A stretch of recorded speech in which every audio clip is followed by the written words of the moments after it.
Hello, hello. God damn. Hello, Jamie, Bunny, Baron.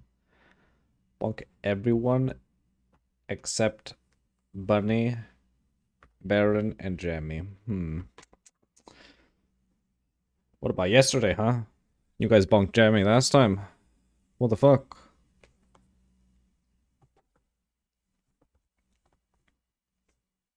Hope you guys have all been well.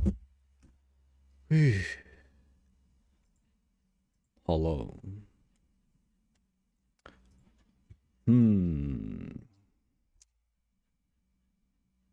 Alright.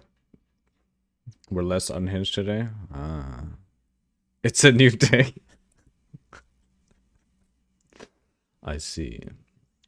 Less unhinged. I guess. Alright. Let's look at the spreadsheet that we're making. Meaning, no progress has been made at all. Let's see what happens. Boom. Flashbang alert. Also, you're addicted to PD too. Oh shit. Nice. It's pretty fun, I will have to say. It's good game.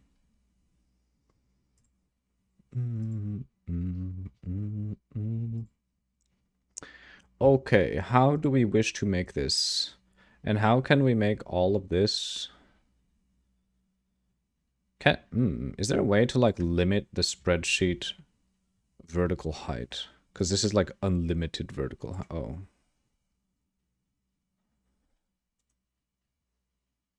Oh, we're gonna have to delete rows. Okay.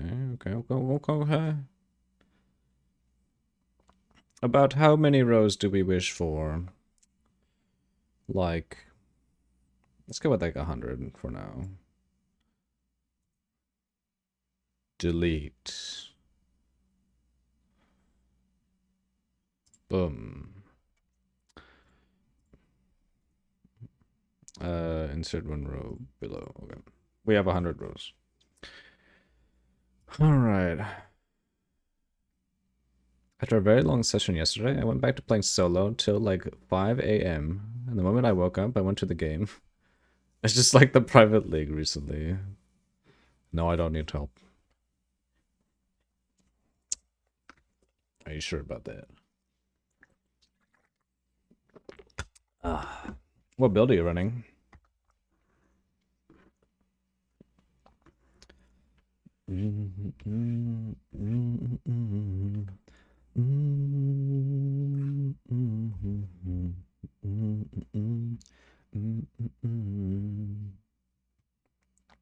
Okay, can we make this?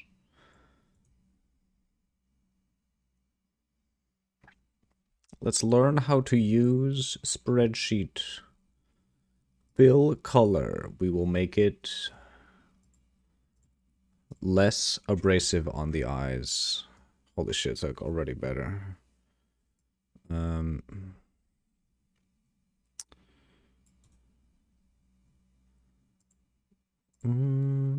That's a bit too dark. Can I make it like a custom color? Oh, it's too bright. What the fuck?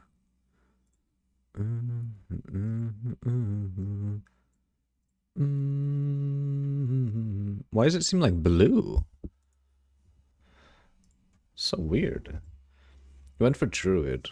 As for the third respec, you're spamming Armageddon, Boulders, and Volcano. Ooh. I accidentally used my first respec, like when I was like level 3 or something.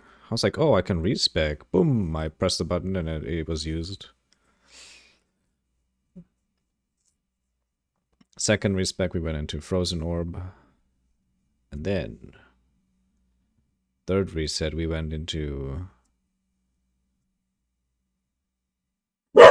I forget what it was, but it did way more damage. I forget the name. It was like Frozen Lance or something. It is pretty good damage. We reached hell, but then we're gonna have to... Google Doc online.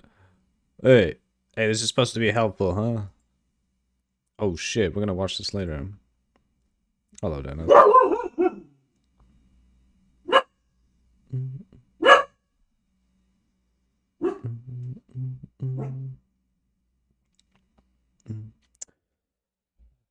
What is this color, actually?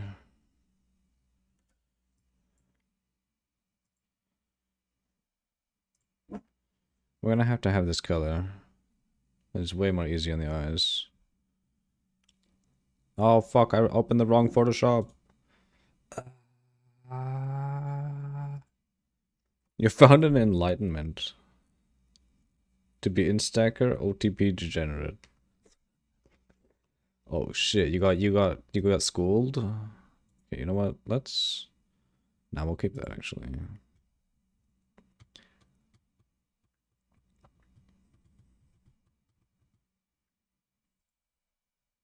Oh shit. Uh-oh. We can see what we were editing.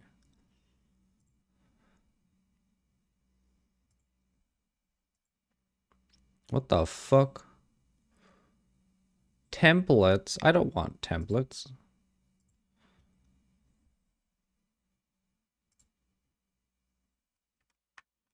What is this color? 20. Really? 28. What?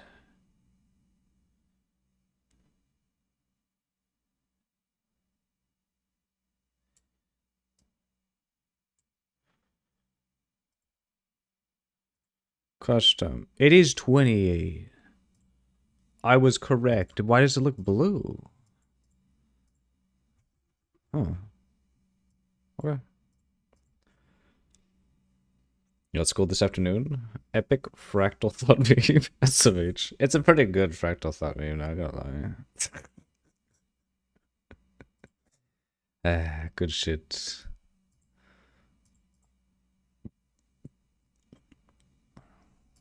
Just a good one. Alright, let's see.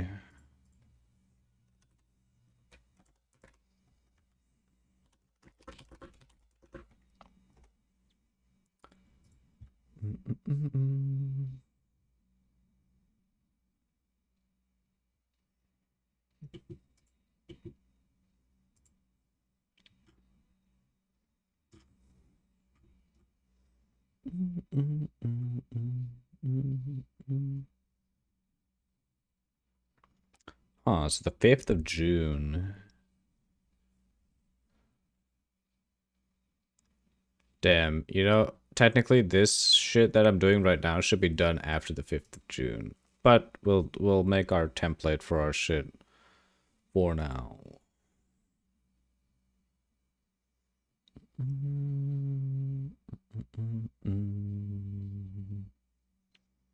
I wonder.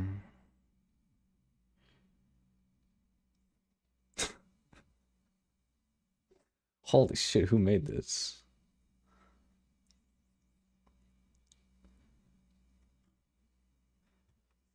What are you gonna put into it though? So, what I was thinking, we need, like, obviously rules. Just number and IGN. Oh. Probably a bit more than that. So we're gonna have our like rules for the private league, rules to abide by, maybe an FAQ, probably not really needed much. And then we'll also have like a list of builds and shit. So we'll be copy to existing. Wait.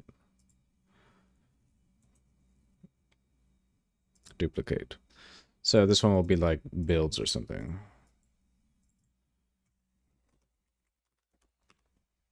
Builds. And then I wonder if we should list the officers here, the officers of the private league, because obviously some people should be kicked based on like shit and stuff. Maybe we'll see what happens. Vision and mission as a player. The vision, true. All right, let's see. So here I guess we can have the link to our private league. People will be kicked. Depending, like if we get, well, we might get a decent amount of people. And I'm thinking of keeping the private league open for anyone to join. Like if some random person from the stream just wants to join the private league, he can just get a link and join. The thing is, though, we're gonna have to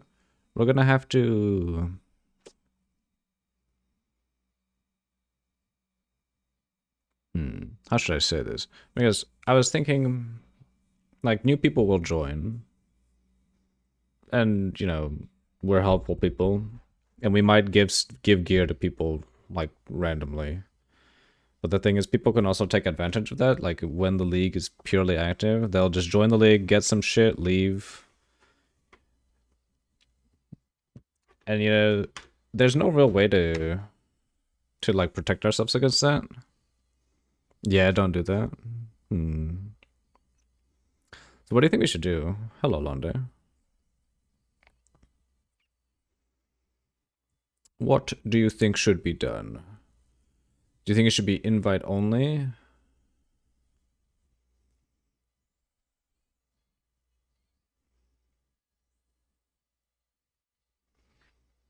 Invite only? Okay. Alright, invite only then.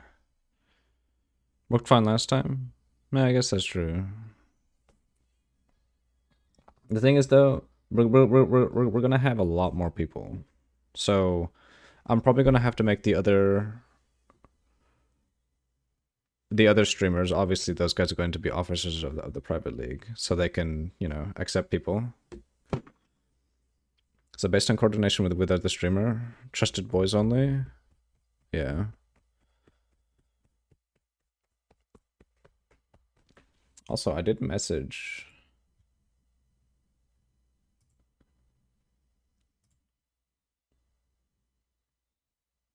Yeah, I did message Shadowroka on Twitch, though. He's been gone for like 3 weeks now.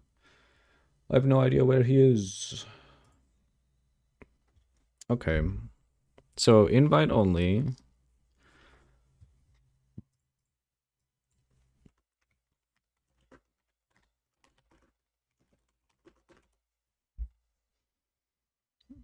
He's gonna come back like Avatar.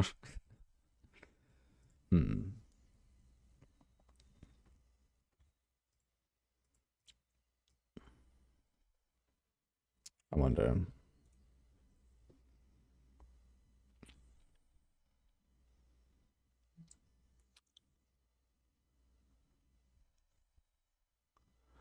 How can we get...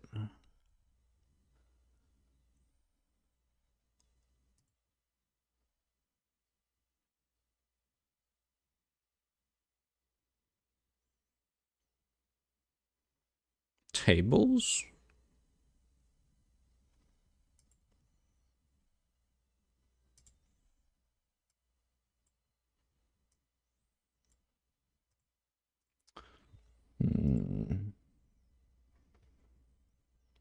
No, not tables. I wonder, how can we get this to be like an outline or shit? Oh, hey, rating. Hello. Hope you are doing well.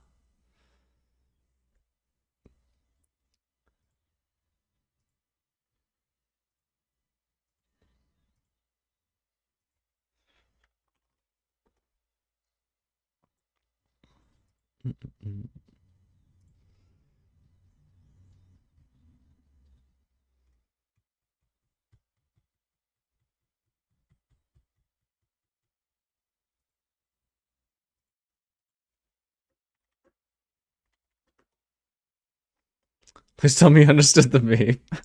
I didn't.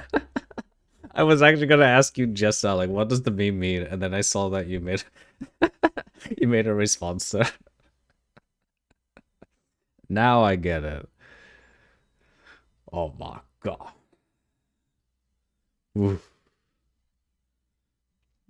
I figured the gorilla part only. Oh my god. Also, bear in mind, reveal pledge pass note is going to determine if you're playing or not. Okay. Yeah, because you'll be preoccupied with Rainbow Six, yeah?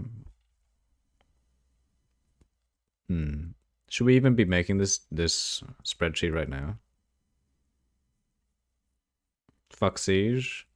Ooh, fuck Siege. What do they do? Did they actually fuck up with the new with Siege X? Is it that bad?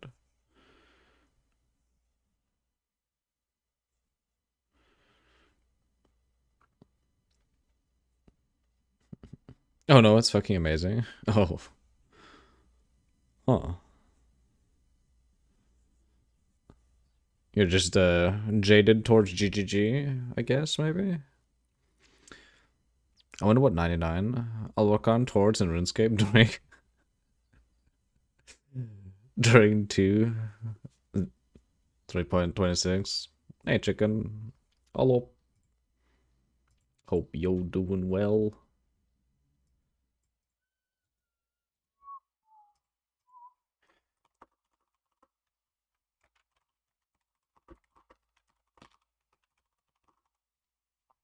Siege to Siege X feels like going from a 60 hertz monitor to 170 hertz. It's that good. Really?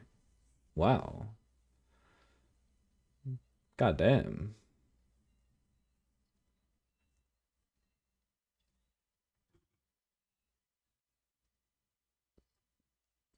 Is that good?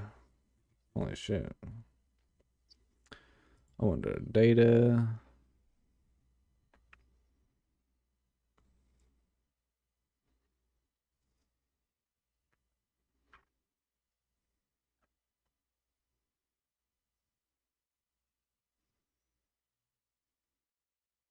No.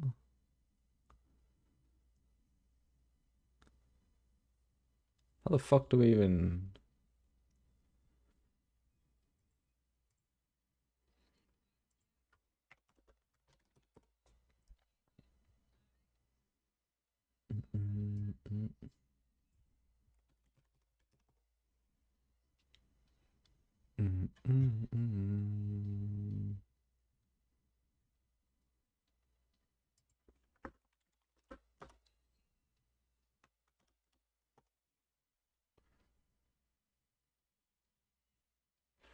Oh, wait, is there... Ah. So we're probably gonna want like 3.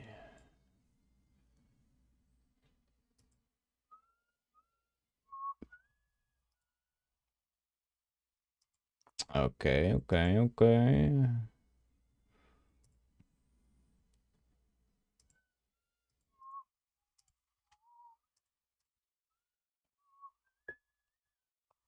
So many fuckers immune to fire and hell.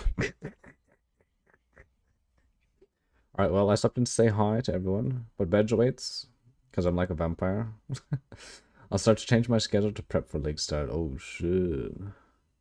Just don't use fire spell. Alright, thanks for stopping by, Raining.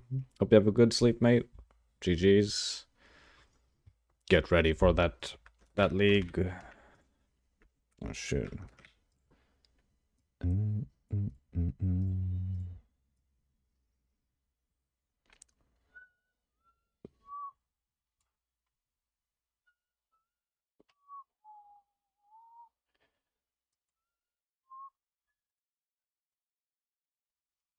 I wonder. Make it a bit thicker. So we can slap a link in here.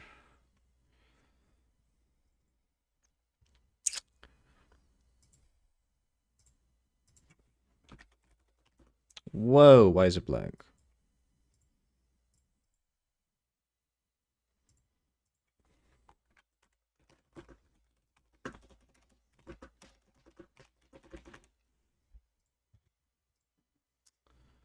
Now we can actually make this much smaller, eh? I'm going to have to find a way to deal with fizzy mute mobs. Fizzy immunity is something I can deal with, so I could just help. You know, being in a party of 2 in D2 is like actually ideal, isn't it? What is the spreadsheet for? It is for the private league that we are creating. I almost think it's probably going to be unnecessary now. Because we've determined that it's going to be invite only.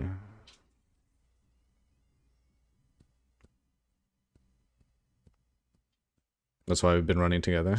Nice.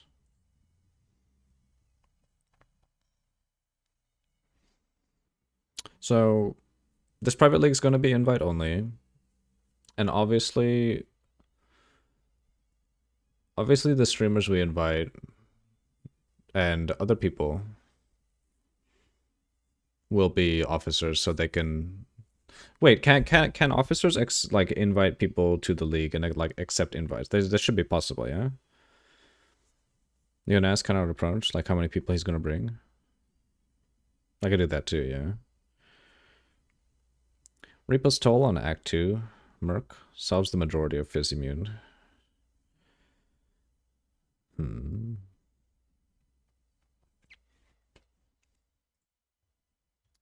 Um.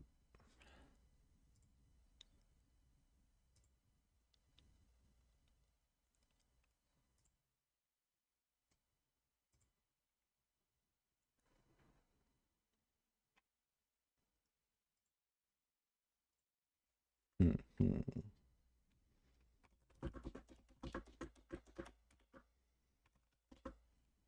I would assume he doesn't bring more than 5.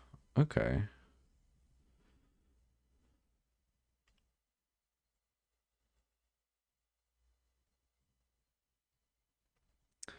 Wait a minute. I just need to farm a shit ton of runes. Save. Wait.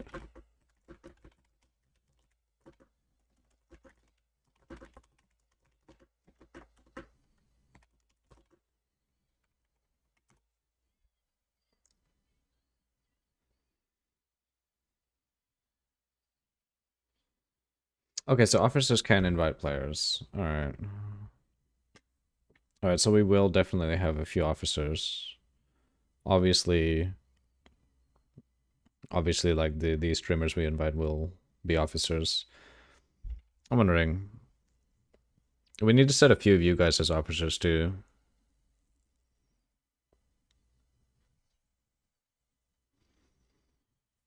I just gotta know what items you guys need. I play self-fund in private league anyway. Yeah, we'll let each other know what items we need. We tried a Google Doc last time, but we barely even used it for like, you know, actually actually looking at seeing what we need. Raining set it up last time and we barely used it, which is kind of sad, but it's the nature of the game, right? The stuff we need changes.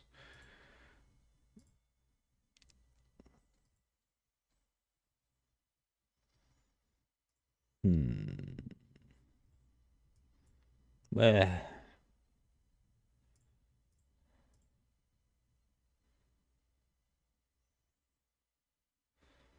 Oh, you know what? I wonder if I can yoink this. Ah, it's so bad. Quality is terrible. Actually, ooh, ooh.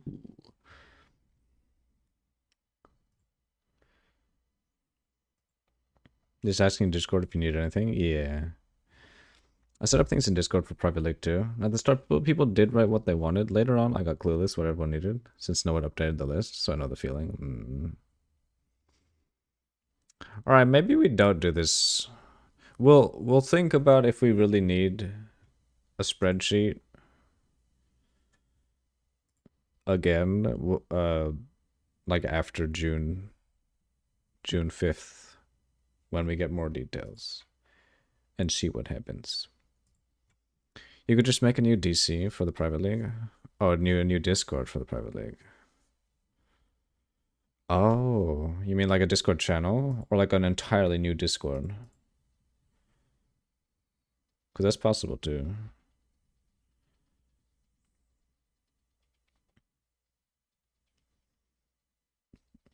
A new Discord.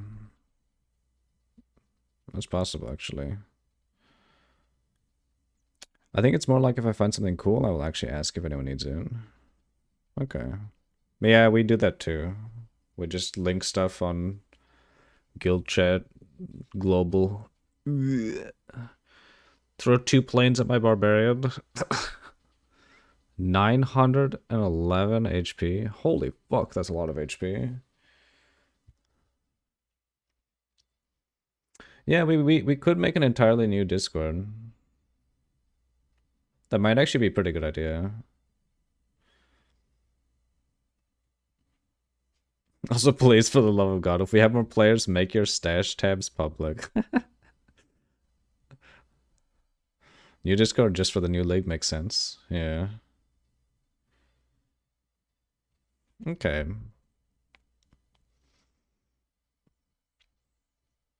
Not gonna lie, I never ever used that like public stash stuff. That way we can at least use the trade website. Oh. And see if anyone has items we can use. That is true.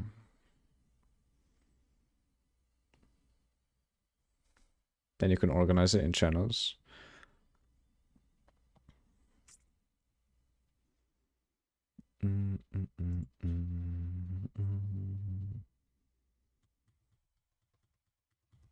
Helps a lot for double crop jewels. Okay.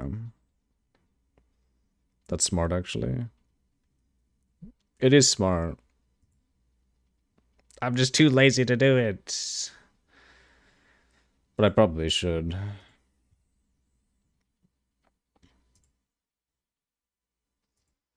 Okay. For now, I'll have my stash public. I think that's the best way. Okay. Unless whatever fish needs this 10D prize. What the fuck? Oh my god. And even if people are offline, we can still see. That is true. It does show all the stuff that's offline.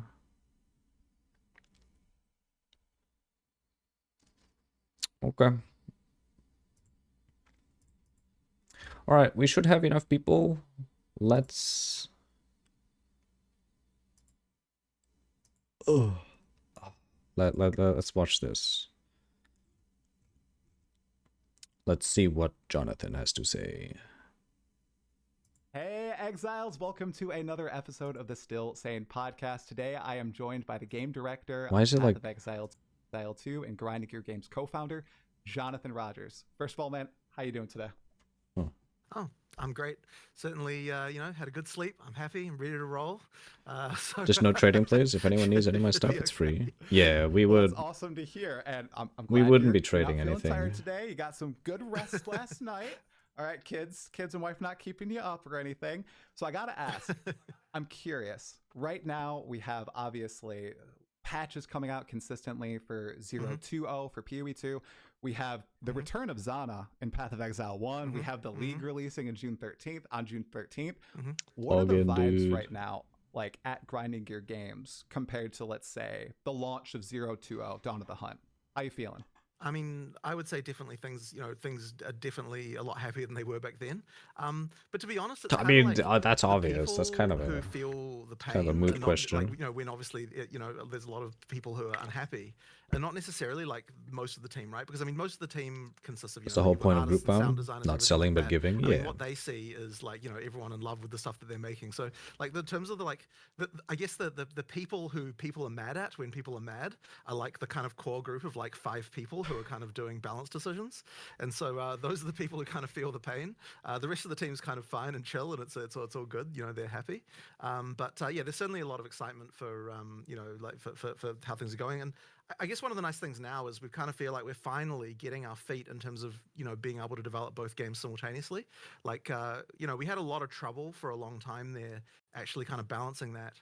And it's like now we're finally kind of rolling, like things are working out. Like I think we sort of found the way that we can make this sustainable. Like I sort of hesitate to say that we're like quite at that point just yet, because like we're still obviously in. Yeah, run for a few days, even though he's looking for one. You can even have trade on live search, so you can see if anyone finds one and stashes it. The early phases, but if we can, if we can be launching a PoE 1, expansion, and if we can also at the same time be, creating PoE 2 patches, I think that means we're kind of in a good place. There's always going to be some level of like intermixing and kind of things that go on there, but I think that we're in a much better place than what we were before, and that means that like we're sort of ready now to be like, okay, we're actually getting the way we're doing development in a better place. So, I mean, just to sort of talk about this, I mean, I was going to say this at the start of the, the live stream for PoE 1, but I suppose I might as well just say it now. So basically, like, in the past, well, not in the distant past, we always had like, the deadline is locked, the features are not, right? Like that's the way that that we want things to be. And the reason why you do that is because you can't lock both, right? You can't say You this is agree the with the time trade and website these is are the better features than there a will list be, right? somewhere? Because there's always development, things happen, right? Yes. So effectively, if you want to lock the features, This is for you can't PoE lock 2? the date, and if you want, I think this is for both PoE 1 and 2. Talking about both games, technically. In a way. I think he just has more Path of Exile 2 graphics because...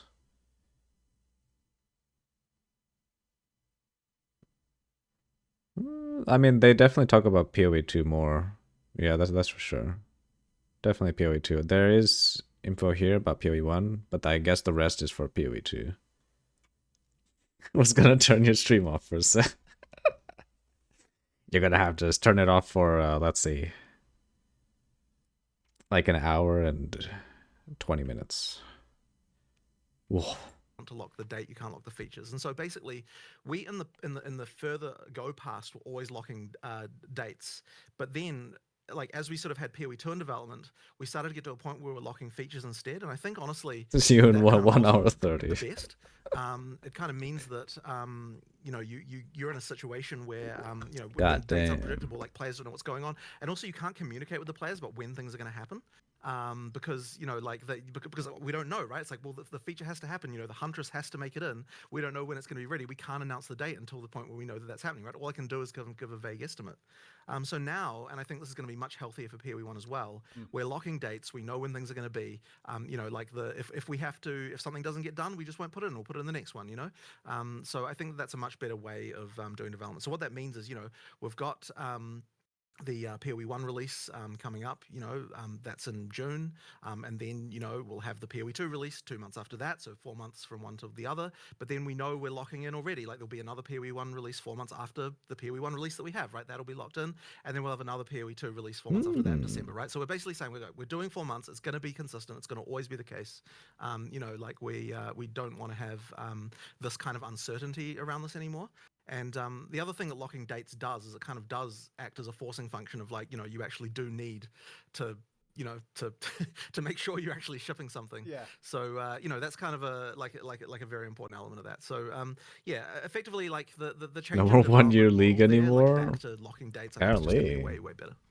You're I think impressed? a lot of I'm Path of Exile impressed as players are well. gonna appreciate that. And man, you answered both of my Right. follow-ups with that.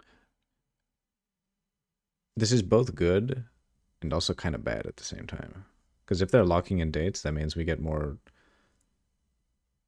Like, obviously, we'd get a bit less, more watered-down leagues. But it, all in all, I guess it's way better than what we had. It's fucking 1 year settlers, yeah. Let's see if it's just bullshit, no jutsu, or being real. Yeah, that's true. People are Right. very excited to hear 4 month leagues. I do hear a little bit of an echo, Jonathan. I just want to point that out right now. Okay, yeah, maybe you need to go down a little. Just because everybody's going to hear it just a can little you, bit more. Yeah, can you lower his volume down a little? Sweet. Yeah. All Good. right, all good. Awesome. Yeah, I mean, that's extremely exciting. Like, people have been yearning for the 4 month cycles again instead of the almost year long. It didn't make it to the meme. Did you guys consider like just extending it like 1 more month just for the meme? No. But the one no. No.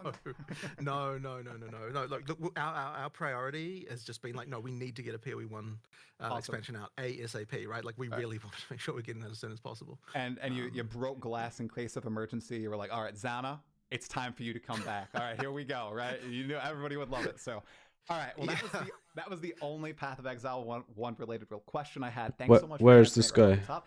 We'll get right into the Path of Exile 2 stuff because all that is super Mhm. exciting. But Path of Exile 2, man, it's been out Mhm. since December. Okay, so we're at Mhm. about 6 months Oh, at this point. I'm Path of really Exile curious about 2. some of the stats around this. Mhm. We It's obviously just it's see numbers time to related mute to Steam, right? We almost hit Yeah. 600,000 concurrents on Steam. I'm for curious though Merc. because I'm one of the maybe dozens, correct me if I'm wrong, of Mhm. people who play on the standalone, and then we Oh, Steel obviously have the Shade. console audience as well.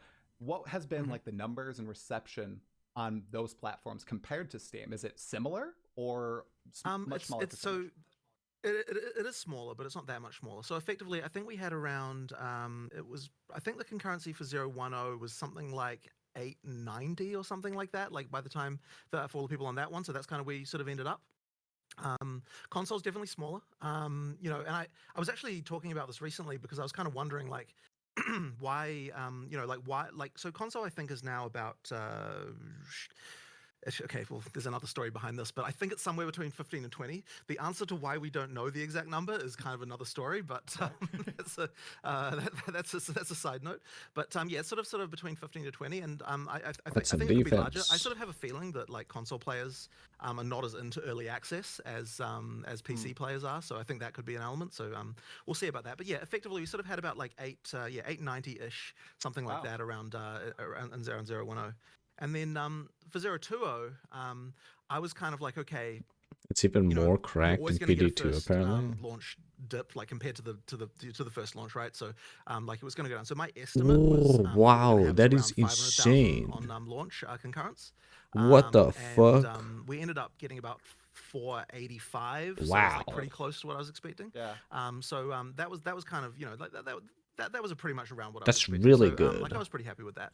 So that's kind of where we ended up with that stuff. Now, obviously the numbers will be larger when we actually get in full release, and then there'll come a point where, like, instead of shrinking each launch, you'll be growing each launch. It kind of like changes, how these things work. Well, assuming we're doing a good job anyway.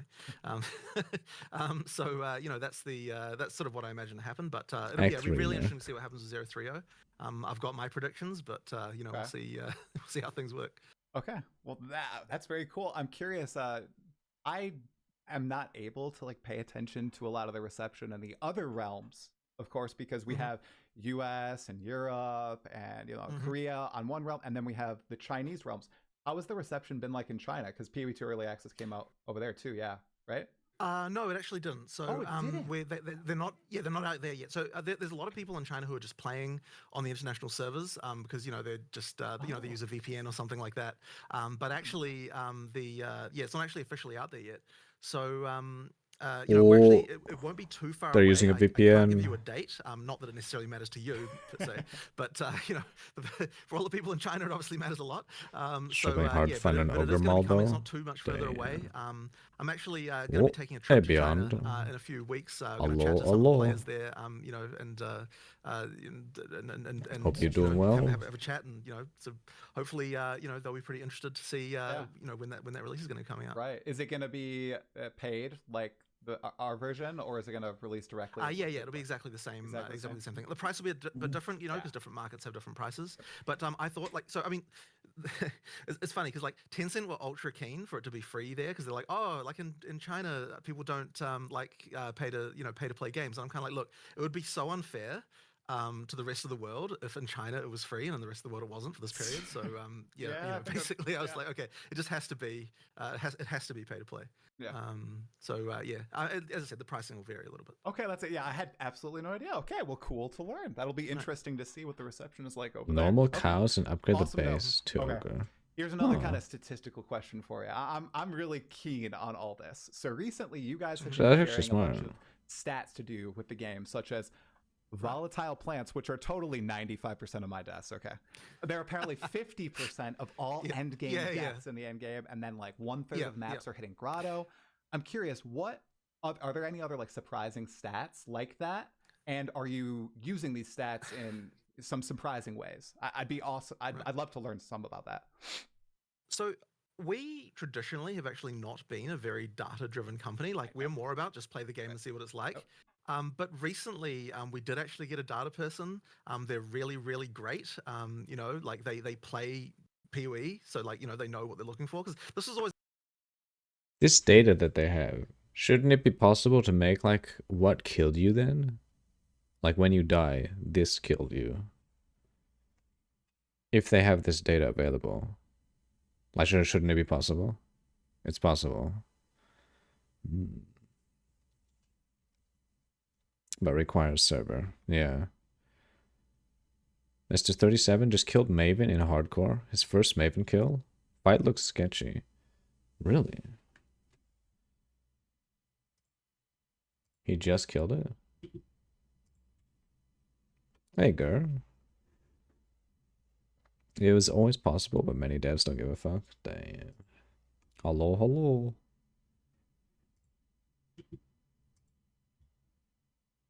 Yo.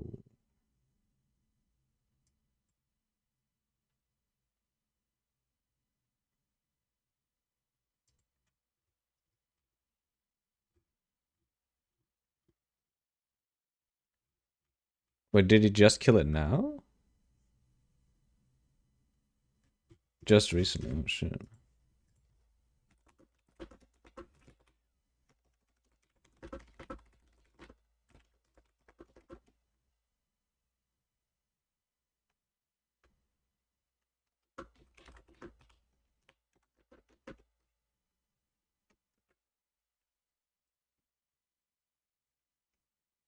It's about allocating data from the server to your client. There's lots of problems to fix around.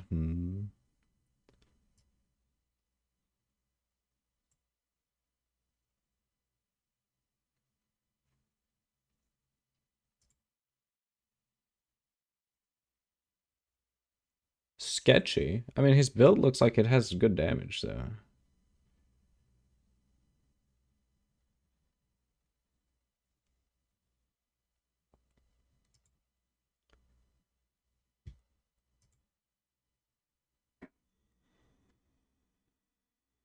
Yeah, wouldn't we all, though?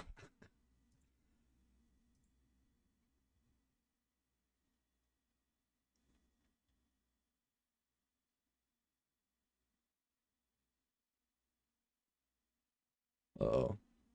Uh-oh.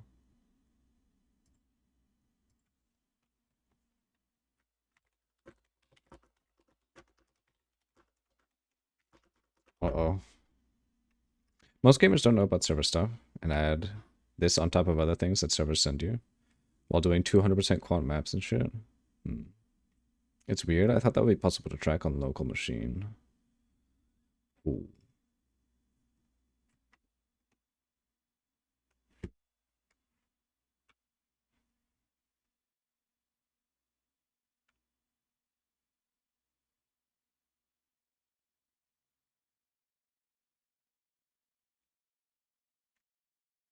Most of the things in game come from server.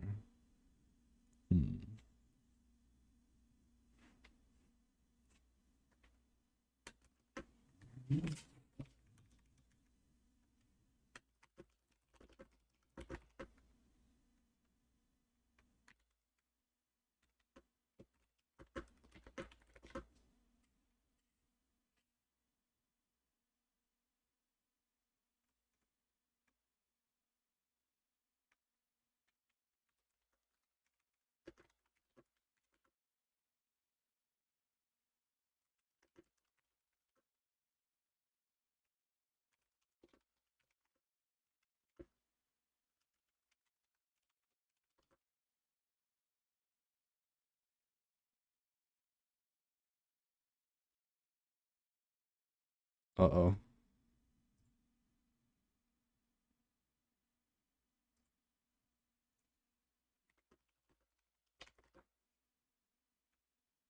Wait, how is his Maven sketchy? He has really good damage.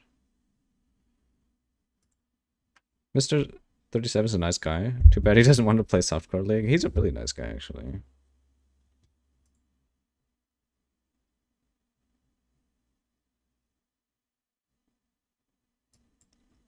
He logged memory game a few times. Oh. I mean, that's understandable. Let's be honest. Even the best of us failed memory game a few times, you know? A few times it happens. Alright, let's just keep watching this. Was the worry I had, like getting data people. It's like, oh, they're not going to really know what they're doing and stuff. So this data person's really really good, and yeah. So we're getting stats like this now. For example, D2 can be played offline fully. All the stuff you need already on your client. I mean, if you're playing it offline, then you can literally use a notepad and just edit your game, right?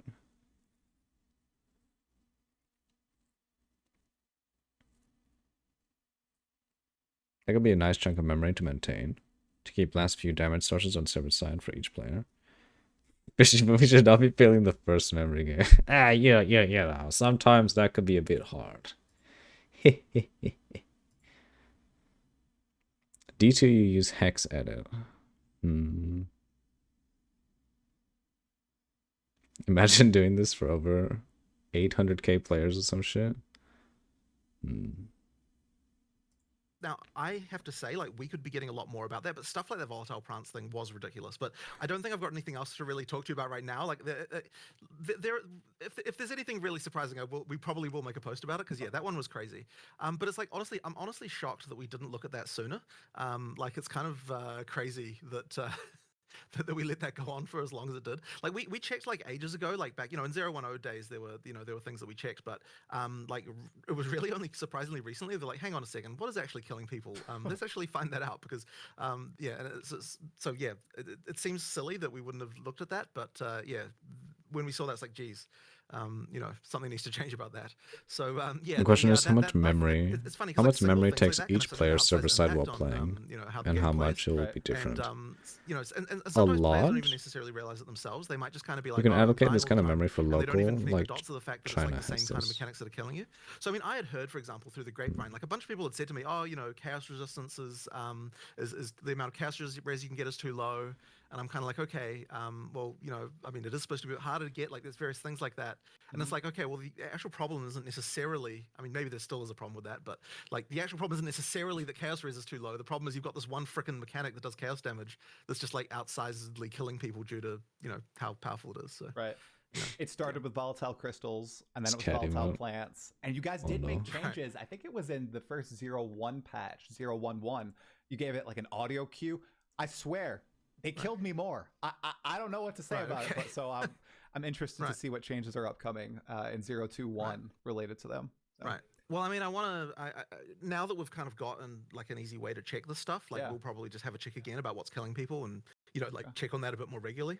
Okay. Like we should be doing more of that stuff. It's just that, like, what I always worry about with data stuff is like, okay, if you just if you go and just start looking at data without knowing what it is that you're looking for, sometimes you can kind of just like run into spurious things that just happen to have gone one way or the other. And it's like, if you look at enough data, you'll find weird outliers sometimes, but maybe those aren't actually important. Like sometimes they can just be outliers. So that's why I'm always a little bit hesitant. So I sort of like to always tell people, like, okay, you have to know before you check the numbers what number is going to make you make a decision about this, because like if you don't know that before you go in, then seeing the numbers shouldn't really be the thing that informs that. It should be that, like, okay, if it's above this, it's bad. If it's below that, it's okay, kind of thing. Like that should be the stuff you should be knowing before you actually check, because otherwise it can influence you can kind of like endlessly look at the stuff and it can drive you crazy. Right. So yeah, that's kind of why I sort of view it that way. But yeah, I mean, obviously here it was very important to see that, because that was a big one. I know you No, said you don't have wrong. anything curious to share now, but are there any other like vectors you're looking at for alarming things besides stuff that's killing players? Just anything else in the game? Well, the thing I'm doing a big data investigation for now actually is I need a better understanding. So like obviously there's got tons of people complaining about lag and disconnects and stuff like that. Still? So I'm kind of like we've actually just like a couple of days ago, I haven't even had a chance to check it yet, made like a new data dashboard for seeing basically by data center and ISP where the problems are, because the problem is that if you look at things that as an absolute rate, it's like it's pretty minimal. But so what I suspected is like, oh, if you're on this ISP, if you're at this particular data center, if you've got those kinds of things, like that's where you've got problems. So we need to start investigating those like individual cases and start kind of getting on ISP's cases and saying, hey, look, this router is constantly having the problem at this time, that kind of stuff. And so we need to start sort of getting into that kind of level of understanding. So we've started now, yeah, like breaking down like when you log in, like we check which ISP you're with, we look at what data center you're connecting to, and then we're like recording basically on each like pair of those, like data center and ISP, like what the disconnection rate is. If there's some kind of spike, we can log into it. So we're just sort of starting now to get into that kind of level of thinking about that stuff. And so I'm hoping that with that, we should be able to improve some of that stuff soon. Since It's we're pretty on it interesting too, that they I can was like going to ask tell about this exactly. later. Well, I Is guess this it's not really related interesting. to It's the pretty DDoS attacks and instability standard. for Like European they can just servers? 'Cause I know a know lot of people. what ISP you're on. This pause system is huge if it's server side.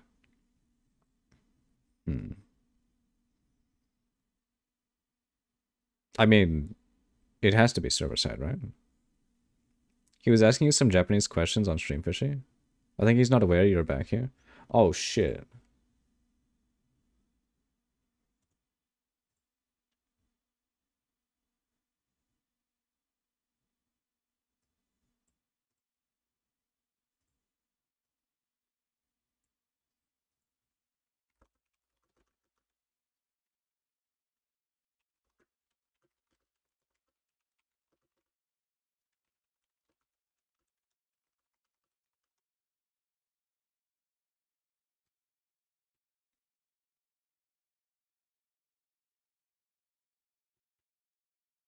You can already tell by the IP if you look it up. Just need 1 sec.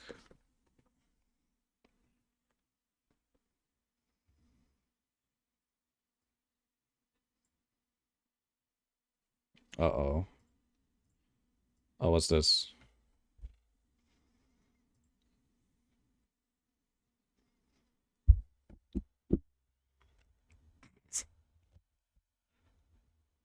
Oh.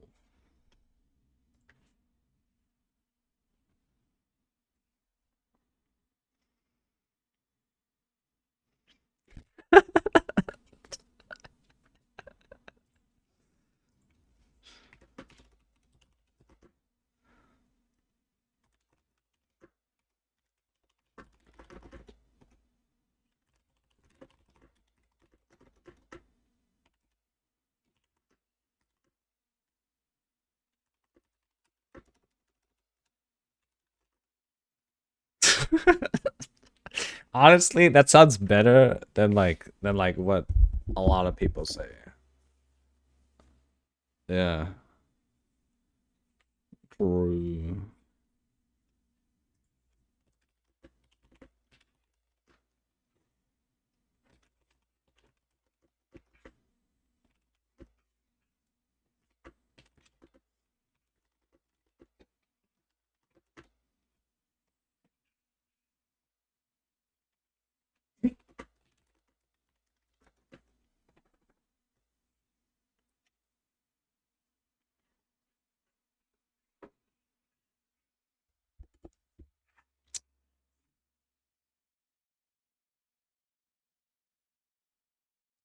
I mean, he's missing a word, but it's fine.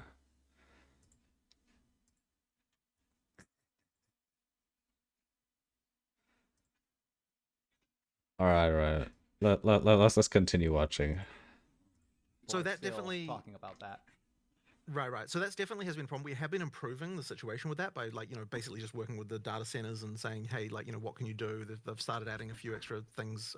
I don't want to talk about too much about exactly what that is because that obviously informs people. So like, Shinderu? No, I think how he to he potentially missed get past it. Right. But yeah, we've been doing a little bit of that. But the I more wouldn't say that the DDoSing is like most of the problem. DDoSing. Wait, because I think he said omae wa shinderu. I think he missed the more. I think more. Yeah.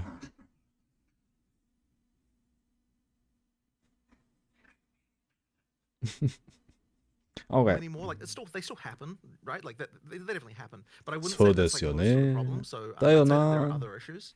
I mean, they're yeah, as I said, they still happen, but it really is. I think it really is more down now to looking at individual routes, like like working with the data centers to see like what the pairing is like between these different networks and stuff like that. It kind of is like the devil's in the details with the stuff. And we previously didn't have as many data centers when we started PoE2. We expanded into more data centers, because we needed to just for the scale that we were talking about. and you know, like the pairing for the other data centers, we worked for years with providers, like, you know, complaining about individual routes and talking about individual things, and it's like, and so it kind of meant that that got to a point of stability. You know, just as we've gone to new data centers, there's just teething problems of like, okay, like these particular things aren't working well. So yeah, we just need to do Right. that work again and like go Okay. over it. But it's honestly, it's been so long since we actually were needing to worry about that stuff that I think we got out of practice on it, and so it's just something we need to get better at again. Of Okay. just like Fix the working with fucking providers. EU That's good to spike. hear. Awesome. Yeah, yeah. Okay, all right. This is a little bit of a spicy topic that I'd like to chat about. Okay, Yeah. so all these patches for 0.2 have been great. They're bringing quality of life changes to the game, new content to the game with the chase items that we're going to talk about pretty soon. There's one aspect of the game that has Okay, not Jarvis? been touched in any of Oh these shit, subsequent guys. patches past like. Just a sec. I think Jarvis is needing to take a shit. We will be RB. This is a spooky situation. But we'll be right back.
Whew.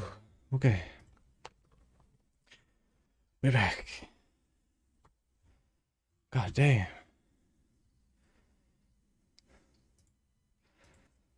Oh. Crisis averted. Oh. This dog takes as long as me to shit. Ah. Yeah, Jarvis seems to be having some weird issues with his stomach. His stool is like slimy. And he can't keep his shit in as well as before. What happened? Jarvis alerted me that he needed to go outside. So put harness on, took him for a short walk, and he took a shit. Mr. doing the first Cirrus in his league? Oh shit, is he doing Cirrus? Oh my god. Content window. Okay, this is kind of fucked up. But we're gonna be watching. Let's watch him do the Cirrus.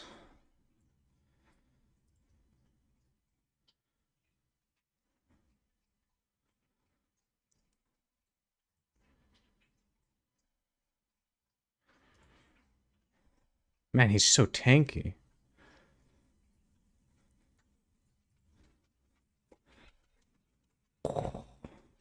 That is good damage.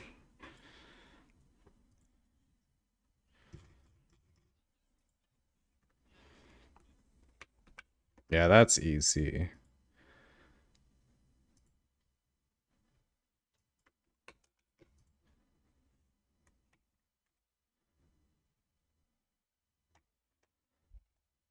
No shit, he has Mage Blood and Overgeared for it.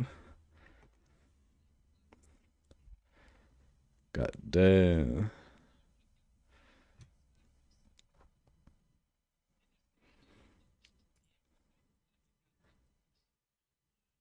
Mage Blood. And Overgeared for it, yeah. Yeah, there's no way he wouldn't. I would be surprised if he hadn't killed it. Yeah.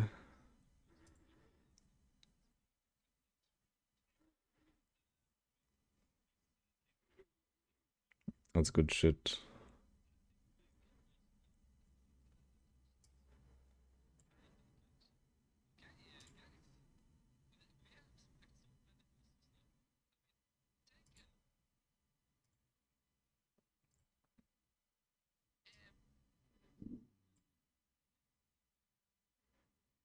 Ooh, he gotta do Cortex on the Feared now.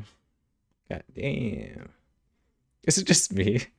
Or does this guy look like Quinn? Oh my god. Kind of similar to Quinn. Oh my god. What? Nah. Maybe it's the mustache? Maybe that's what's getting you? Looks nothing like it.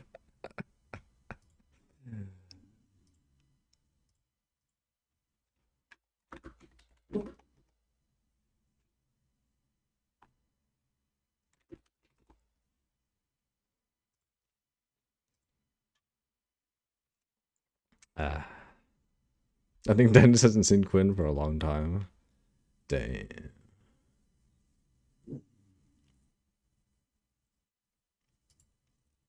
Yeah, that was an easy run. When did he get Mage Blood? Holy shit. Like launch week. And that's character balance. And I know you've talked to other people in the past about the reason you're not doing character balance is because people had a very strong reaction during that initial start of early access. I'm curious if your thoughts on that might be changing, or if maybe there's a little bit of a different approach you can take to insert some changes to skills or the passive tree or other stuff during these patches, since like reception seems to be, I think, a lot better than initial launch. What are your thoughts on it? Right. So if you're talking, there's two sides to this coin, right? There's the nerf and there's the buff. Yes, exactly. If you're talking about nerfs, you just can't do it, right? Like you just actually can't. And the reason you can't, and it's like even aside from whether or not people would be accepting of that. There is just this feeling you get when you go into a league and someone nerfed your build that you were playing already. Cyclone You still just Z feel like, my DPS, character is even with all screwed. the And items. like sure, you can His respec, you can DPS do was these other things, actually but it still just pretty has this feeling of, decent. like, the game just like, you Like, were obviously standing he's on a trying to be chair, as just, like, tanky as knocked out from possible, under right? you. It's And like, no hardcore. matter I think what tools you give people for respecing, people just don't. So like, most of like, his sure, people gear can say, oh yeah, I is give just people mainly respect, for but, like, it tanking, just I would isn't great. It assume. just feels bad, like it just is something that 4 mil it DPS. isn't fun. Now, With if how you're talking about tanky buffs, he I actually is am willing in to do buffs mid league. hardcore, It is something we're willing to do. Now, the issue there that's still really good is just DPS. literally the bandwidth for people who can do that kind of balance. Like, we And he's really would need more incredibly of them in order to tanky. do character balance changes in the middle of league. So effectively, the people who work on character balance are now working on PoE 1, right? There aren't many of them. There's The really, I would mustache. say, 2 people who completely sight unseen can just make balance changes. There's a few more than that who can do it with, like, a lot of checking and so on. Swap skill to And it's tectonic like, slam of if snaking and those you got people are 10 working on mil. PoE 1, Same items, but then cycling we more can't fun. do, like, those Have you kinds of taken those his kinds of easy things on PoE 2. shockwave into So account what as that'll mean well is, as for soon his as PoE 1 DPS? comes out, like, the expansion, immediately we're going to start doing patches for PoE 2, like even mid league. I assume you for did, some of that right? balance stuff. So Because it's like, not you're going to just see in cyclone, it 022, is shockwave as well. 023, you'll probably see like a bunch of Oh, like okay. that kind of stuff happening, because that's at that point we can start doing it. So yeah, like that really is a problem. Honestly, if it is so hard to get someone to the point where they can do those kinds of things, it is like one of the hardest things. And 2.5 I mil myself something am not at the total with point where I can just make shockwave. balance changes without I mean, someone that's checking still it. really Like, good. it's like With I how can, much I can balance HP things for the The early game, but those founder? like subtle Oh, late game God. things are like seriously and other seriously tankiness crazy in stuff terms of that the he amount of stuff you have has, to know and the amount of stuff you have to understand. I'd say that's pretty like, in order good. to know what's really going to happen there. So it's like, and that's really tough. It's And not the enough for thing that Ubers though. is bad Oh, about that, yeah, especially, like is that, if he needs, I can get well, something to feel good, even like, with in the even the Ubers, early to be game honest, myself, he could but it's probably like, if we're still talking do about it. like that later scaling stuff, like the stuff you need to really make it so that you've got the good build variety and you've got all that Obviously, stuff, it'd be like, that slow takes as a lot of fuck, work. but And he's I tanky as honestly, I feel hell. like we He underestimated could how probably much do time it. that would Maybe take. not Uber It's funny, just size. looking back now, right? Like, the amount of years it took to actually get PoE 1 into a really good place in this regard was a long time. Like, it was a long time. Now, I don't think it will necessarily take us that long again. Like, I think we do, there's some benefit of experience that we have. But it's certainly something where it's like, to actually You'll be like get 300k DPS at a Ubers with skill that? to the point of, scaling into in-game That crit, would does take take so long to quite a lot of kill. effort. And I think there was another sort of mistake as well we were making here, is that, Well, I mean, like, because in PoE is 1, his the goal to expectation kill was, like, every Ubers? skill can be your primary He skill. doesn't really need to Yeah. kill Ubers, is the It meant that we thing. paid more attention when thinking about each skill of, like, okay, how is this exactly going to become the only skill you're using at endgame? Which wasn't, like, completely technically true, but it was kind of like, there were definitely, like, most skills were kind of designed like, this is your skill, right? This is the one you're using. With the comboing You have stuff, like 2 I days feel like we left. actually lost sight of that He just a never killed bit normal too much, pinnacles. because the assumption kind of was, as well, That's you're his using all goal. sorts of different skills, so you don't have to worry too much about whether this skill scales or that It's a skill good scales. But goal. actually, I feel like that was actually a mistake. And because hardcore what it sort of too. meant was that we had our eye off the ball a little bit of, like, okay, how can this skill actually become good enough to be used in game? And the reason why you're seeing all these build Tier variety 17, concerns really he is never did because of one? the fact that I don't think we put enough thought into He could that probably do on an tier individual 17s basis. depending on the So, mods. this is something we really Like want to easily fix. with 4 Like, mil definitely, DPS. like we're gonna do some fixing for this in during 020, like after PoE 1's out, we're gonna be doing some of this. But a lot of it is gonna Like, come he can easily do in it. 030. Like, this is a major objective. Fortress basically, map, for what 030 easy. is gonna be doing is, like, Because what fixing I this did, problem, making sure that I did tier more 17 with stuff my power scales in siphon in-game. mine. Yeah, power siphon mine trickster, tier 17 fortress. With like how much DPS was this? Like 5 mil DPS, and it died pretty fucking fast. And he has like no chance of dying basically. End time is May 31st. Oh, for the Puck's private league? Well, no, his private league. Or is it the event private league? Is that the end?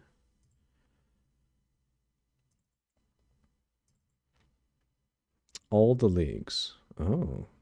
Oh, really? The event and Settlers? It ends on the 31st? Oh. Okay, never mind. We had 7 mil. I don't think I did this. I think I might have done it when I had 6 mil DPS.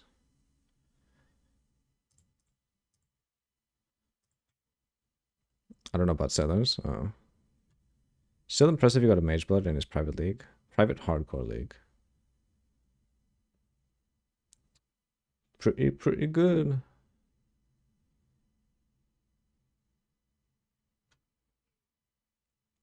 Ah. Please making don't it nerf viable. Trickster.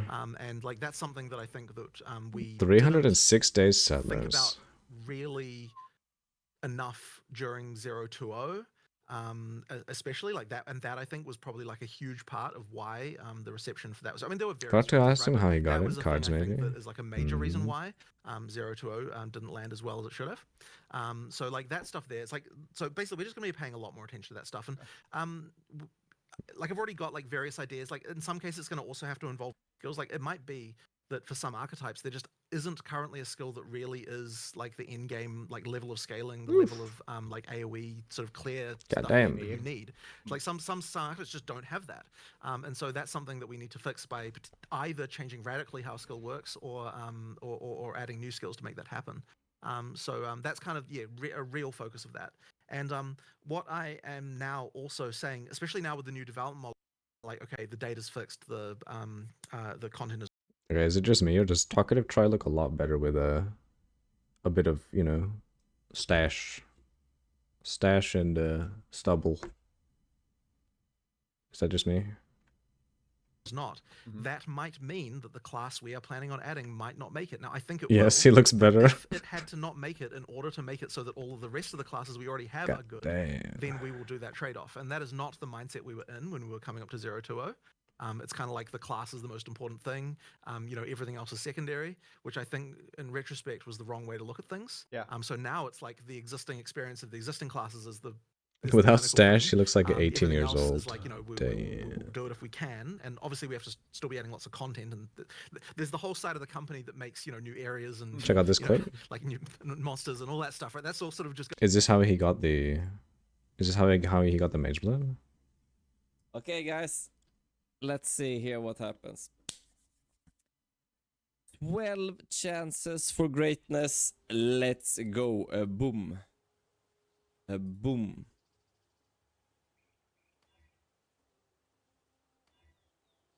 Come on.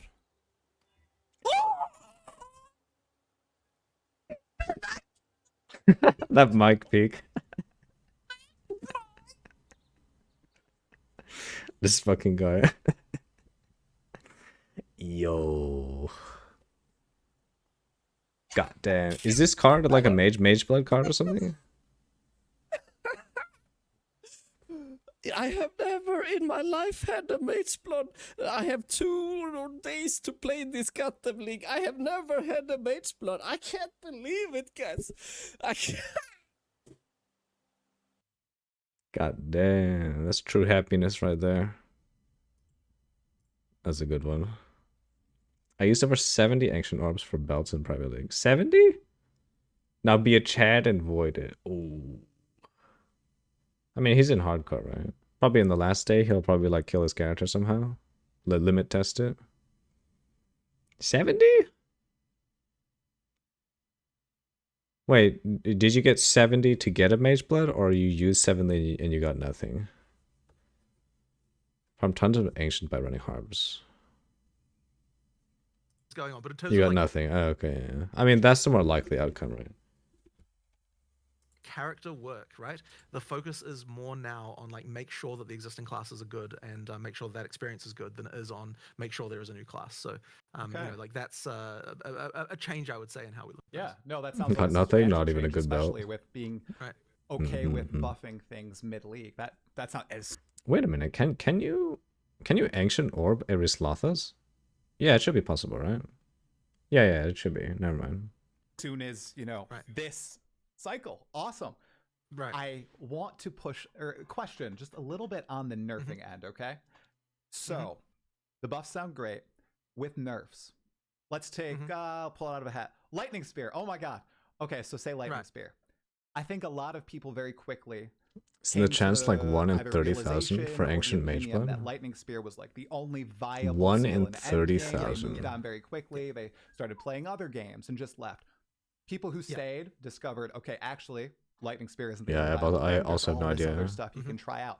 But because it ran rampant through the community, like a lot of people just decided, okay, I play Lightning Spear. Okay, my brain and is there's no seeing reason too to many even try anything else, zeros. and then they quit. Yep, you're Do right. you It think was really bad. It's so only I'm 1 in curious, do you 3,000? think I that thought it'd be higher. outweighs I would almost say 30k would the be negatives closer. of perhaps doing a mid-league nerf onto that while providing like a respec saying, Well, I guess hey, 3,000 is like, kind of a I lot, understand. Look, yeah, I'm just curious. I'm with you in theory completely, right? I do understand that, but in practice, we would not be getting any friends, right? Like the people who you say leave because they're done because they did Lightning Spear and then they were done. Those same people would have been done instantly if we had nerfed it. Like I really don't think that they would have moved on, and it's just one of those things that like it's just the reality of this is just so harsh. It's just 50. for You only example, need like 2. I think like was it the cast I on think it was crit 3K, change but that's a in lot. 0-1? Was You that either like, get it or no. evident in the like player graphs essentially, like when you saw that Kind happen? of. Well, I mean, absolutely. Like, I mean, not even just graphs, just reactions and everything, right? Like, it is, that kind of stuff. It's really harsh. And look, nerfs are always going to be unpopular, but as I said, the mid-league nerf it is unfair to someone who is making the character. It really is, and it's like I really do believe that no matter how much respecing and stuff that you allow, it still is the case that people just feel really bad about it. So yeah, it really sucks that kind of thing kind of like screwed with the meta a lot. But even though that happened, I would say that it's not like there weren't still problems. Like, there are more viable things than maybe players say, but then at the same time, there aren't enough viable things for what we want to deliver, right? So like that's something that we just need to focus on anyway. Well, bringing up the floor is going to be a great solution, and I'm pretty excited to see those after the 3.26 expansion comes out. Awesome. All right. So I want to stay on the topic of balance for a little bit, but we're gonna tighten it a little bit, the focus. So I want to talk about skill scaling in particular. So for example, like storm mages as a skill, they're lightning based, but lightning elemental damage doesn't scale them, nor will projectile damage or anything related to like that archetype. It's just minion damage. Are you guys open to like adding more tags to some of these gems to allow for a little bit more diversity in how you scale some of these more niche skills? Or is there a reason that you guys are like limited a little bit? I actually am open to that particular case. Like that particular case is one that I was actually heading for, but there's like various pressures for various reasons in the studio about like how things should work, like making things consistent and stuff like that. And there's also just like complexity of implementation and so on. Like there's a lot of like all of that those changes, because we have so many stats, they just end up taking a huge amount of time. And one of the things that's interesting is like every stat that existed in PoE 1 is still in the PoE 2 code base. And in theory, a designer they don't want those That stats pressure is called Tencent. because like they might want to use them, right? And so what that means is that every single stat sort of like changed in the way that thing works. God it's like damn. not only are we supporting all the What is very interesting though, he was talking about like the release of the beta in China, and China was telling them that they should make it free. And if it's true that they said no, we got to make them pay for it, that's a very interesting choice. But it is more interesting that they were also, well, I wouldn't really say interesting because like Tencent already owns GGG, right? Shareholder wise. But Tencent is like saying, oh yeah, you should make it free for China. 100% owns it, yeah. So it should be 1 in 3,800 for either Headhunter or Mageblood. They're both tier 0. That's the only data we got. Huh. 3,800. That's pretty good. Source? Oh. This is not PoEDB, just the internet. Uh-oh.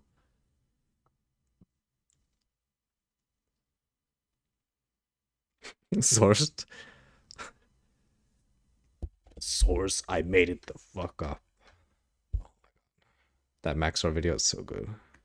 all the stats that currently exist in PoE 2, but every single stat that ever worked in PoE 1 is also getting maintained in this code base because they're all still there. And so that means it's like the ability to change like one of these things, it actually takes longer than you might expect. But what it does mean is that we've got like a huge pile of stuff that like, when we need something, it's like half the time Reddit never exists, lies. right? It's just right there. We just use it. But yeah, it just means that like there's a lot of stuff to do something like that. So we discussed this change about having Old school RuneScape even has a better source than that. I mean, look, I remember it even came up because we were like, okay, like when you're using SRS, a lot of people would consider that feels like a spell, right? So therefore, like in PoE, the way that you understand as a PoE player is, yeah, well, that's a minion, so of course it scales this way and all that, and that's fine, right? But like, if you're just a new player just turning up for the first time and you see that, you're probably expecting that your spell damage is going to increase the damage that thing does. Right. So like it's stuff like that that kind of means that, like, in some ways I would like to make these sorts of changes, but it is a bit of a fight sometimes about, like, how that should work. And once again, as I said, it doesn't help that on the other side of that, there's the people saying, well, yeah, but changing this is going to take frickin' ages because we got to change all these stats, right? So they've always got that on their side, kind of as an extra part of the argument there. So there's always that thing. So but the thing is, like, so what you're saying there about changing that is one way we could potentially make some skills scale better. Like, it's an option that we have and one that I'm willing to explore. But like, as I said, I think that it isn't necessarily that one thing. It's sort of many different elements that we can do. Like, it can be changing functionality. It can just be like, like just adding the ability for, well, yeah, just other elements of the skill that can make us allow it to scale with other stats that we already have, Right. without necessarily changing how they work. But I mean, as I said, both ways can work, and I am totally open to it for sure. Awesome. Okay.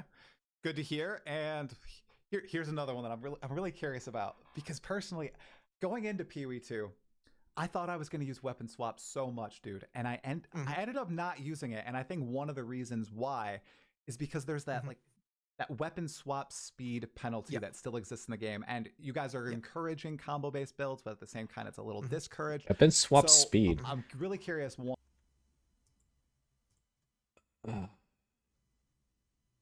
I mean, the weapon swap speed is like almost negligible. I mean, it's still there, but is there a way to upgrade a regular item into a magic item? Ooh. Weapon swap speed is bad. Ooh. It's actually, don't they have passives for it? If you ever play a build that swamps a lot, you would know. Oh, I play a build that has weapon swap in it, and it doesn't feel that bad, to be honest.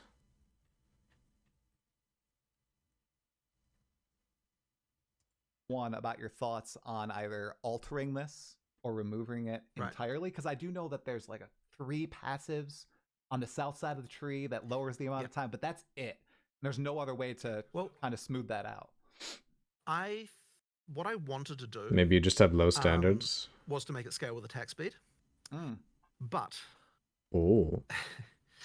as soon as we said that, we're like, okay. So like the theory was, it sounds so easy, right? You're like, okay, right. So whatever weapon you're switching to, you look at the attack speed of that, because you want the local attack speed modifiers to work, right? Like that's the first thing, is you can't just use global attack speed; it won't scale enough. I bet he's gonna say, but that ties it to only melee-based characters. Spellcasters wouldn't have like access to swapping. For my crossbow swap, it felt bad.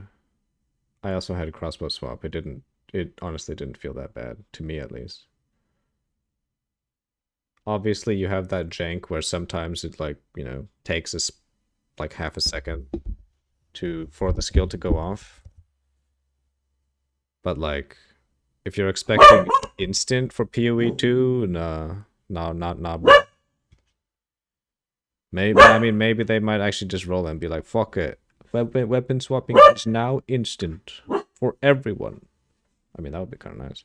It's almost near instant though. It's like, it's really fucking fast. It has to work with the weapon that you're actually swapping to. And so then you're like, okay, so sure, you look at the local attack speed mods of that weapon, and that should be able to make it work. But then it's like, okay, so what happens then when the thing you're swapping to is a staff? It doesn't have attack speed mods. It's like a different thing. It's like, okay, shit, what do we do now?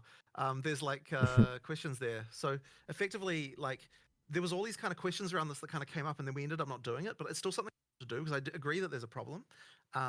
We have to make it so that I don't think we can remove it. And the reason why is because immediately would mean that something like anything that gives you sort of like ability options that other weapons have would probably become a little bit too easy. If it was just like literally 0 swap time, like you would just be raking all day, so that's kind of thing. So everything else would become, and you would be raking all he knows. Oh no, shit.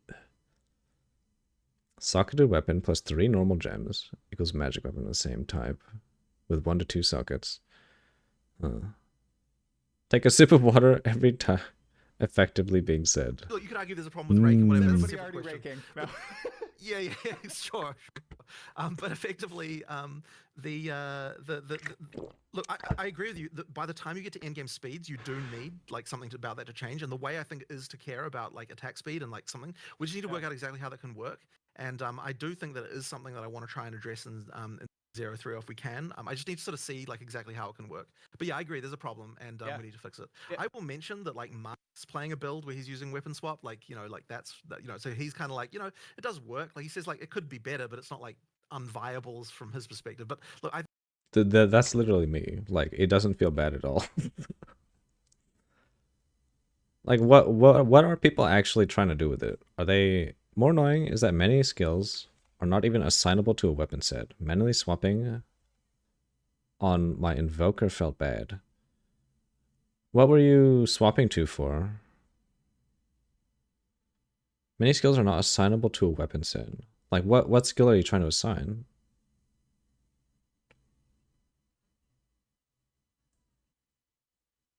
I think it just probably just needs to be faster. Mediate?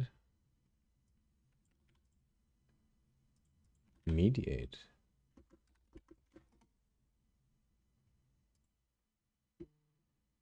Oh, meditate? I see. I mean, that's just specifically a like an ascendancy skill, right? At that point, you would have to ask yourself, like, why would you want that on a weapon swap? Weapon set for energy shield recovery passive, doubling the speed of meditate. Yeah, I guess that's true. In those situations, that would be a lot nicer. But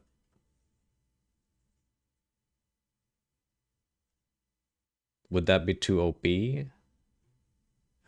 Would that give Elon the ability to gain ES back and more ES because he pressed meditate before going into battle? Oh my god. Don't make it faster for Elon. With some kind of way of scaling off attack speed. Yeah, I think people use it. It just feels a little clunky, especially when you're in endgame and like you want to quickly swap between abilities. Yeah. As I said, I'm pretty sure the speed will make a huge difference. That's 100%. That's the thing. Yeah. All right, a little extra question on weapon swap. So there was supposed to be a lock weapon tech coming in 0.2. Yes. Not in yet. Still haven't done it yet. We will get there. We'll get there. I swear it should be in 0.3. It really should. Like hopefully we'll be getting one of those QOL videos before too long with that one in it. Okay, cool. It hasn't been finished yet. Okay, and then staying on weapons just for one more moment. A lot of skills currently, well, like pretty much all skills are locked. Quality to a of life weapon videos. type. Are you guys open in the future to expanding that range of possibilities? I think like my friend Dreamcore used the example of being able to. Wasn't this question asked already and he said no? Falling Thunder using a mace and a quarterstaff. You know, it would like open up some cool tech and like unique item possibilities. Right. And is that something you guys are ever looking to do, or are you firmly? I don't think that I would. I don't think that I would want to do it, like just as a kind of a base feature like that, because, like a lot of the identity of the weapons is comes from that. Now, what I do think is important is like, okay, if you want to do something with Falling Thunder, like ideally weapon swap is the way you achieve that. And so if weapon swap isn't good, then that means that synergy isn't going to be good. So like that, I feel, is the way to solve that, is just make the weapon swapping better. That being said, like I do think that you can make things possible using uniques, right? Like you can have a unique mace that lets you use quarter stuff, because that might not necessarily be exactly that combo, but like what I'm saying is you can do stuff like well, that's actually a good idea for a unique, like a sword that would let you use spells and shit. That would be interesting. That, and like more uniques is going to really be able to unlock those types of things. That'd be awesome. So that just comes down to like making more build enabling uniques that can do that kind of stuff. But I do think it's important to keep the identity of the different weapon classes, and yeah, it's the weapon swap where just making that better will make it those cross class things more viable. I just heard the animators screaming from a few rooms away. Swords when and you said axes are They're real. gonna allow that. So, oh god, Well, thankfully, it's a lot easier to animate on the PoE 2 rigs, so Thank you know goodness. it should. But yeah, as I said, it really is more of a unique thing, I would say. okay, awesome. Well, that sounds cool. All right, so this is on progression and the Atlas skill trees. So Mhm. presently, and this is I guess is more of a personal / casual dad gamer question for you. Sorry. Mhm. Right now, it feels like there was a large time investment in to access not the entire trees, but just the Right. initial like 2 points, maybe, Yeah, right? yeah. To fight your first 100%. audience for the king and everything. And I'm wondering Yeah. if you guys are okay with what the progression's at. And I know you guys have been constantly lowering the amount of time it takes by upping splinter counts, making things more common. yeah. So I'm wondering, Yeah, yeah. do you think with the new updates you're going to be in a better position? And why do you think So- you were in this position in the first place? Like, did you just miscalculate how long it was going to take people to reach these things? Because it was a lot of time in. Yeah. There's a few things. So one of them Okay. is that for sure, just miscalculating the amount of time, like definitely the case. But the other problem is that we don't have enough content in each of the kind of in-game league mechanics at the moment. Like, I mean, there was supposed to be more breach bosses than just one, right? And like we have the models, right? We've got stuff that we'll do. Like it will happen at some point, right? And it's like all of that stuff exists. It's just that like it isn't in yet. And so it's like what that sort of led to is a situation where you've got this big gulf in the middle of the progression of each of those leagues, right? Like there isn't kind of like you start breach and it's cool when you start, and there's a kind of a big gulf, and then you get to the end of it. It's like there needs Translation: internal devs didn't have the time tested. No, I think what he's literally saying is that there's not enough content, so we have to stretch out the content that we have to make it longer, to make an end game last longer. Is I think what he's gonna say. needs to be more of that middle stuff kind of in there to kind of like fill into to give you points to kind of have more of that progression going on.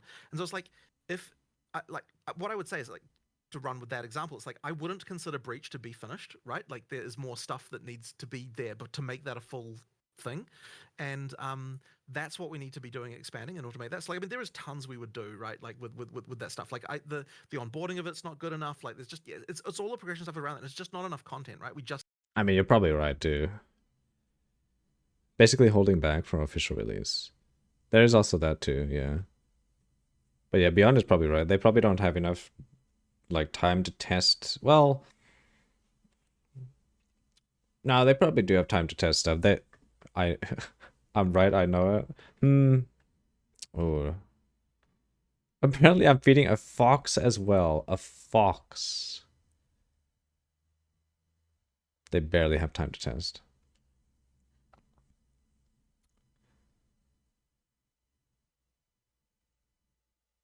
Well, actually, yeah. I mean, yeah. I mean, that's like a no-brainer, right? Because leagues are literally just the entire community testing new features, right? We are the testers. Yeah, exactly. PoE 2 is like community testing phase. I mean, it's literally beta, right? It's called beta. I don't think devs and others would be testing for like after 8 hours of work. They're technically they already have the community to do that, so yeah, you are right. They wouldn't do that because it would just be a waste of resources. They have the community to test stuff, so why would they do it, right? Don't worry. Maybe Fox is what hurt Tabby. Oh, you worry maybe the Fox is what hurt Oh. I wonder. Huh. At least they make the testing public and not just closed testing.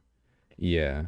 To be honest, closed testing and like stuff under NDA is honestly kind of cringe in a way. Kind of like that pseudo drama that happened in last epoch with the content creators saying they don't like stuff that really like releases and the builds are already solved. We could all be waiting for another 2 years while a group of 200 players test the game. RuneScape NDA was better than what they released. Just saying. RuneScape NDA. Like, are you talking about like RuneScape, the RuneScape 2, or was it 3? Or are you talking about old school RuneScape? RuneScape Dragon Wilds. I mean, that's not exactly like an MMO or an ARPG. That's more that could almost be said to be like almost a single player game, but no, not really. And it has more content in NDA.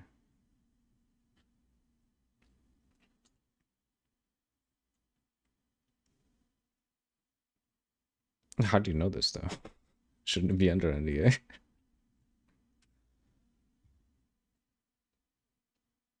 Better than what they released. It was. Oh, was better. Wait, so it's released now? Isn't the game still in early access? Oh, that's the word. It's not beta. It's early access for PoE 2. Just need more content. Now, unfortunately, It was released. Wait, so... Huh? Wait. I don't. Now I'm confused.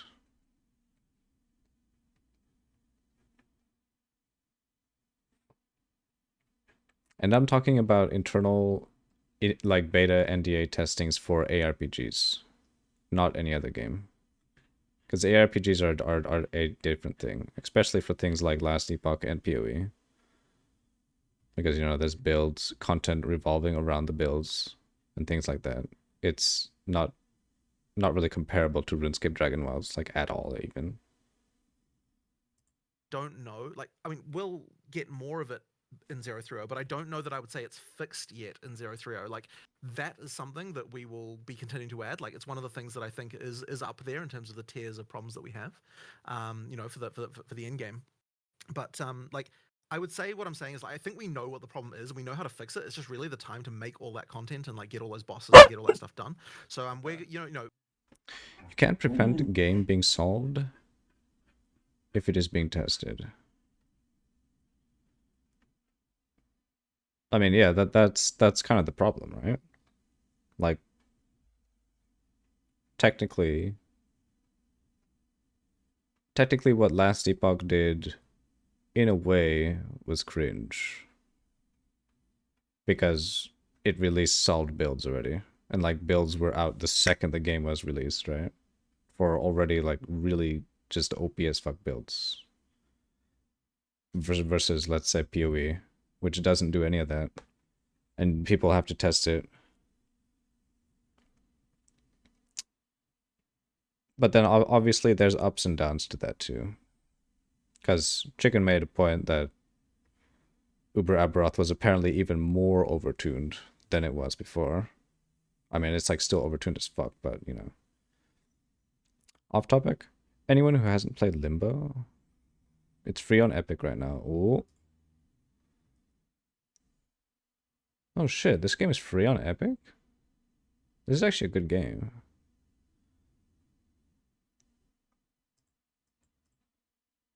That's pretty good. Jammy, free game on Epic. Limbo. I missed out on Dead Island 2. Oof. With each expansion, we're chipping away at it, we're adding more stuff, and like that'll get better. But it will just take a little while to just get all of that in and sort of get it done. So yeah, Okay. I would just say, yeah, there's more content that we wanted to add to all of these than what was added, and then therefore that'll come in as we go. So there'll be like different Yeah. choke points essentially where you're gonna hit these different tiers. Yeah, I mean, right? you get Okay. more of the stuff. You know, like, I mean, if you compare like Breach and PoE 1 to PoE 2, like there's just more stuff going on with it in terms of like the you know, the different types of, there's like different types of breach encounters and the different breach bosses and stuff like that. Like there's just more going on. So like that's the kind of thing you need, and like that level of content is what you need to kind of make it good. So yeah, Okay. more stuff will happen. We'll get there. Like, you know, it'll happen, but it just takes a little while to get to that point. Okay. So you know, like, Wait, I'm yeah, seeing as I the said, it might Japanese not- version. in 030 we'll make improvements, but I think it's probably more like 040 Ooh. where that'll really start to come together. Okay. How do you feel about the dichotomy between something like Breach Splinters, Fate. which I'd argue is rather deterministic at this point, versus an audience with a king and accessing the ritual boss and needing to find it in a ritual and defer it? Like, do you guys like that there's differences there, or I mean, personally, I do. Like, I like it when content feels different as much as possible. Like, there was certainly discussion. You can release unkillable stuff though and nerf it later. That can also be cool. We had those MMOs and RPG bosses before, which were rarely killed pre-nerf. Oh, absolutely, yeah. Like a lot of the times that happens in MMOs for raiding. Like the boss is actually just like, it is too OP, so it gets nerfed. And only like the top like 0.00% of people could like barely kill it to like the skin of their teeth. But yeah, there are upsides and downsides to insider beta testing of the community, but I almost feel like it's more of a downside in a way. It depends on the situation. Like, after thinking about it for a bit for the last Epoch situation, I can see why a lot of people thought it was a downside, because after thinking about it for a bit, like, even I thought it was like kind of a downside that they did that. Because too many builds were just way too solved before the game even came out, which was kind of shit. But as a casual, I'm also like, you know, that's just fine at the same time. But I see the other side of it. Like when we were talking about being able to make, you know, like have it be early, because one of the things we wanted to make sure we're doing is that, like, you know, for the earlier difficulty levels, it's easier to get the audiences and so on. And so then we started talking about, oh, how are we going to do that for ritual? Maybe we need to add splinters to that. I would probably be way more invested if I was actually making like last Epoch content for it. Beyond kind of killed my spirit to play last Epoch. Beyond. Wait, are you talking about like B? With his NDA leaks. Ooh. Wait. Huh? Wait, what was Beyond leaking NDA stuff? Uh-oh. Masaka. I don't remember Beyond leaking stuff. It was chicken. Oh, okay. Not Beyond. Oof.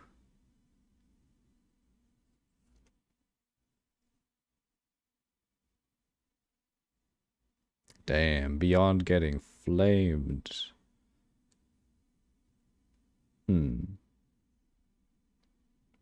Wait, so what did Chicken really like leak though? I don't think he really leaked anything.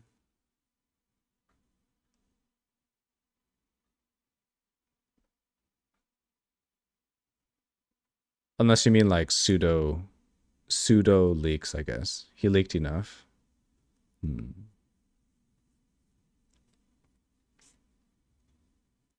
I was kind of like, no, I don't really want to just have it so that every in-game pinnacle just works the same way. Like, I like that His log tells it all. Work.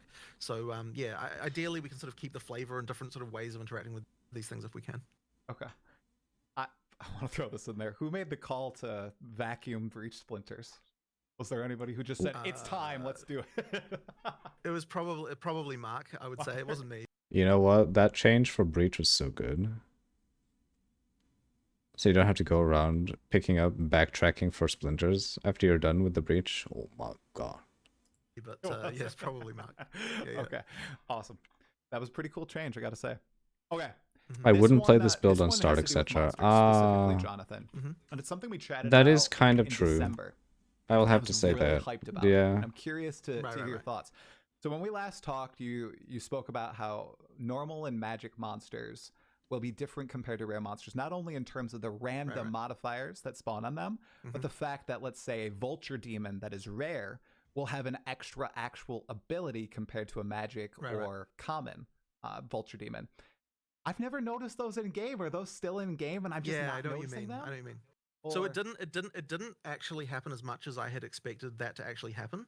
So I think there's probably like You 3 can't monsters or just something like that that trust ended the up actually doing chicken that, and like that was leaks. way less than what we expected. Oof. Like I know one of them is like the True. He said we wouldn't like Falconer and Heartseeker on League Star. Oh my god. Oh.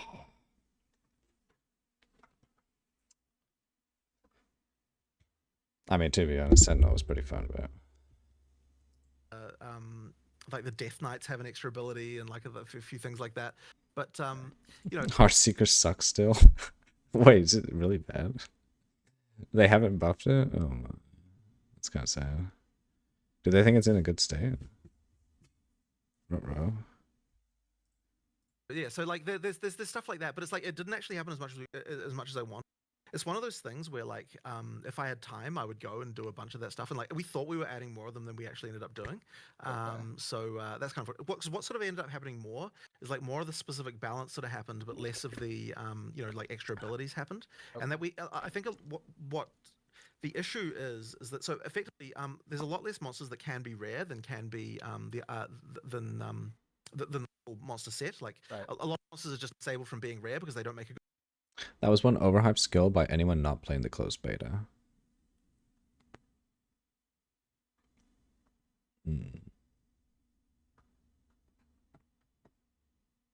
They added more than what they expected because the fucking community hated it. Oh, are you talking about last Epoch devs?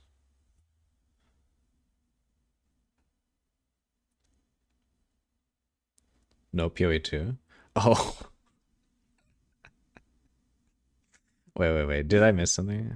Abilities happened. Like the Death Knights have an extra ability and like a few things like that. But you know, yeah. So like there's stuff like that, but it's like it didn't actually happen as much as I want. It's one of those things where like if I had time, I would go and do a bunch of that stuff, and like we thought we were adding more of them than we actually ended up doing. So that's kind of what sort of ended up happening more is like more of the specific balance sort of I happened, see what but you less mean. of the you know, like extra abilities happened, and that we I think what the issue is that so effectively there's a lot less monsters that can be rare than can be than the monster set. Like Right. a lot of monsters are just disabled from being rare because they don't make a good rare fight. And the intention to fix that is to make it so that when we have a monster where we say this can't be a rare because it's, you know, Effectively, it going on with oh. it, that's where we wanted to add a new ability to make that happen. So it really is just more work to do that, but it's sort of hard to make that the thing that's more important than, like, you know, effectively like resources got pulled off. Oh, he said effectively. So that's like one of those things I really think I'd like going, but at the moment we just yeah, as I said, it's on like 3 monsters and we need to do more later, I'd say. PoE 2 Alright, is I thought honestly getting I better wasn't every saying it, patch. so I just wanted Just to give it confirm time. that. And I was Alright. also curious. I mean, are this some is something I've monsters that always said, instill, right? like, It just fear needs more and time to horror into cook. people when they play PoE 2. Are there any? Is there any specific one monster that makes you like clench up when you hear Like, much more time. it or see it on screen? I mean, Oh god, you know what? Talkative Tri's question right now? You know those like bloated mushroom dudes in literally Act 1? And they like spray a whole bunch of like AoE ground on you and exploding mushrooms. Those guys do way too much damage. By the way, if you want a more casual PoE 1 League start practice before 3.26, he has a few decent vids. Ooh. Ooh, okay. Yo. You know what? This is actually good. This is good info. We'll actually watch this after Talkative Tri stuff, because we do need more ideas and info on what we can league start with. Stuff that's safe. Quote unquote safe. Because Power Siphon Mines is going to be... Wait, Toxic Rain Trickster League Start. Really? Oh. But testing before patch notes? That's really just barely ideas. In a way, yeah, but it still gets you to play the certain skills and the combinations. Like skills that are likely not going to get nerfed, i.e. Toxic Rain. Toxic Rain is like fucking in the dirt right now. And it's... if it's good, It could be pretty good. And honestly, Fizz.Scion has always been decent. That's why I say casual practice. Yeah. So this stuff getting nerfed is very unlikely. Scion Fizz.Dot has always been like base. If Fizz.Dot stuff gets deleted in the next patch, Scion is like basically almost dead. At that point, literally the only thing that would be keeping it alive for League Start would be like Molten. What was that bouncing fire spell? They got us. Hello. It's a it's an art bot maybe. Yikes. Well, thanks for the follow. Chaos Dot might seriously get a buff. I kind of hope Chaos Chaos is buffed because I've always liked what was it? What was it? Rend? No, not Rend.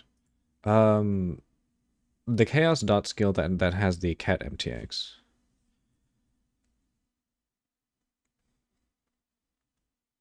Thanks for the Baton Baron. Yeah, that guy's definitely a bot. Soul Rend, that's what it was. Yeah, I want Soul Rend to be good again. Like, I want to make a good Soul Rend build. That's not like cock. Like self-cast Soul Rend.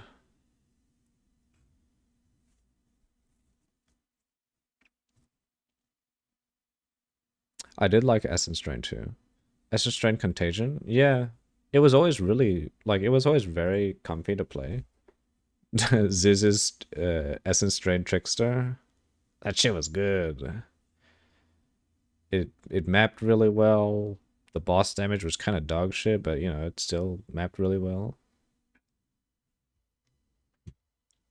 Yeah, we'll definitely take a look at this stuff. A lot of people Funny hated thing, those like, vultures that leapt, you know, Right, four right. screens away. Like people hated those. I mean, the funny thing in in-game is it's probably the frickin' what do you call them? Quill crabs are probably the thing that's the most. Or the serpents. But it's funny. The answer is so different in in-game versus not. Like in the campaign, my favorite monster is the Eternal Knight. Like I really love that thing. It's just like one of my favorite monsters, just because I like how like the counterplay you have to do with it and that kind of stuff. But you know, in in-game they just kind of end up dying. And it's like doesn't really. Eternal Knight. Is it? Wait, is he talking about the monsters that like block you and send out projectiles? Fuck those mobs. I hate those. Matter. I think that was my But, first hardcore death. Was to the Eternal Knight. Right. Okay. Oh my gosh. Yeah. Crazy. Yeah. Okay. Cool. Oh, you know what's another build?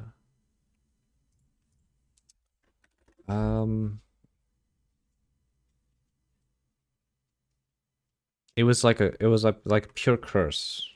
Hex, not Hex Blast.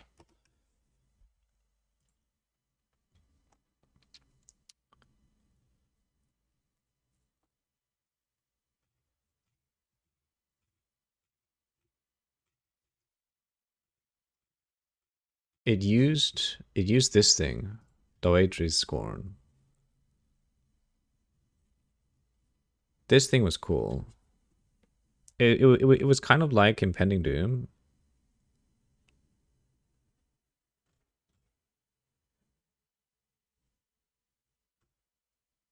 What was it? What was the skill? Because you cast a curse, but it wasn't Impending Doom. It was something else.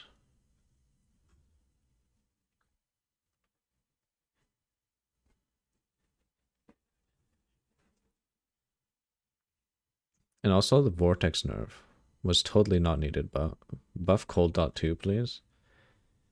Vortex. What's Vortex?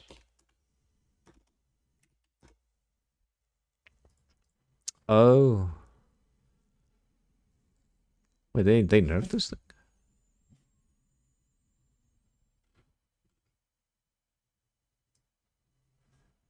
Oh.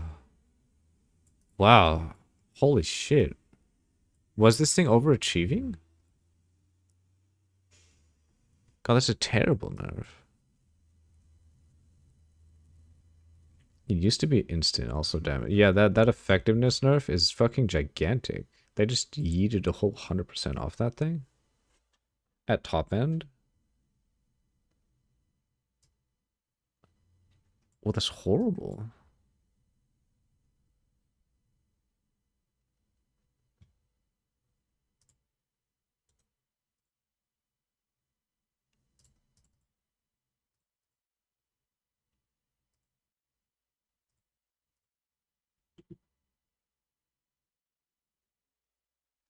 It was never overachieving. It was just a good cooldown skill. Why did they nerf it? That's so odd. Hmm.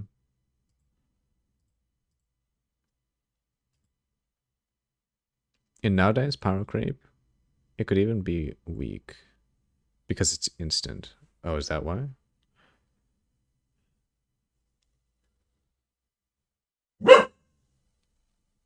Wait, so was it overachieving then? They removed quality of life. Well, I mean, they seem to have removed like damage completely too. The gem is like almost gutted in half by not making it instant. Hmm. What's like the cooldown on it? Well, not the cooldown. Like the amount of time it takes for it to even deal damage.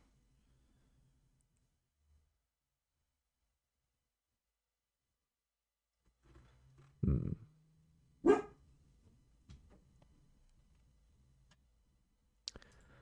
Will. All right. Before we get into actual Dawn of the Hunt specific stuff, two more questions about the general game. So one of them might be pretty quick. Originally, when you guys were pitching Path of Exile 2, the pitch was every zone is going to have like a boss in it. Now, I know right now during early access, not every zone has a boss. Like all of them have like cool encounters and the like, but not all of them have a boss encounter. Is the plan still for every zone to have a big boss, or is it a little bit more dispersed throughout the campaign now? I want that to happen. I don't know if it'll happen for release or not. Like so we have bosses for these, right? Like all of the areas in the game, we have a boss that's for that area. It's just that not all of them are finished, and it's about getting time to finish making them. So it's kind of like, okay, like certainly the promise of having 100 bosses will be like 100% like over delivered as far as like getting like once we get to release. As to whether or not every single area will have a boss at release, potentially not. But it's like we do have all the bosses sitting there like waiting to actually just get all the VFX and get all the stuff like there. Like it's just we just have to get them done. So like I eventually we will definitely get there because like as I said, the bosses are just sitting there. We just need to freaking make them. Like we have models, we've got rigs, we've got all that stuff. It's just we don't have the animation finished and the VFX done and like all the actual design work that needs to happen to actually make it good. Yeah, like as I said, still the plan. It's just that there might be other things that feel more important to us to do rather than. Did they misallocate like a lot of time into the designing and rigging of assets and not like animating, designing and that shit? There's no way.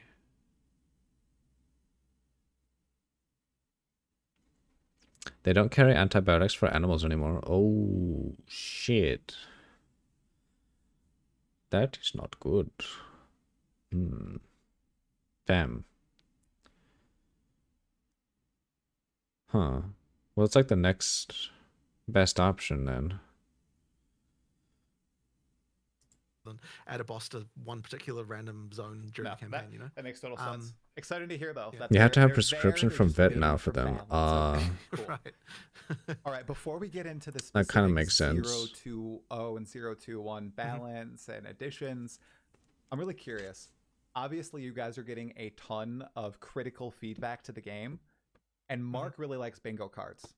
What is the best place for us to put this feedback? Is it like on your forums, on Reddit, in posts? How do you guys like to consume this best? Especially, you're talking about like an elite cabal of balancers in the game. Like how? This is actually a good question from Talkative Tri. It's positive in a Like it's in a positive direction. It's good. How do they like to read the feedback the best? Like, what's the most productive? I guess. Well, Is what I'm asking. the reason we like the bingo cards is because it forces someone to really consolidate what is the most important things. Like if they're going to make a bingo card, it's like you can't just like kind of go on a rant and have a billion different little things where you kind of don't know what's important. It's like these are actually the things that you are saying are important to us, and so that's kind of the reason why I like that. Now, in terms of like, so we obviously have got our community team. They're reading like all these different places. So like, I'm gonna get feedback like of the overall like sentiment of like what people are complaining about the most from them, regardless of kind of where you post it. But in terms of like what I like to consume myself, that's why we like the bingo cards. But also like, you know, like someone who makes a video essay on YouTube, like that's the kind of thing where like I can sort of listen and understand the, you know, like there tend to be like there tend to be like if they're a creator with like you know like a lot of views, I'm going to be paying attention to that stuff, right? So like that stuff is another thing that I like to watch and understand. But as I said, like in terms of just like random people posting, it really doesn't matter where you post because you know our community team will pick it up and they'll get it and they'll find it and deliver it to us. Okay. More bingo cards. They're coming your way. Sounds good. Yep. All right. So, Dawn of the Hunt, Jonathan. I think we mentioned this a little bit earlier with Disengage and Rake, but the spear skills, people loved the mobility that they added to the game. A lot of people are using them on different, you know, builds or classes that aren't actually using the spear for damage and everything, right? With Disengage, especially. We saw, you know, the race with like Angermus and everybody else just disengaging through the campaign, right? Right. I'm curious, seeing that people really like the mobility the spear has, is this making you guys? You wanted to go inside and heat up your lunch, but Tuxie is chilling at my car with me. Oh my god, it's cute. Damn, we're gonna need like a plug in your car so you can. Wait, don't they have those things? Like the cigarette plug that you can put in and you can like power other things in your car. Well, I guess that's mainly for like USBs, not for power regular powered stuff. They do. Hitman is free on Epic Games, I assume. Wait, is it Hitman 1? Like the very first original Hitman? Then Tuxie starts begging for my lunch. Ooh. Wait, Steam?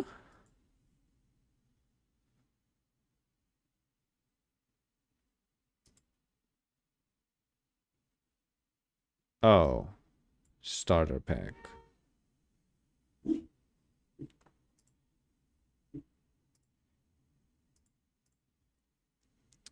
Ah, it's a demo. It's not free, I see. Mixed. Ooh. Wait, what?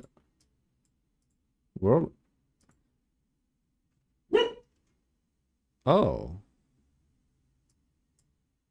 I see. Never mind. It is free. You're required to sign up for a free IOI account and receive updates from IO Interactive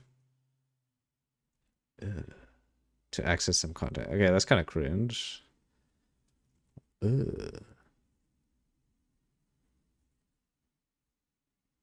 Some limitations. Oh. While supplies last, games granting during free-to-keep promotions do not drop Steam trading cards. Oh. I mean, it's free, right? You guys consider perhaps adding more mobility skills to future weapons, to previous weapons? I'm not just getting to the give game on people my more Steam. tools to move throughout the No, game. you are. Well, I mean, it comes down to what's the feeling of the weapon supposed to be, right? In the case of the spear, you're talking about, you know, a dexterous melee weapon. Like the quarterstaff is not as agile, but it's still more agile compared to the mace. You know what I mean? Like, you know, once swords are in, they're going to be more agile than a mace, but potentially less agile than a spear. Like, you're just kind of wanting to get that feeling of like, you know, Okay, of each weapon kind of has that feeling. So I mean, look, every weapon type should have some level of mobility, but like the spear. It's free, so who cares? So in a way, like yes, but in a way, absolutely not. For example, if Assassin's Creed, like, what was like the worst Assassin's Creed? Like if one of the Assassin's Creed was free, even if it was free, And if it was on Steam, I'd probably add it to Steam, but I'd probably never play it.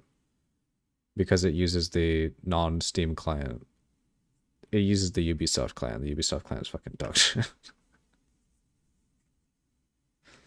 Really, it probably is about, you know, like And if there's like more intrusive shit, nah.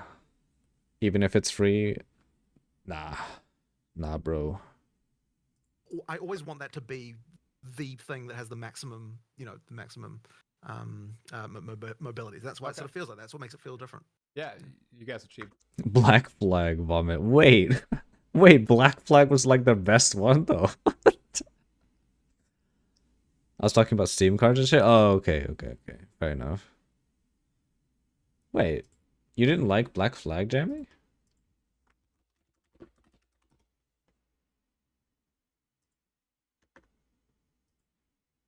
It really wasn't. Really? I would say it's like actually one of their better ones after Assassin's Creed 2.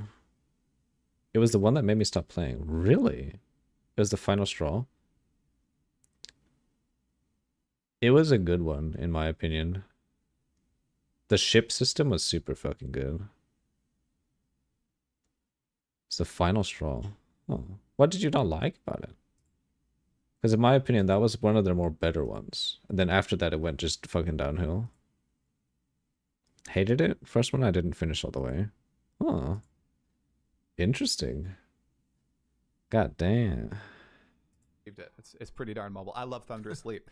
I'm also curious, just as a brief follow-up, have you guys ever considered more Blink-like spirit gems for dexterity and strength-based classes? Because obviously this is an intelligence gem. We'll get into attributes in just a moment. Right. They're sometimes a little tight. Have you guys thought about like a flavorful way to do Blinkish abilities on other archetypes?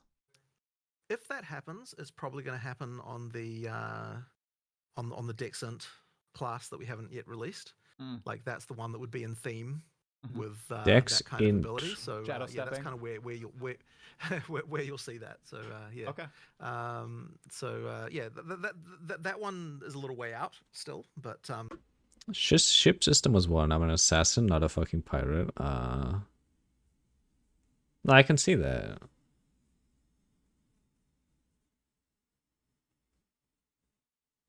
I mean, yeah, if you look at it that way, it does do away with like the whole Assassin's Creed assassiny part of it. Huh. Interesting. I never looked at it that way. I just thought the game was fun. But yeah. It does do away with the assassination aspect of everything. Yeah, I mean, I still think Assassin's Creed 2 and 1. 2 was like Assassin's Creed's peak, I would say. It was so good. No longer the same game I fell in love with, I see. Understandable from that aspect. Like, yeah, there's a lot of design stuff along those lines, I would say, for that class. All right, little tidbits for Shadow enjoyers out there. All right. All right. So on from the mobility front to crafting systems in Dawn of the Hunt. So Dawn of the Hunt introduced a lot of different crafting systems or items to the game. Now, they didn't add a lot of systems. them are really cool. I'm curious, how do you feel? How much should an average player be engaging with them in endgame? So I'm not even talking about campaign. I'm talking you're in the endgame, you're running maps. How often should I be touching something like the Recombinator? Well, Recombinators are in particular like the one that I would say is the most kind of, you know, like that it does take a certain level of person to use that, right? Like that is like a for you have to be a bit of a grinder to be able to use that system for sure. Okay. So like that one, right? I mean, I would say that one is sort of designed to be that way. Like, and it kind of has to be just due to the nature it works. And the funny thing about Recombinators, and I feel like I've said this before, even with the previous designs, that like it is really hard to make something with with that mechanic that both feels like that it's worthwhile for a player while also not completely being ridiculous from the perspective of like making the item game too easy. And it's like it's really hard to get into a place where you've kind of got like both of those two things. Like the benefit that recombination gives you compared to to using other types of crafting methods is actually ridiculous. But yet it also feels completely like the chances are incredibly tiny to a player. Yes. So yeah, it's kind of one of those things where you sort of always ends up like that. Mm. And we sort of had trouble with the recombination a few times. As to whether or not players should use it more, I mean, we sort of the target was that people would be using it like once per expedition, and I guess I don't know if we've like completely succeeded at that. Oh, okay. So you know, yeah, like that's kind of one of those things. But yeah, that Once one I would per say is definitely one of the hard expedition. ones. Like for the other ones, like we want a variety. Like some of them you should be using all the time. Some of them you should be using much more rarely. You know, we're about to add a bunch of these new a bunch of these new runes and things like that. You know, like those ones are kind of intended to be like, you know, like they're a thing you want to find. Like they're rarer. Like, you know, they're cool chase drops to find that. Those would be relatively rare, but you know, still way more common than what the current rarest shit is. So you know, because we had that problem, of course, you know, that we found out, and that one. You know, like so effectively, it should be a mix, in my opinion. We're kind of a little like want to really make sure though that you don't get to the point of like you get suddenly inundated with like too much all at once. So we just have to like balance that a little bit. Okay. I'm curious about the socketable system for on items. So Effectively, right now, you oh. touched on a whole bunch of chase Oh, socketables no. are being added to the game. And right now, many of the stuff in game are meant to solve simple problems, right? The rune system was pitched as kind of a replacement for Path of Exile once crafting bench. And with these new chase socketables being added to the game, it seems like that might be fading a little bit away. Is there going to be other ways to solve these simple problems that people have in the future or imminently? Or well, I get so I guess the feeling that we have is like as you kind of get deeper into the end game, then you'll get to the point where the base items that you're getting, because they're getting better, are kind of able to solve your problems more, and so therefore you don't have as much need to rely on the runes to do that. Now there'll be people who will argue that like they're still having to rely on them a lot for things like attribute requirements, and that's like another whole topic that we could talk about. So you know, like that's a thing for sure. So it's kind of like, but the ideal we kind of want to strive for is like as you progress through the end game, your items are getting better. You no longer need, you know, like you might be a bit overcapped on res, you know, because you're getting the items are getting better. Therefore, you're like, okay, you're getting to the point now where you can say, okay, I'm willing to sacrifice this rune slot, and that's right around the time when you're getting these like rarer chaser and other socketables coming in. So that's kind of like the feeling that we sort of want to achieve. And so then by the time you're like ultra top tier, you're like, I'm not using, you know, I'm basically not using any attribute or resistance socketables. You know, I'm only using these like ultra chase like really things, or maybe it's like kind of, you know, 75-25 with 25 on you know, just to fix that one resistance that's not quite right, like that. This still falls back to like the question of how long do you want us to grind? But then that's kind of a dead question at the same time, because, you know, he's already answered it multiple times. They just don't know. Kind of thing. That's kind of where we want to be as you kind of get through that progression. To kind of get that feeling of like another feeling of progress for the character. Okay. On the resistance front too, we'll talk about attributes in a second, but resistances especially, I and many other players have found it almost. So when you find a new cool item and you want to replace it, but it's going to replace an item that solves many of your resistances, right? It turns into this whole game of gear shuffling. And this is primarily, I think, an early end game thing, right? You don't have a lot of currency to trade with, or maybe you're playing SSF, and this basically ruins your character and it causes you to need to reshuffle everything. Are you guys aware that is kind of like the PoE 1 like gem system, where the whole shuffling constantly had to occur, and that you have to juggle these defenses to maintain that base level of LE res? And you think there are any solutions that could be added to the game? I know in Path of Exile 1 there was like the harvest resistance swap on items. Maybe that could be like an omen that could be found. So the harvest resistance swap. So I actually talked to Mark about this recently. Okay. And we were discussing about like whether or not we were happy with the harvest resistance swap, and like, we were kind of like, the worry there is that it does make things a little bit too easy as far as the item game goes. Like for sure, like he was kind of like he sort of had the opinion that like, you know, like that's kind of like it's part of what like. Yeah, it's sort of part of what sort of trivialized, like, you know, getting things exactly where you needed them to go. Like, he's kind of the opinion that that was too powerful. We sort of talked for a while about this, and the issue that we were having is like, okay, so I'm like, okay, sure, so you could make something like that, but just make it really rare, right? And it's like, well, okay, but if it's rare, then you're not exactly solving your gear shuffling problem, because, like, you know, that you need to be doing that all the time. So it's kind of like we're in a bit of a hard place. So I actually don't really have an answer to how like we can improve this without kind of like compromising the item system, what we would consider to be too much of a way. You know, like, so this is I guess this is a potential concern. Now, the runes in theory kind of do address that, because it's like you can I know they're talking about PoE 2 right now, but what are the odds that they actually potentially remove it from PoE 1? Because it's quote unquote too powerful. I mean, it is really strong. It's arguably almost one of the strongest things in PoE, like resistance swapping, because it just makes things so much more easier. temporarily I just hope they don't remove it. Because it's so nice to have. kind of like use them.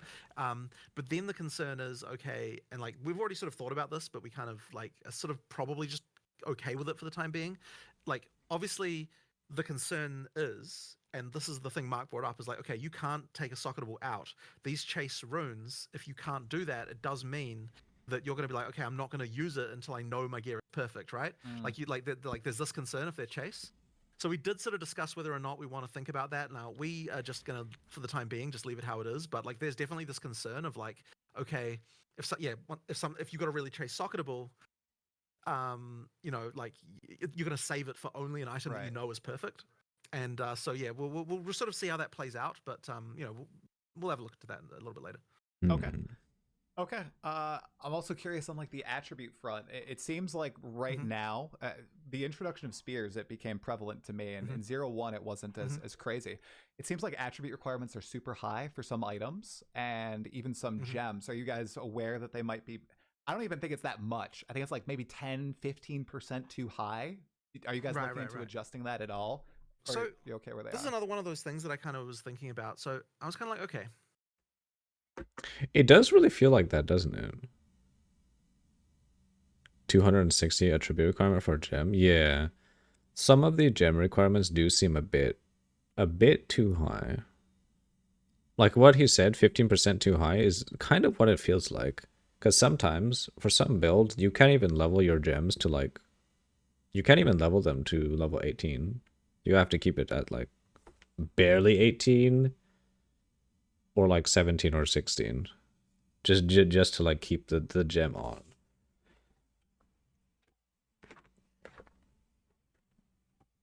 Which is kind of weird. I think what it comes down to is this. If you are playing a strength character, and should it be the case that you don't have to worry about attribute requirements for strength gear, or should you still sometimes run into something where you're like, okay, I need to allocate a bit more extra strength for this? Like, should this be the case or not? It's currently kind of balanced to a point where it's like, you know, like you have to occasionally care about attribute requirements.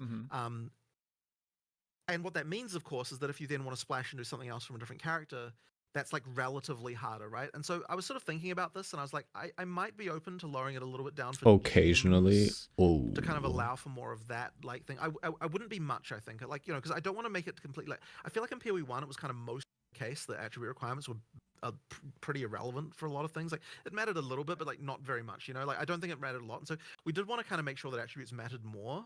But it's possible we overshot a little bit for the gems. I think for the gear it's okay. I don't think that we've got like a huge problem there. Gear is fine. I necessarily, think the main although there are outlier maybe a is the few gems cases in where, PoE like, people would 2. argue that it's not right. I could definitely see the argument for gems coming down a little bit.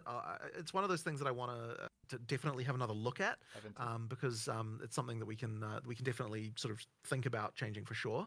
The main thing is just making sure that people can run builds, but on some level there is intended to be an optimization problem, right? It's like, okay, you got to be thinking like, okay, if I want to do this and use an off-cost thing, it's like now I'm making a sacrifice somewhere else. Like having to allocate the attributes is what prevents you from making a build that's just literally the best thing from every class on one build. Like, that would be an ultra dominant. Like, the attributes are the only thing really preventing that from being the case. So especially, you know, with more of the combo stuff going on, we just have to be a little bit careful about that. So, you know, like that's really the sort of the only control level we have around that. So yeah. Okay. Now, yeah, especially on spears. Spears, I feel like those, like, because they encourage you to go in like sometimes all 3 attributes or 2 certain attributes, and it gets a little tough. That's just what I experienced. So maybe a little bit on that front, but Is there a tri-attribute spear? I believe that maybe I'm crazy. Chat's probably going insane if I'm wrong. I thought there was. I might be wrong. But I remember I was just struggling in 02 or 010. Right. I was not. And Right. it was rough. It was rough in 020. Right. Okay. Okay. Understood. Okay. So here's another curious one that I've seen a lot of debate about. So movement speed in Path of Exile 2. Oh, We're not even going to talk about boots, Jonathan. I just want to talk about the baseline movement speed, and not compared to monsters or anything, just the overall movement speed of a character. In the monsters too, a lot of people feel like it's too slow, and like a gauge people give is when you get Hare's Foot, that boon in Trial of the Sekima, it's like 30% increased movement speed. People are like, oh, that's where we should be, right? How do you feel about it maybe being a bit too slow? Do you think it's fine where it is? Just in general. Well, as far as I know, and I could be wrong about this, but as far as I know, the baseline movement speed in PoE 1 and 2 is the same. Baseline speed is the same as PoE 1. Even if that is the case, I think it's the perception of it. I also think... is it just me, or is PoE, like, is it more zoomed in, camera-wise? That just makes it feel slower? We are talking about baseline. No boots, no Quicksilver, nothing. Too slow, especially considering monster speed. Yeah. His question... I mean, Jonathan answered it, right? Baseline speed is apparently the same, but speed is relative when you add everything into the mix. Because as Jeremy said, considering monster speed, they were making fixes to this already. And as Baron said, zones are fucking massive. Like, I don't believe it is actually different. The difference is in, like, the things you're doing, right? Like the skills that allow you to move all the time and all that stuff, right? As far as I'm aware. Now, as far as movement speed is concerned in general, keep listening. I don't want to spoil anything, but like we are working on things around this. Oh, they're adding more We movement. do have ideas for what we want to do. Movement skills. I don't want to break the combat system. Like if we just buffed movement speed for the player, like the baseline, it would break the combat system in a lot of ways. Like we'd have to do a lot of stuff. There's like animations. It would be a huge deal. Yeah. But we have some ideas. You know, but we'll talk about those a little bit. Like just I missed my Queen of the Forest probably build. Zero announcement. I would say as well, we'll be talking about that. But yeah, we've got some ideas. Like I think that there is something we can improve here. That will be the best of both worlds of still having combat mattering while still, you know, like being something that can help players with this concern. So like there's stuff that we can do. So maybe yeah, something I guess that's I wouldn't like a little really bursty, right? It's not maybe tied to gear. It's just every so often so, you get a little dopamine rush. So we'll see. Okay. We'll see about stuff like that. Okay. So yeah, I definitely understand the problem, right? Like so in terms of tier 1 issues that we have that we want to address in 030, this is in the list, right? Like this problem that people have. Like you know, like I mean, we've got our list of tier 1 issues that we're like we can't release 030 without, you know, like even though I said we weren't locking features. I mean, some of the things that you see, some of these things we're like, here's the tier 1 issues we're working on it. This is one of them. This movement speed concern that people have is a concern. But as I said, I just don't want to ruin the combat system too much. So that's why we have to be a bit careful. Okay, no, that's fair.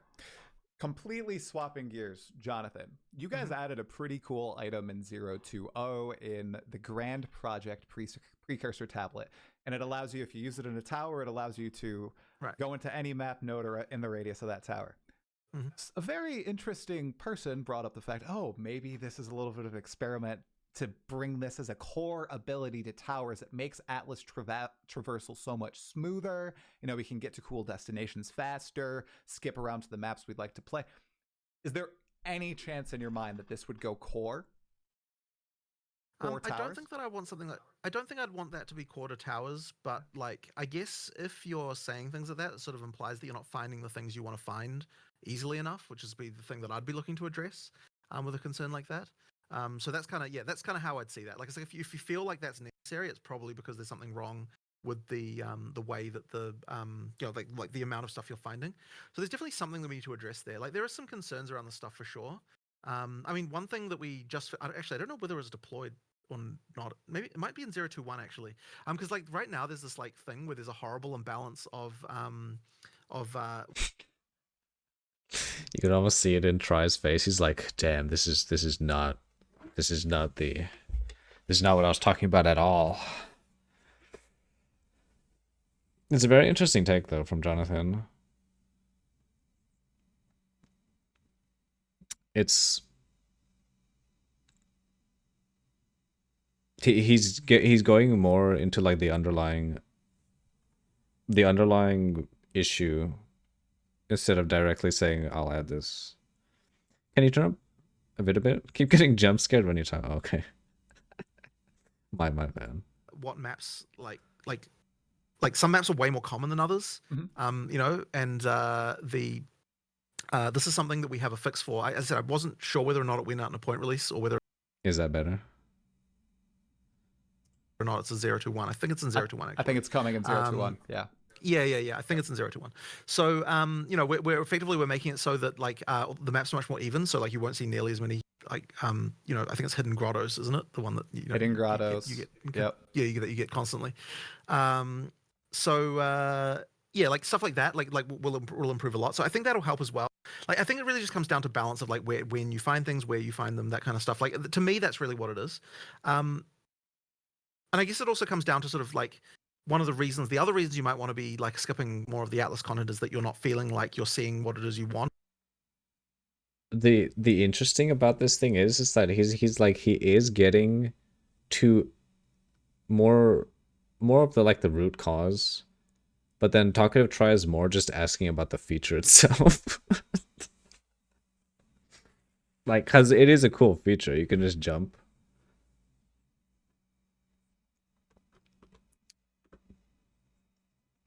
It's pretty funny though. Much better, by the way. Oh, okay, that's good. Thank you for letting me know though, because obviously audio disparities are cringe. Thank you. Thank you for pointing out. And I guess that's another larger issue with towers as well. A larger issue with towers. Towers just existing is just a large issue. I think another thing that people really would like is more just player agency, right? To be able to, like you kind of said, run the. Oh, he's easing in. He's easing back into his initial question. Can we have that one feature? Maps that they'd like to run with the mechanics that they'd like to run, and the grand project tablet allows that, right? If you see a breach and a ritual and everything on your favorite map layout, but it's on the opposite side of the tower and you got to run 10 maps to get there, you know, it kind of is a feels bad moment. But just more like... There's actually so that is a broader issue that I've noticed with the current way the Atlas works, which is not something that we initially... It's actually comes down a little... And he goes back. He goes back to his dev fixing. God, this is great. This is good content. But to the overlapping tower thing as well. And it's only sort of a realization that we came Even he's even Talkative Tri just kind of gave up right there. As well. And it's only sort of a realization that we came to recently. So how can I put this together? Like, okay, so there's this issue of like, if you know in advance that something isn't the best, then it feels bad to have to kind of go through it like already knowing that it's not the thing you wanted. And so what I'm talking about this is like, okay, and this is something that the old Atlas, like in PoE 1 Atlas didn't have, that PoE 2 Atlas does have, that's like, you know, just sort of think about it, it's like, okay, so the overlapping towers thing is a great example, right? It's like, if you know that overlapping towers is the best thing, then every time you see a non-overlapping tower, you're like, oh, I have to just get through this so I can get to the next overlapping tower. And like, let's just say, for example, and like this is a terrible idea, so I'm not actually going to do this, but I'm just like, let's just say, for example, that we had a mechanic where, and I wouldn't do this for like 10 reasons, but that like when you run a map, there's a random chance that it turns into a tower, right? Let's just say, for example, we had that mechanic. What that would mean is that now you at any time could get the best thing. So you don't feel bad about running maps that you know can never be the best, because at any time the maps could be the best. And this comes down, I think, to the sort of core of like AIPG itemization as well, where it's like one of the reasons why Honestly, that idea that Jonathan put out is actually not a bad idea. Because tower fishing is cringe. And if you can just deterministically put on shit, well, actually no, it would be fixed if they just made it so that towers don't overlap ever, and the juicing. Well, no, that would kind of remove like the skill roof.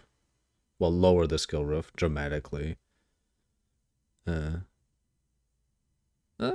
would say Jonathan's suggestion right now is actually not bad. why it's good is because, like, the next rock you turn over could contain the mirror drop, right? So it's like you don't feel bad about killing monsters, even if, like, like, assuming we get everything right, that is, because it's like, okay, there could be a good thing like right around the next corner. It's like if you knew that every monster that you killed was going to drop nothing. Like, let's say, so here's another example of a thing that would be similar, right? Let's just say that all the monsters in a map drop nothing except the boss, right? Did you turn over a rock and find that mirror? Oh my god. It's mine now. Let's just say that that's what you had. Okay. If you had that, killing all those monsters would feel like a chore, because like there was no chance of that ever returning anything for you, right? Scared. You're just like, I just want to get through this to get to the boss, right? And so you've kind of got a similar thing going on, but on like a higher level with the Atlas system, where it's like, that this part isn't the best, therefore like I feel bad having to grind through it. Like if they had a chance of being the best, it would be fine. So I feel like we need to find a way to make that more the case. And like I was sort of discussing, like, as a random example that's kind of a bit related, although not exactly the same, of like, in PoE 1, any map could just randomly spawn a breach, Yes. for example. Yes. And PoE 2, when you don't have one. You know what I mean? So it's kind of like there's this like so like that sort of element sort of like has a thing there. So there is something to this, and like I can see that there's a problem. I just need to sort of work out exactly how we're going to. And the things that like as I said, the thing I just said there before, like that would solve the problem. I just hate it for 10 other reasons. I'm just sort of putting that out there as like an example. To evoke the idea of how it would feel to you if that was how it worked. You know what I mean? So like that's the kind of thing that I'm thinking about how to sort of resolve this problem. So we do need to do something. Like I like a lot of what the tower mechanic does, but like there's still not something quite right about it. Like there's some stuff we have to do, and I also really love that sort of feeling of exploration thing going on. But I guess something we didn't. Feeling of exploration. I don't think I've ever felt that in the PoE 2 mapping system, like, ever. Explore what? Yeah, that's kind of a good question. Like, what the fuck are you exploring?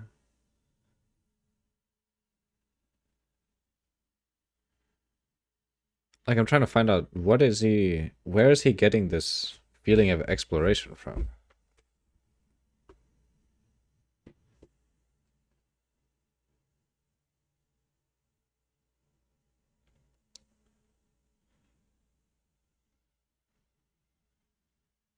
Maybe I'm like too loot orientated, and I'm just looking for loot.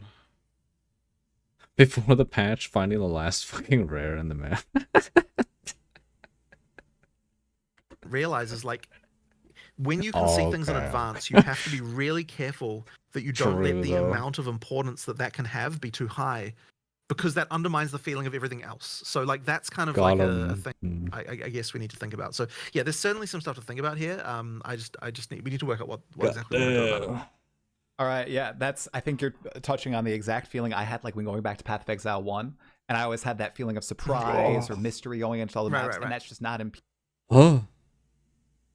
surprise and mist in PoE 1.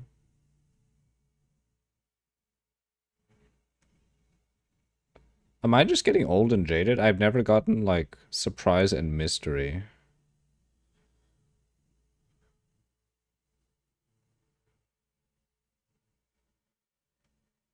Maybe we're too loot brained. Uh-oh. Maybe we're like just monkeys. I hear Tink, I feel good. PoE too. So I'm glad that it's Right. on your guys' radar. That's awesome. Right. Oh, Well, I mean, in 0-0, Maybe for like the first 2 to 3 months. Oh, you mean like when you first get into the game? Yeah, yeah.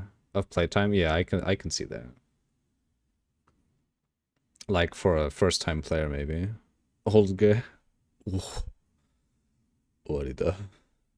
we Yeah. did intend to improve that situation by adding more random things. And so having more random things that aren't just the leagues is also a way to sort of improve that. And so 0-2 helped with that to some degree. But I do think that there's still like an issue around that to think about. Okay. Yeah. Awesome. Okay. Let's see. I know we're running short on time. I know you have to run in about 25 minutes. So Yeah. I'm a little bit curious on, let's see here. I'd love to touch on races for just a moment, since you guys are running quite a few of them. Okay. So they're obviously back for Path of Exile 2. You guys have been running them pretty consistently. I'm curious, is there anything in particular you guys are trying to glean while watching these races? Like, are they influencing any balance decisions? Or are they showing you, oh, well, this part of the campaign could be improved in a certain way? I'm really curious to hear. Or are they just pure for entertainment? I wouldn't say that we learn much about things from that perspective beyond just what about what races are doing, right? There's obviously changes we could make for races in particular. It doesn't influence too much about the rest of the campaign, I would say, just because like the things that they're doing are really just quite outside the norm of what normal players experience. So yeah, it really is more of a just a fun thing we enjoy doing that. Like that's more of what it's about. I wouldn't say that there's like a kind of development reason to run them per se. Okay. Yeah. All right. This is a. Is that so? But what if there's like a giga nice leveling meta build that is overachieving? Yeah, that's Susk.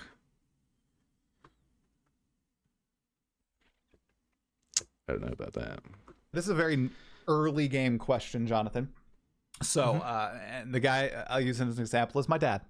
So, a lot of very new players to ARPGs, they started playing PoE 2. It was like their first ARPG ever. And a lot of them are unaware of the importance of certain items in the game, like crafting currency, right? A lot of people will just hoard it, even though the currency says, hey, use me on items, right?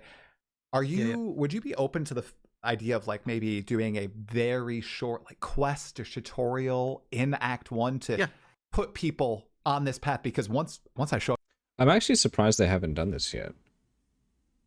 Because they expect you to be crafting with the dropped currency, right? I'm surprised they haven't the first transmute orb you get to be put this on a white item and it gets extra stats. Wow. And it forces you to do it, so you use that shit. For new players at least. I'm actually shocked they haven't done that yet. Showed him how to do it, Jonathan. Dude, he's ground more than I have in PoE 2 this season. I actually already had this idea, and it's already something that we've got in the works. So I just want to show everyone because okay, a major experience a major difference in experience is just transmuting your weapon. If you transmute your weapon, you're gonna have a way different time than if you don't know to do that. So that's something we're going to explicitly say okay, here is a quest where it's gonna. Don't you have to do that with the challenges, though? Do you? Do you actually have to do that with the... Maybe in the PoE 1 challenges?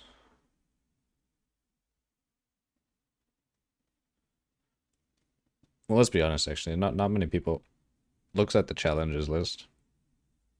Also, just a sec. I need to take a piss. Really bad. I'll be right back.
Okay, we're back.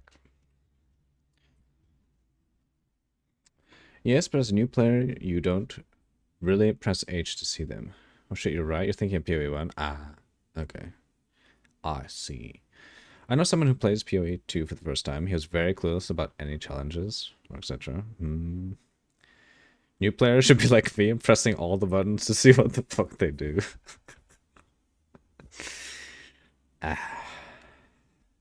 Drop a transmute. It's going to tell you use your weapon.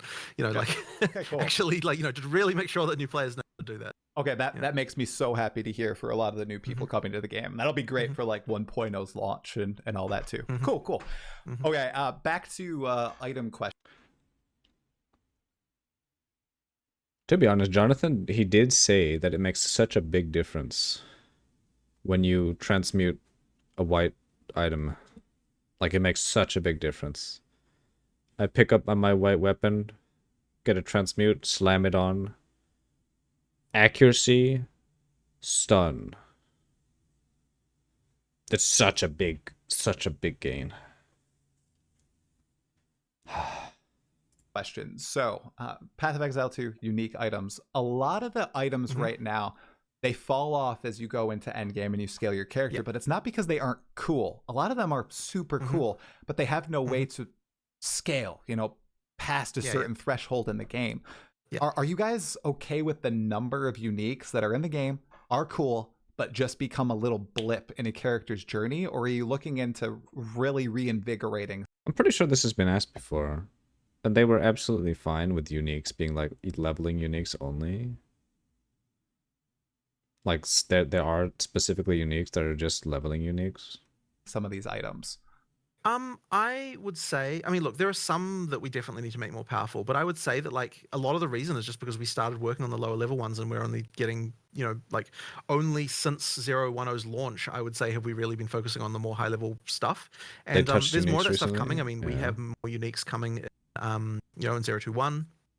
Like the focus on unique design now is that sort of in-game, like like later on stuff that you can use viably on a character going forward. So like that is definitely the case. Oh man, Jonathan really makes me like self-conscious about how I use my speech and using the word like and and what was the other one that Beyond keeps drinking to effectively. At the same time, there's a bunch of stuff out there that people would use if it ever dropped, right? So like it's funny because like we were actually looking because Mark and I actually did this exercise recently together. We're like, okay, so like what's the stuff I'm excited to drop, right? And like we started looking through some uniques and like we were just like, man, we forgot we even added this, right? Like it's so rare. There's like 12 Astramentuses that have dropped on the live realm, you know what I mean? It's like Well, no, that's not actually accurate. There were 12 in trade. There were like 12 in trade at the time that we looked. It's like man, like okay, we worked out. I actually worked out recently because I've actually been recently writing simulator so I can like more easily work out some of what this going. Like we have like things we can do to work this out, but like it wasn't easy enough. I want to be able to just at an instant's notice as we're changing balance numbers, like the result on the item drops are. So I started writing a tool for that, and I found out that like an Astramentus will drop every 45,000 divines. Oh, this is what you were talking about last time. God damn. Like okay, like yeah, that's out. It's like how many years do you have to wait? That's crazy. And it's like, okay, we're not in the right universe here as far as like the drop rate of something like that. So yeah, they effectively do not exist as far as a regular player is concerned. So these drop rate buffs are pretty substantial. Your speech is fine compared to mine. I just searched our Discord combos.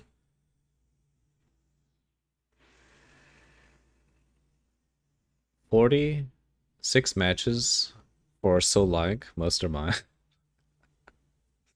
Well, in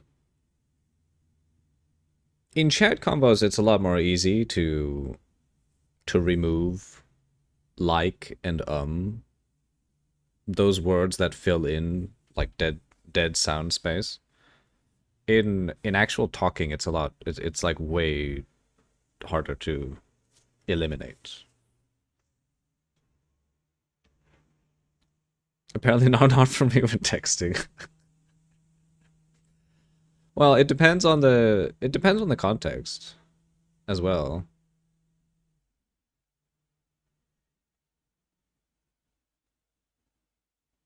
It definitely depends on context, I would say, a lot, especially on text. Text is a completely different issue, I would say.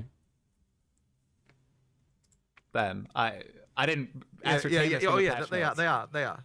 They're very, Wow. very, very substantial. I mean, look, it's like I think at the trade at the time we saw one was like selling for like 600 divines, and I'm like, this is actually technically cheap compared to the drop rate of this thing. I was like, people don't even know when this drops, so they're just setting it at like a thing. So yeah, this Oh, that technically needs to change, cheap. obviously, right? Oof. And like one of the key actual differences, and I get this is a little bit inside of things we don't normally talk about, but whatever, I'll talk about it anyway. Yikes. So, like one of the changes that PoE 2 had that I think that in Retrofit we're actually going to change this back, and this is like a major thing that will improve things. Is in PoE 2, the chance of a unique dropping is scaled by the chance of the drop pool of that type of item dropping. So what I mean by that is like unique amulets are like rarer because they're an amulet. But in PoE 1, this was not the case. Like all the uniques were in one pool that then like, they all had an equal chance. I mean, not equal, right? There's rare and there's common ones. I get But it, yeah. being an amulet didn't affect the chance for it to drop, right? In PoE 2, the reason why Astromentus is like so completely ridiculous is because amulets being a rarer like thing just in the base pool anyway means that the Oh. unique version of the amulet is now incredibly rare, like to a point where they might as well not exist. Oh, So interesting. what Okay. you'll see at, like, as a starting point is that jewelry that are uniques will be way more common than they Okay. currently are, just because we're now putting them back into the regular pool with the other uniques so that they can roll together. Huh. And so that's like an example of the kind of thing that will improve it. And it's like, yeah, like the uh, some of the stuff just doesn't have an opportunity to be a chase item you're even thinking about because it's so rare. You just don't expect it. It's like not even a thing, right? I mean, it's like effectively Mirror of Calandra Tear at this point, and that's not what we really intended, and something that is going to change. So. That's wild It's to hear. Hey, mirror tier? Astromentus stonks. Okay, here we go. Oh my Random. God. Awesome. Maybe I'll find one. That's cool. Okay, so Chat across your fingers and toes. The nurse that has a farm is going to check if she has an extra antibiotic when she gets home. She used to buy by the bottle before they changed regulations. Ooh. Ooh. Let's hope that's the case. Keep your fingers crossed, chat. A cat's life is on the line. Technically. a little bit of a focus now as we get to the final section of the interview, dude, on the future of PoE 2. So just onward. One thing I'm really curious about, and I think a lot of other people are as well. Also, babe, my friend talked her husband into getting the game since you're playing now. And sorry to keep interrupting, but oh no. That's pretty cool. Maybe we all get to play Poggers. Many ARPG veterans have been conditioned to view the campaign as a blip in the journey. You know, you start there and you get through it as fast as possible. Obviously, Path of Exile 2 has been trying to change that.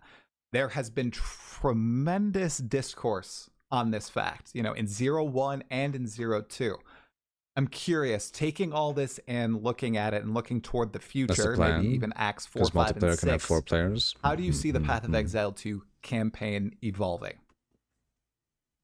I mean, we only have 3 acts, right? We're supposed to have 6. We're missing a whole half of the campaign. It's like saying... It's like having an interview when PoE, like the end of the campaign was Maligaro or something. I mean, to be honest, PoE 1's campaign is still fucking tiny, even with all 10 acts, but... Well, I would say that most of the stuff around this really comes down to the kind of like play speed concerns that people have. So it's like if we can address that, I don't think people are going to be concerned about like campaign length anymore. Like I would say that like it's not necessarily the case that PoE 2 is that much longer, if it even is that longer at all than PoE 1. If you would think of it in terms of like total distance you need to actually walk and number of monsters you need to kill, it's just that, you know, like it's just the pace is the concern. So if that is higher, or if like there's ways to be that faster in that way, then I think that those kind of concerns will definitely go away or down significantly at the very least. At the same time, it's not helping that cruel difficulty. In 0.1, when we had the Pillar of the Gods attribute stacking leveling. What was the fastest clear speed of the campaign? Because I think even with Pillar of the Gods, I don't think I made... I don't think I made it through the campaign within, like, 6 hours. Like, the campaign was still big. Exists, right? Like that's certainly something that is like makes the experience worse. And like it's not like we want cruel difficulty to be there, right? Like it's a compromise that exists until the point we can get more content in. So like basically once we can remove that, I think as well that will help a lot. So that I think it's really the combination of those things that are the primary reason why you know why there's a lot of concern over this. And so effectively, so long as we can fix both of those problems, then I think that stuff will be a lot better. Okay, no announcements here, but there was an interview you did for 020 about Acts 4, 5, and 6, and how it was a little confusing, like the answer. Do you think that they'll be coming one by one, or do you think they'll all be dropping at the same time? I don't know if you know the interview I'm referring to or not. I just don't. I unfortunately don't want to announce anything. Oh, you so, don't. You'll just have to wait for that one. Okay. Oh shit. Ooh. Not talking about anything is technically something still. Okay, that's totally fine. All right, I get it. Okay, in the future, now you touched on some archetypes not being fully explored right now, and you might actually be buffing stuff up in this league. Is fire on your radar at all? Because compared to a cold and lightning, it just feels a little lackluster. And I don't know if you think that's just a like design or damage or anything. It's damage. It's dog shit. To be honest, lightning scales better because there's like there's that node on the passive tree. I think it does like non-crits are just lucky. Was it? For PoE 2? And it just makes lightning so much better. I think just lightning in general just does way more damage. On average. I could be wrong though. I mean, okay, so actually right now lightning skills are kind of in the dog. Well, no, there is lightning spear. Never mind. Definitely would agree that lightning is in a better place than cold and fire. I don't fully know if I would agree that cold and fire are necessarily like that far apart from each other. This actually comes down, I think, to the thing I was touching on earlier about like the ability for a skill to scale. Like lightning, just kind of like when you're designing a lightning skill, like it bouncing around between enemies is kind of like just one of those things that tends to happen, right? Because it's lightning, right? Obviously it should do that. And so what that's kind of led to is like when you're not thinking too hard about scaling, lightning just sort of naturally scales more because it can hit more targets, because it kind of auto targets and bounces. You get those kind of skills that allow it to kind of get that kind of in-game clear ability. And fire and stop using the fucking word like. Yeah, he says like a lot.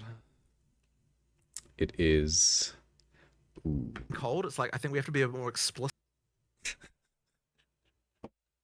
in order to make that happen. So I would say that's kind of the reason. I think, like, I mean, obviously there's going to be balanced numbers and there's going to be a million other things and they're unique and there's like 20 other reasons why this can matter. But I think even just from the base level in terms of scaling, like lightning just as a design space tends to scale more even when you're not thinking about it. And then the other two, yeah. The thing he's talking about is so nebulous though, and I think what Talkative Tri is talking about is literally just numbers. Like, fire is actually kind of dog shit right now. I guess. Yeah, not so much. So I think that's kind of part of why lightning in particular is kind of like, you know, ended up being something that has got more of that going on. Lightning and cold have like utility too, with like chill, freeze, electrocute. Yeah, sure. Right? I mean, look, fire sort of has its whole burning thing. I mean, look, I mean, the whole difference between damage types things is also something that I think that we didn't explore enough yet in the unique space as well. So what I mean by that is, I don't think that conversion in PoE 2 matters that much because like there isn't enough kind of going on that like allows that to matter, if you know what I'm saying. So like it's kind of like that kind of stuff. I think like we need to like more mechanics and uniques, like more sort of things in the game will kind of hopefully address that and like make those elements like matter more in terms of what makes them unique and different because of like what's available to use in the rest of your toolbox. Would you guys consider support I mean- gems to convert elemental damage at any point? I mean, it's not like the thing is right now I don't think the conversion is really that valuable thing. Like it's not like I don't think there's enough kind of going on. And it's like quintessentially like okay, so Yeah, conversion is, I wouldn't say bad, but it's like almost bad in PoE 2. It's useless. Useless unless it's like a very specific build. Because you are actually just better off doing lightning damage. Because it does so much more damage. Because when we use shock, obviously. And it just does more damage. And it seems to have more passive stuff on the tree, actually. Like, more easily accessible damage scaling on the tree. Wait a minute.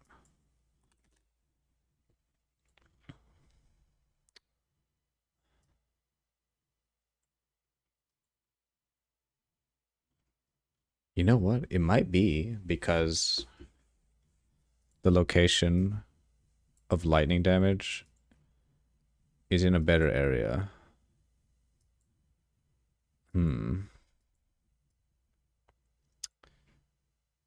Well,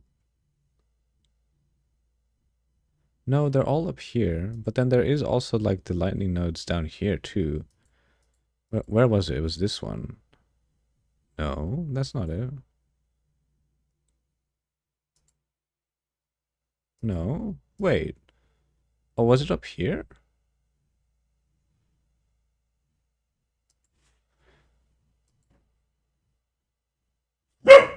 Wait.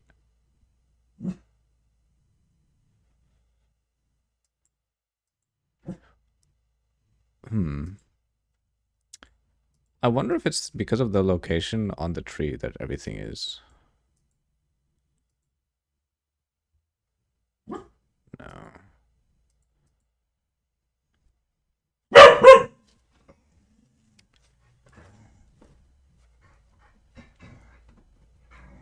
I mean, Ignite is kind of dog shit in PoE 2 as well.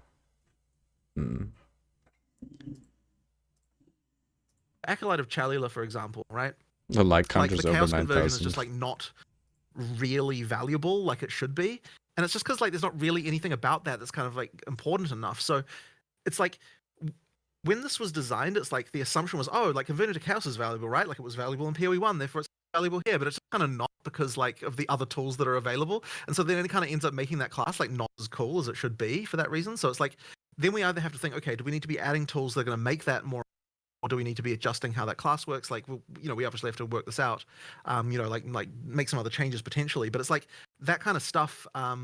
It's like sometimes there is just PoE 1 brain It's going like, on in terms of like, he did like, it back to back. valuable in PoE 1, therefore it must be valuable in PoE 2. Like, and you don't even think that fully through, right? Because you like to even understand why or it is or is not kind of depends on a full understanding of like every other, the whole unique metagame. The thing is like tomorrow a unique could come out. I'm not saying it will, but I'm saying tomorrow a unique could come out that like that makes Acolyte of Chalia suddenly amazing, right? It's like it's completely down to like the context in which it exists in. So what I'm saying is like, yeah, it's going to come out next week, is what you're saying, right? Yeah. I'm not going to promise anything. I don't actually know for sure the case, but what I'm saying is like there's that element going on. So okay. That I would say is part of the problem. Like we just need to make sure that we're like understanding a bit more about like what about. But look, it's easy once you've got players playing it and you can see what they're doing and you can see that they haven't found anything, right? It's like, okay, well, if they haven't found anything yet, that probably means they're not going to. We probably have to like actually come up with something to juice this particularly, whether that's the class or whether that's unique or some other element, to make that possible. We just need to sort of make that happen. And I'd say conversion in general, but Acolyte of Chalia in particular, like has like problems around that. So you got that. You're segueing perfectly into a rapid fire question. Acolyte of Chalula, we have like 23 Acolyte players out there, and they really want some love. You guys aware? Is that maybe one of the candidates for a buff in? Oh, definitely for sure. Yeah, it is for sure. Awesome, fantastic, good to hear. Ooh. Okay, if you're not going to answer campaign questions, how about let's do one more endgame question, then I got a set of really quick questions to answer. So, the Quick. infinitely expanding Atlas, as more people have played it, like I said, 6 months, going into like 1.0, whenever that comes out, are you confident this is going to be the system going into 1.0? Well, I guess what I would say about that is basically, I mean, we sort of covered this before, right? Like where I was discussing the do a thing with the lot towers with it, overlapping and all right. those various things. Yeah. That kind of really comes down, all comes into it. So what I would say is like, you know, I don't think we've found it quite yet. Okay. I hope that I personally love the whole infinite expanding Atlas thing, like as an idea, and like I want to make sure that can happen. But obviously, like nothing, if it doesn't, you know, if we can't make the end game awesome, This guy's pissing me off. With the likes. then we will change it, right? Like everything's like Not that. final, Now, as I yeah, said, I right. think we've got a lot more to try before we have to change how that is. But Like, everything's like that. Last time was ums, now it's like. you know, that it's like nothing is sacred. Oh, we just got a prime right there though. Ultimately, if it means getting in the way of like, you know, something being good. So, you know, yeah, like I want it to be there. We'll see what happens. Okay, cool. All right, lots of rapid fire questions here, and then we'll close out with a question that I'm sure that you'll answer. You won't dodge me out of it at all. Okay, so div cards. We saw mention the winner in all three races is going to be able to make one. Next time it's gonna be a combo of both ums and likes. Yeah. Are they coming soon? And if they are, any changes from PoE 1, are they going to work the same? Pretty soon. Oh, Fundamentally, they work similarly, but we do have some just like stuff to kind of make it a little bit like. I mean, Like? You can tell me. It's okay. Nobody's listening. it's like there were some just It's like- cases in PoE 1 where you kind of had like some of the things you Like? could pick kind of like were a bit silly, like in a way. Not Kind of okay, like?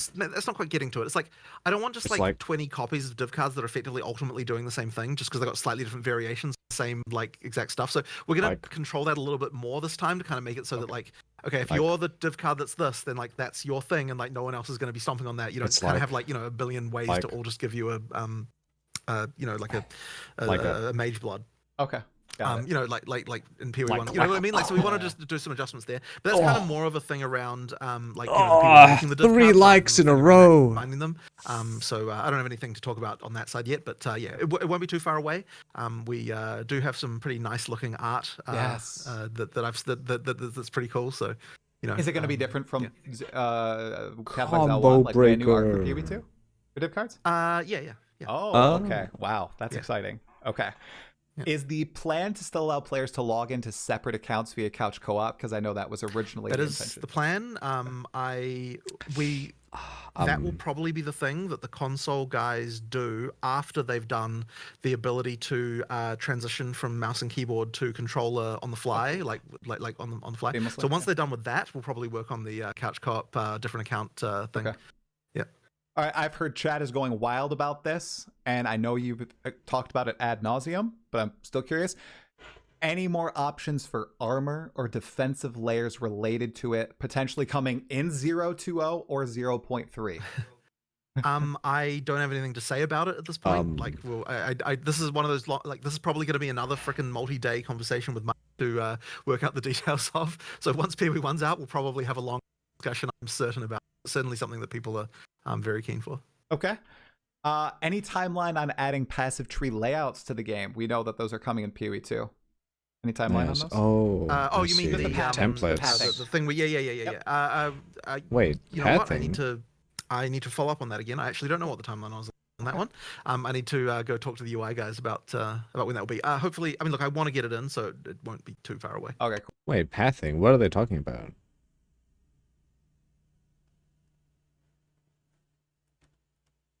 Oh, you mean Just the path to the. I'm very keen for. Okay. Any timeline on adding passive tree layouts to the game? We know that those are coming in PoE 2. Any timeline on those? Oh, you mean Just the the pathing, the pathing. the thing where yeah. Yep. You know what? I need to follow up on that again. I actually don't know what the timeline was on that one. I need to. What? What is he talking about? I'm actually clueless. to go talk to the UI guys about when that will be. Hopefully, I mean, look, I want to get it in, so it won't be too far away. Okay, cool. Yep. Would it be possible to add an option to disable auto-targeting either as a global setting or on a skill-by-skill basis? I've heard some people complaining about that a little bit. This is mainly exacerbated with that big golem boss. Which act was that in? It was in the Valley of the Giants or something. But you always target his left arm, I think. And it like flies off.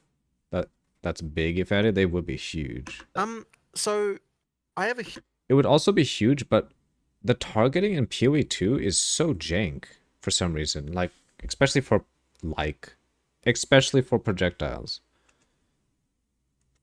Some of the projectiles miss completely. Like, even if your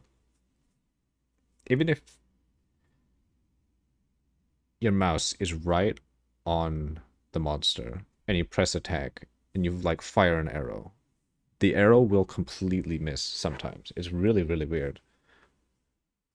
huge thing about this. Uh-oh. Not a that rapid we- fire question. But it's like, this is not a rapid thing fire I showed question. you. It's a very complicated thing. Okay, so like, because I've got like crazy With my theories spe- about Yeah. Like, it went right through the boss. why this is suddenly an issue and like all these other things. Like, it's like a whole.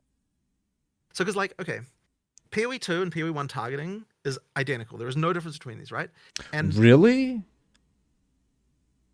No, I don't think so. I don't think they're identical at all. There has to be some difference. Because in PoE 2, I miss way more often than PoE 1.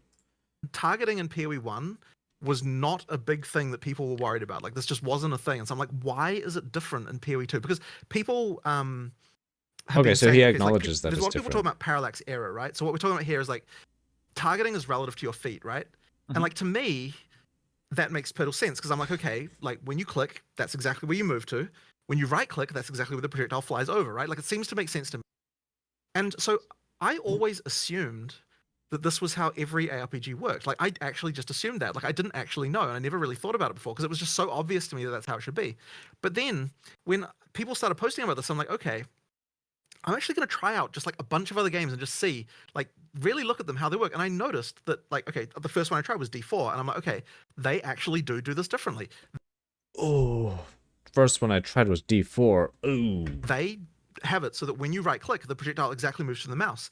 And to me, I'm like, this is insane, actually, because Wait. Huh?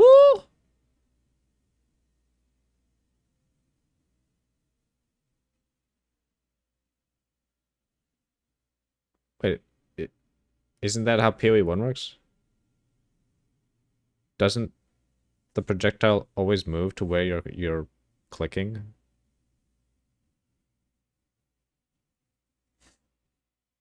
Am I retarded? like when you click in the location, No. you run to a different, like, you run, like, if you click to your right, you'll run right. But if you right click there and fire a projectile, you'll fire diagonally downwards. And I'm like, okay, like, and yet this is more intuitive to people. And so I'm starting to think, like, okay, well, at least to some people, right? So I'm starting to think, like, okay, well, what's the difference here? And then I started thinking, like, a big change. D4 or something like homing. Really? Homing? Ugh.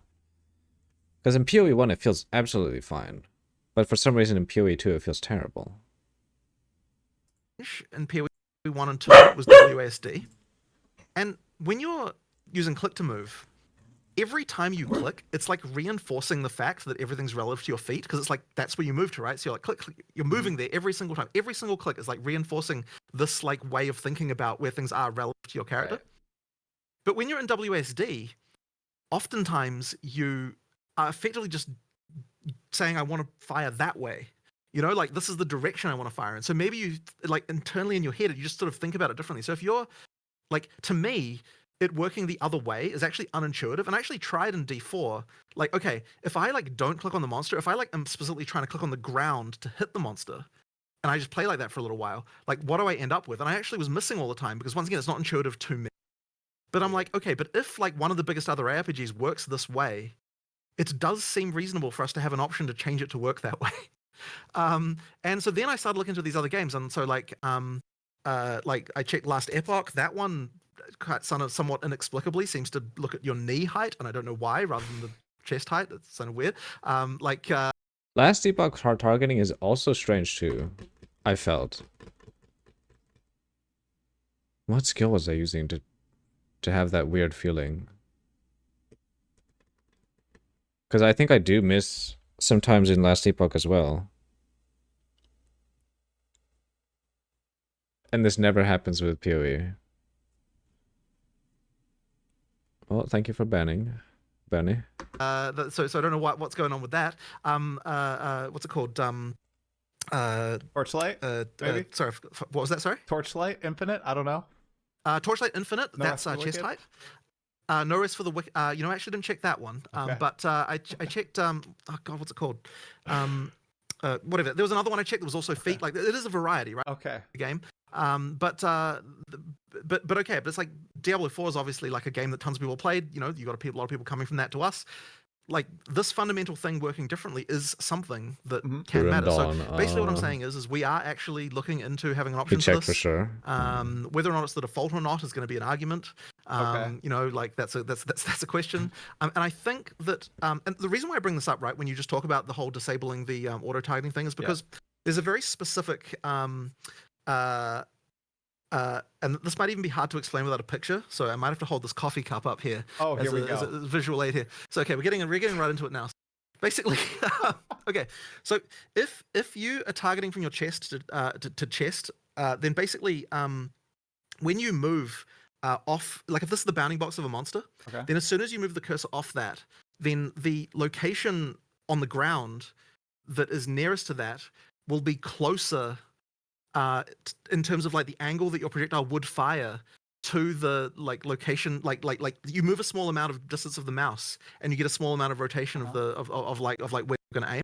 Right. But using the system from your feet, it means that like when you move off a monster, that change in angle is quite a lot larger, because if you move off from here to here, it's like there's quite a big snap that happens. And so I think that when people are talking about wanting to disable this, it's because when they slightly click off the monster, it's resulting in an outsized amount of difference in angle of actual that you're attacking with. And so that sort of then means you're like, your instinct without sort of thinking about it too hard is going to be, oh, I just want to disable that, right? Rather than it just being that, like, if the 2 points were closer together, then that wouldn't be a concern that you would have. So as I said, I want to try just first, like, okay, let's just try with this thing to do that, and then we'll see how that goes. And then like there might be a world where I'd consider having it so that you can disable name locking as well, but I don't think that's going to be a complaint. Like it never was in PoE 1.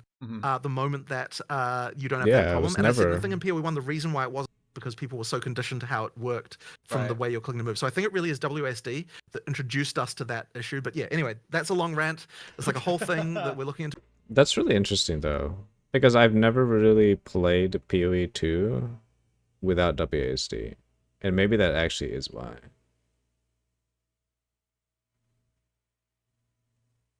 God, that's so weird. Into at the moment, and that's wait, but it still happens in last epoch too, unless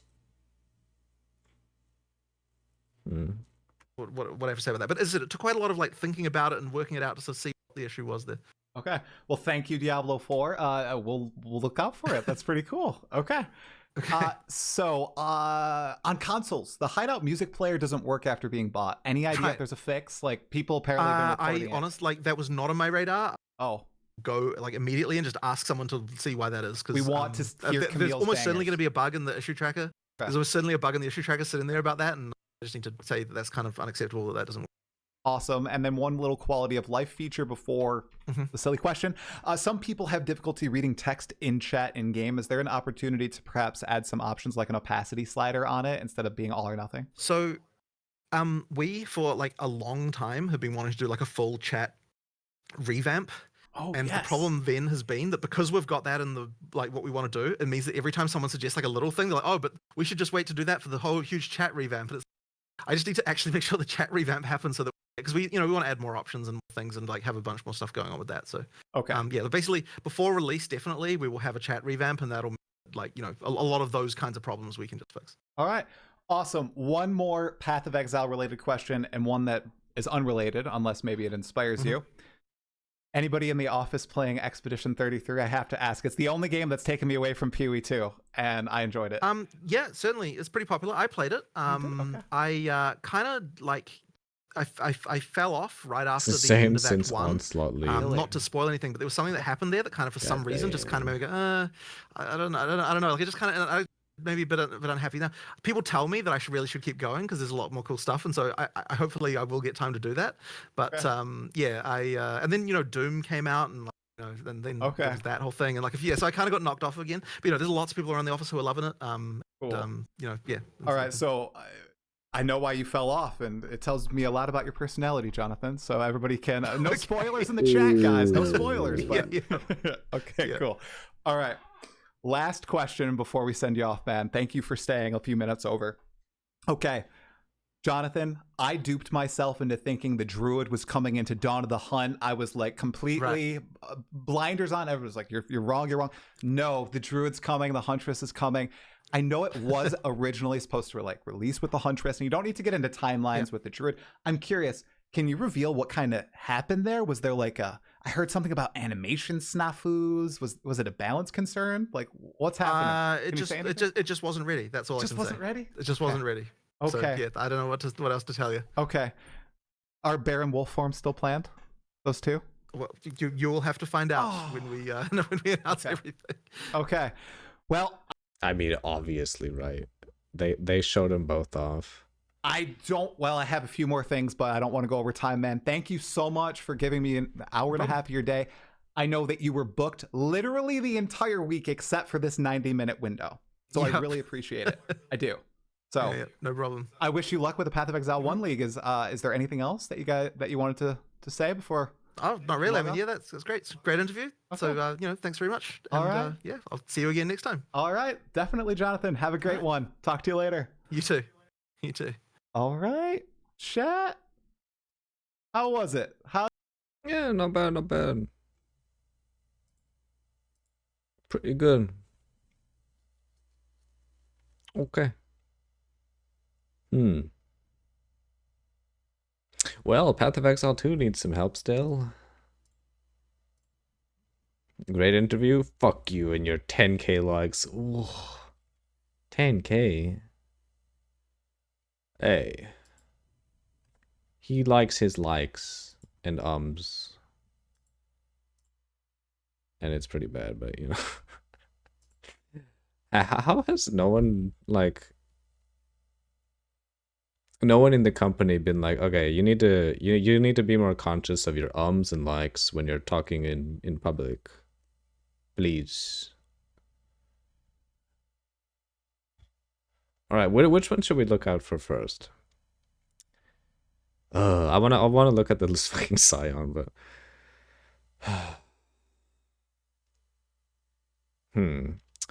this one though. This one might be a bit sussy because Trickster might get a good nerf tap. Fire Trap Elementalist. Shield Crush Slayer. Spectral Throw. Oh, is this going to be Bleed Spectral? Wait, Spectral Shield Throw. Yeah, that should be Bleed Spectral Shield Throw, yeah? SRS. SRS League Start. I'm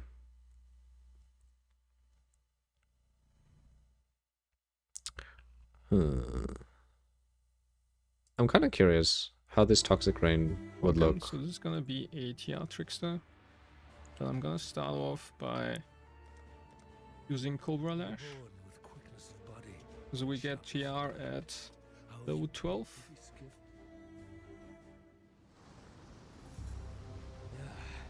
Nothing like a brisk dip to start the day.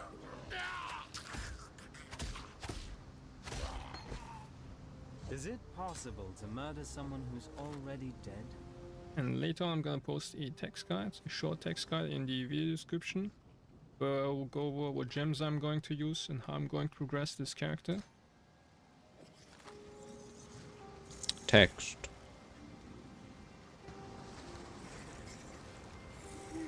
Look at that. Nice as this.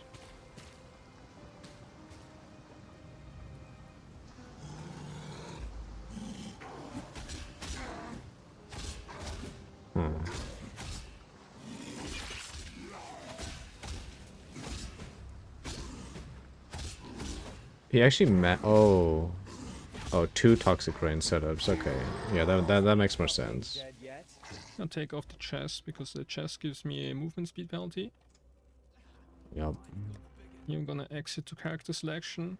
That's gonna put me right at the vendors. I don't have to walk all the way over there. I'm gonna pick Cobra Lash and check Ah, imagine having good loading screens. the vendor for 3 green, 2 green, 1 red. 2 green, 1 red for the TR Ballista. Stay sharp out there. So here I'm gonna dual wield. Dual wield will give me a The slaughterhouse. Yes, that's what this place smells. dual wield will give a 10% more attack speed multiplier. But the character will alternate between those weapons when attacking. I'm gonna draw click a passive note so that the game doesn't ask for confirmation.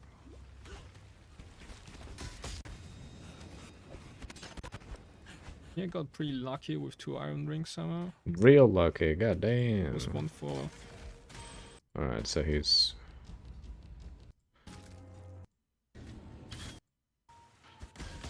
these have extra life, so I'm also gonna skip those.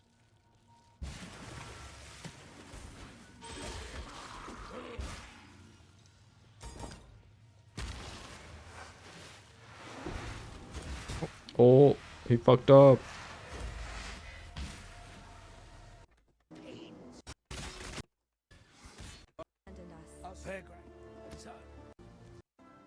Stay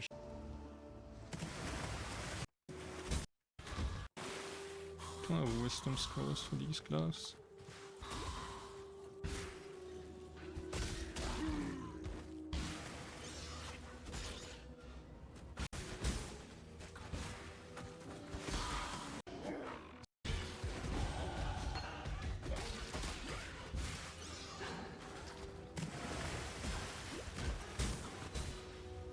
Alright, I have 1 red, 2 green chest, and I have 3 green. Oh, so I'm gonna switch to TR. I also have enough transmutation orbs. I don't need any of these. I'm gonna buy 2 for now. I need a ballista.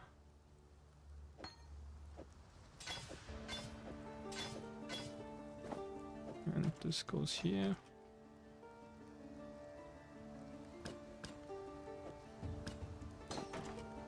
Need chance to poison.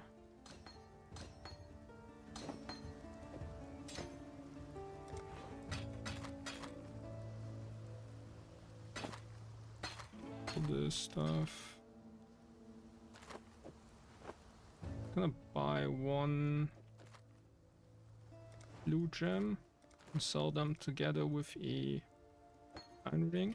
And that will give me a sapphire ring. One is 26. If I take that one, it's 24.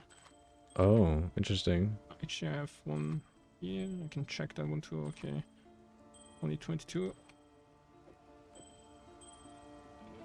And I also need Mirage Archer support. Uh-oh.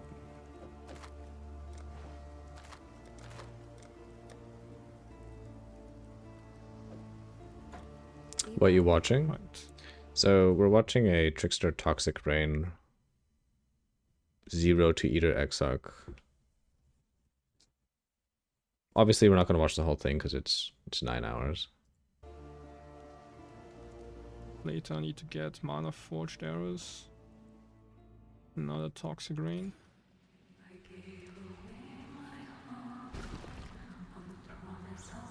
How fast is this campaign, actually? Wow. Souls are worth killing. They often drill. 4 hours and 40 campaign with Toxic Rain. That's really good.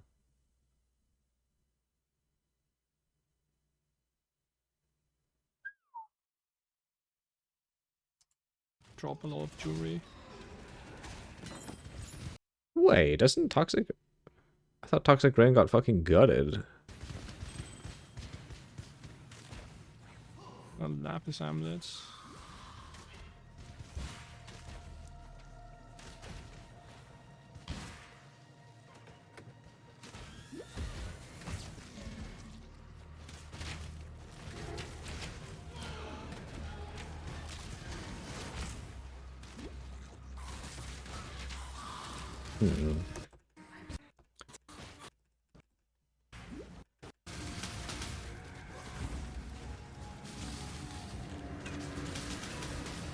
Wow. That's actually pretty damn good damage.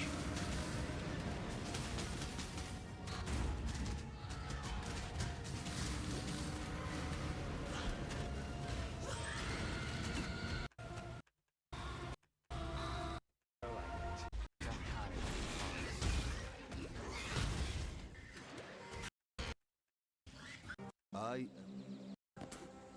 Pixels.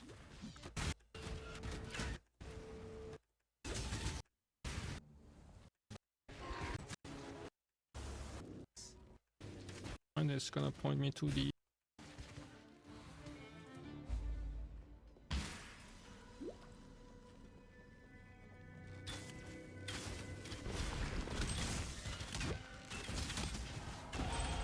I'm a gardener, clearing the weeds so that the crops may grow. Babe? Something in the front of the door? Jarvis' food was delivered? Oh shit. For real this time? Okay. Alright guys, we will be right back. I need to unbox some stuff. Get them inside of the freezer. We will be right back. I'll put some music on. BRB.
Okay, we back. Whew.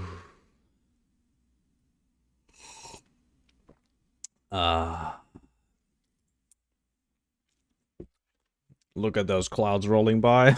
Oh, look at that shit. Welcome back. Thank you, thank you.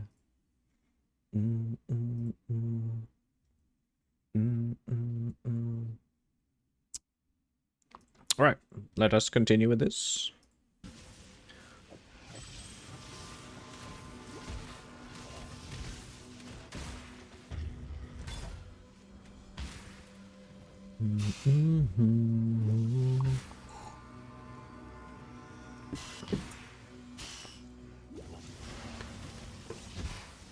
There is a fine line between consideration and hesitation. And The hesitation. former is wisdom. The latter is fear. Yeah, damn is fast.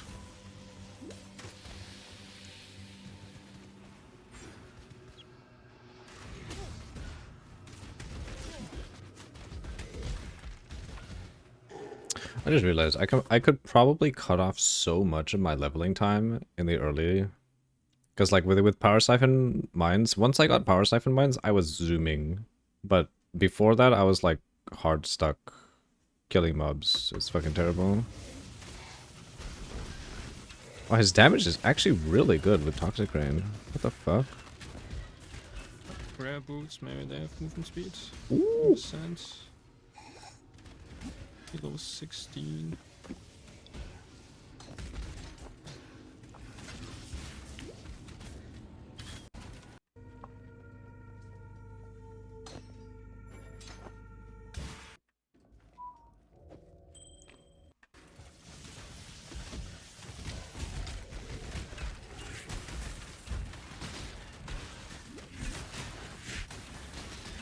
Yeah, that's really good damage.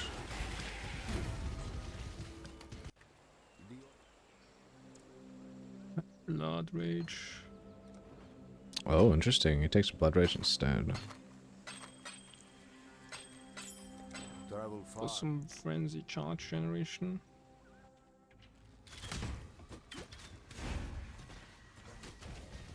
It's 28% fighting with, so I'm gonna take that.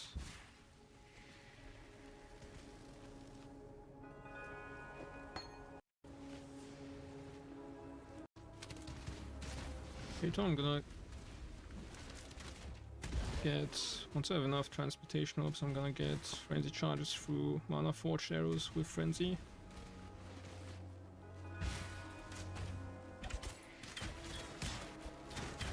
Get frenzy charges through mana forged arrows with frenzy. Oh, I see.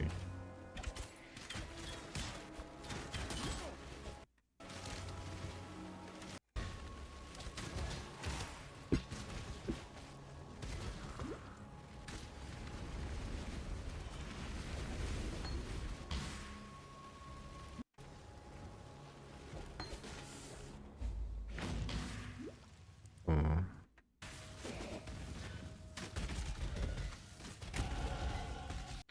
I can also use Blood Rage.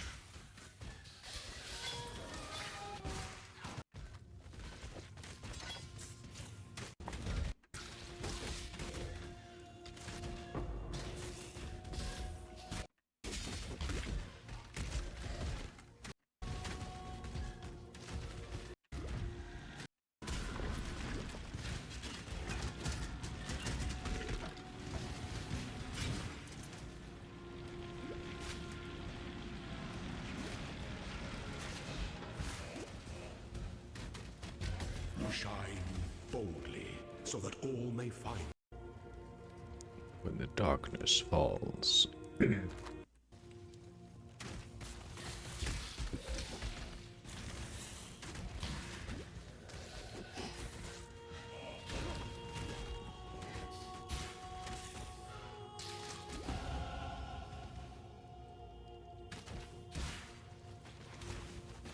There we go.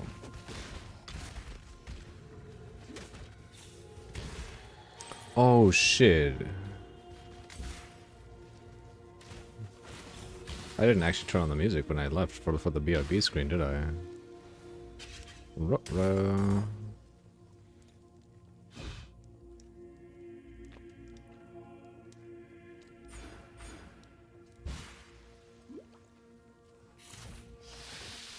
No, fuck, my bad. Veg BRB.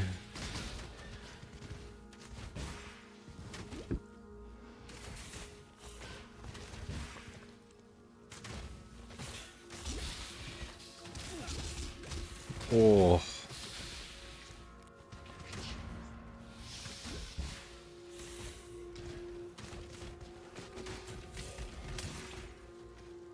Right, gonna hand in this quest item for an extra pass point.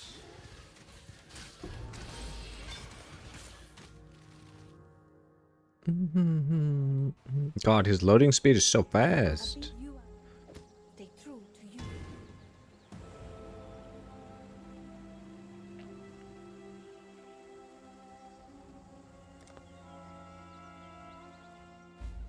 Ready, exile! It is time to harness.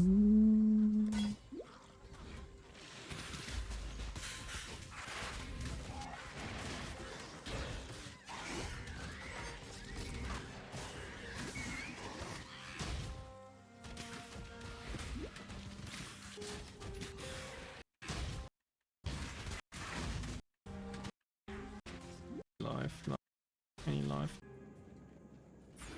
Hmm. Over 12 life.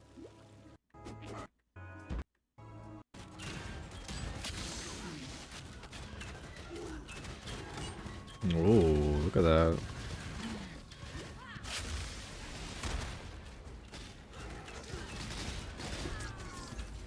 Did the earth move for you, baby? Probably. You hit the ground quite hard.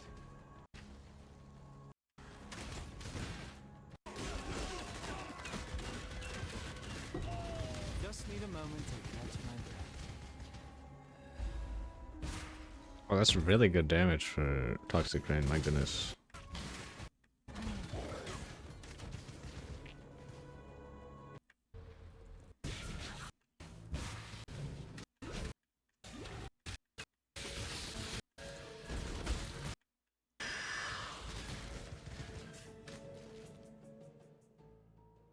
Right, gotta check one Agatha amulet.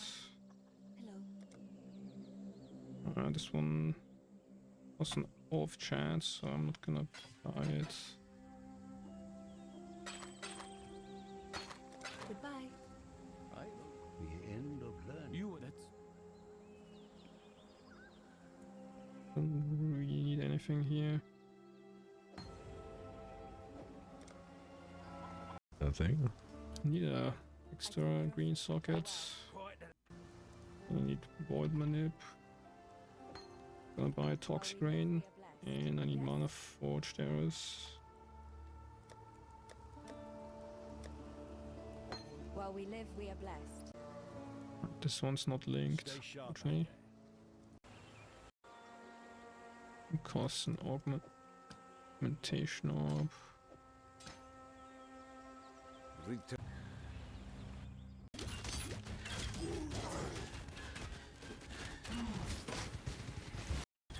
Huh.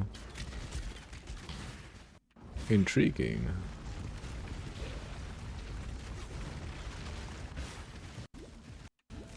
Need a moment to...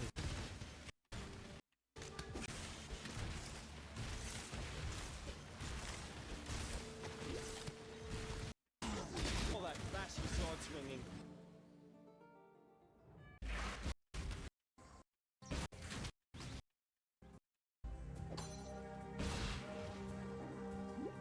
Use L instead of right arrow.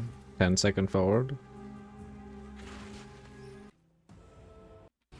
Oh shit, Fire I arrows would be see. for the monsters. Okay, only, so that's actually pretty good.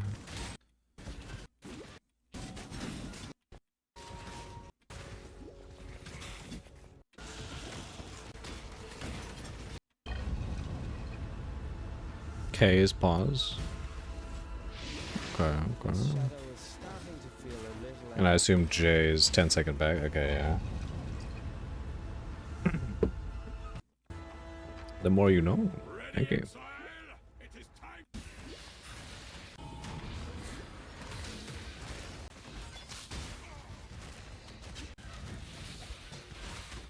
I can put Void Nip on my totems. Wait. Extra green sockets, I can put Void Nip on my totems. Hmm.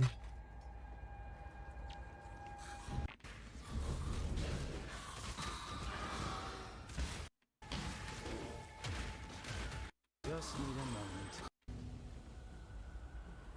I think I can't buy NZ.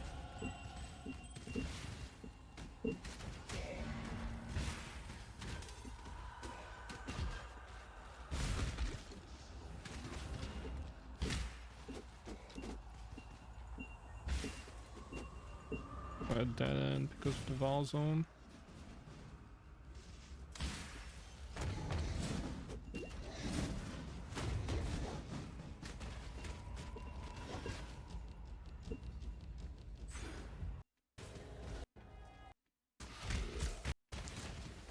Doesn't really kill me.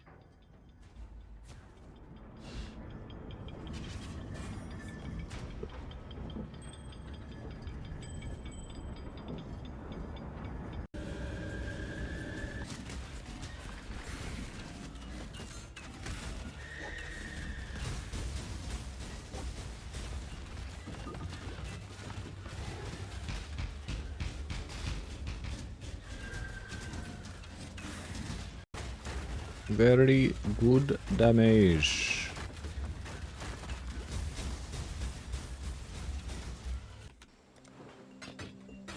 If you want to skip next frame, then pause, use... Yeah, you told me that before. Thank you, thank you. Fat Frenzy.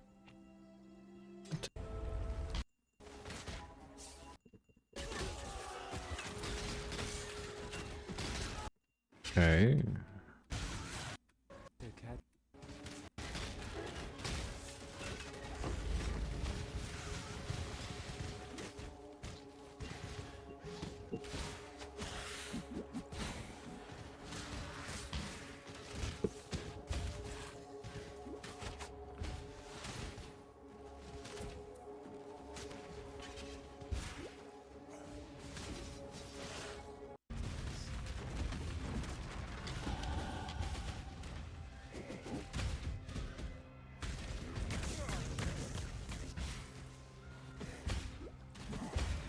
If you use those, you can increase or decrease the player speed. Holy, he's taking damage. My heels. Bag it and tag it, boys and girls. Ah, he's taking big damage.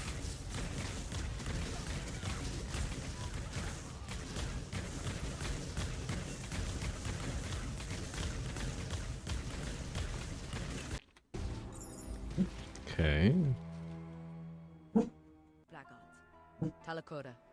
Gold brass. Tarakura.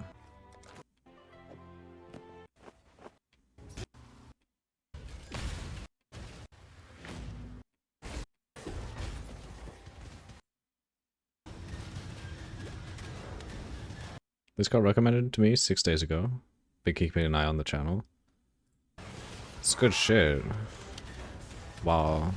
It's actually really good damage.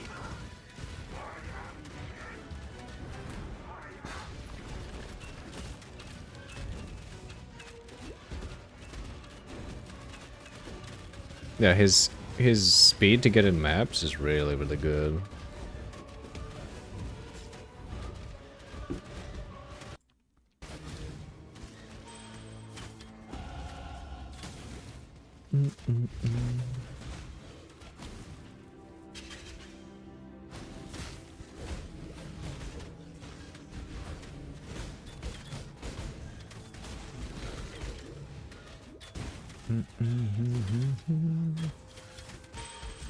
You know, I think I...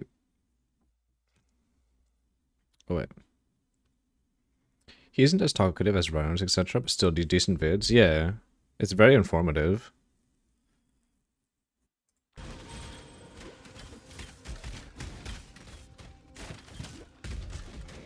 What's this channel? It is Toda.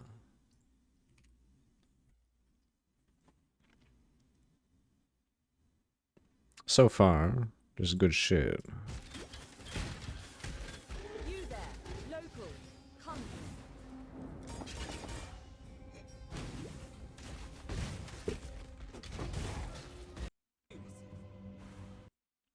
Approach, challenger.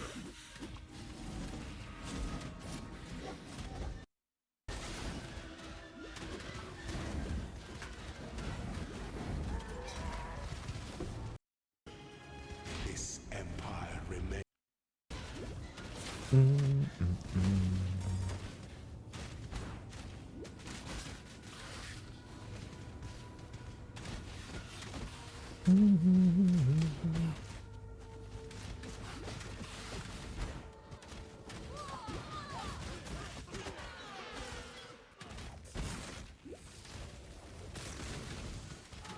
Why is it just playing like that for me? Oh, probably because the dot isn't added inside of the link that I send on Twitch. You're gonna have to add the dot to the link.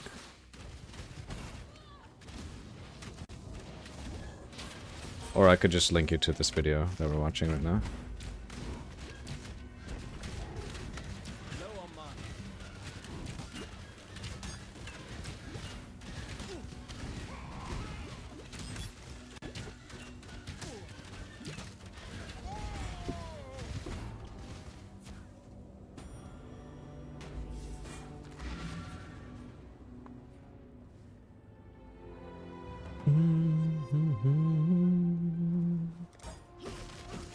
His exoc kill is actually pretty good.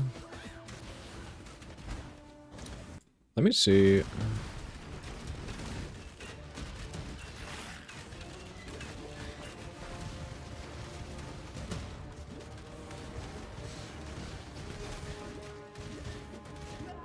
Oh. No, he died.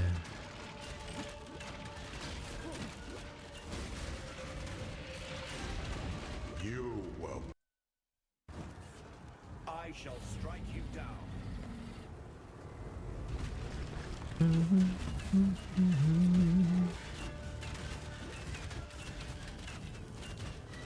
Good damage.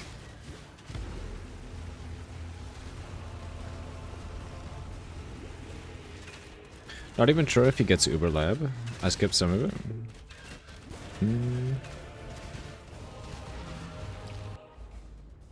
Let's see. This should be his...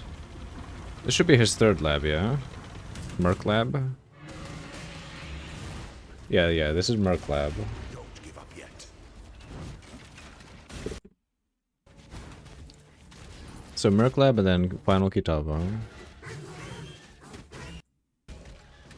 Then now he's mapping. Wait. How is his res?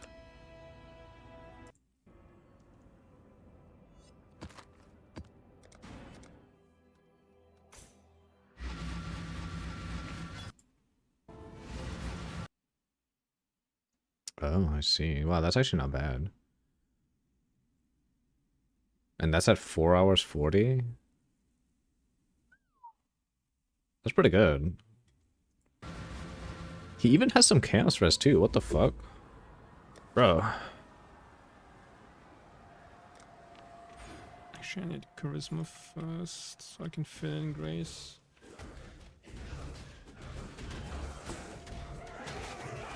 I mean, life flask.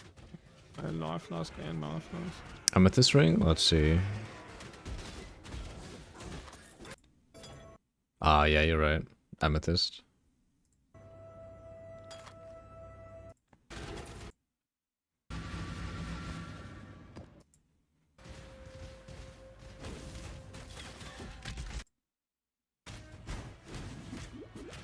Just need a moment to 4k HP in 9 hours. That's pretty good. And he has 600 ES. Oh my god, he's getting chunked though.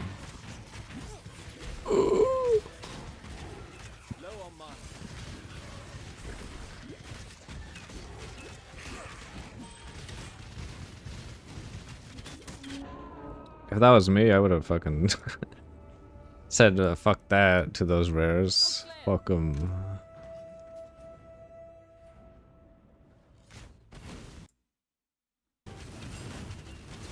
Alright, so we have... Wow. Wow. Red maps with 4-link. Is it that good? Man, he's gaming.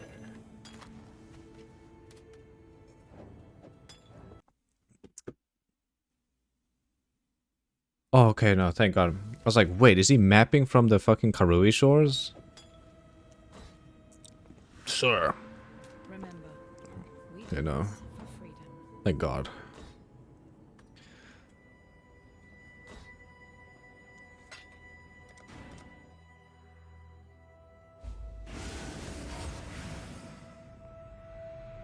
Wait, does he have spell support? Did I just see him have a divine orb? Smudge.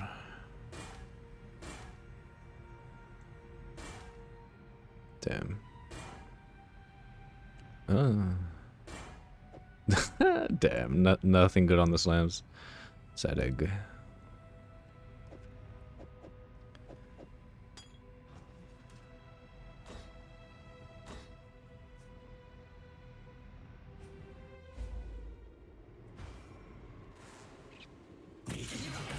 He turns off Grace.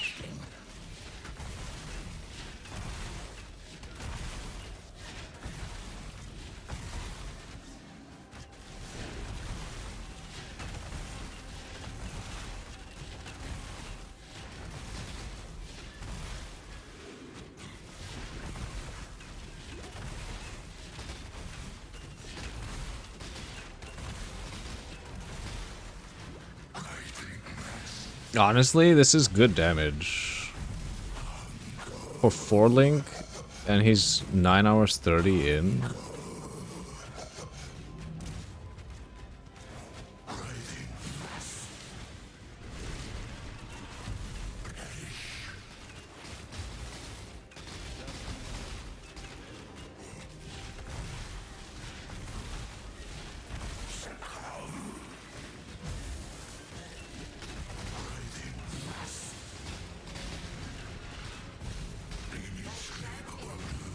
Didn't spend 4 hours in King's March. Failed run. Ooh.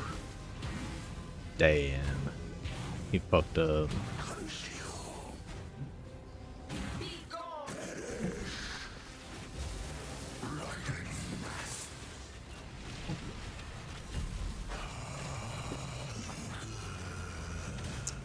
$4K life? Yeah.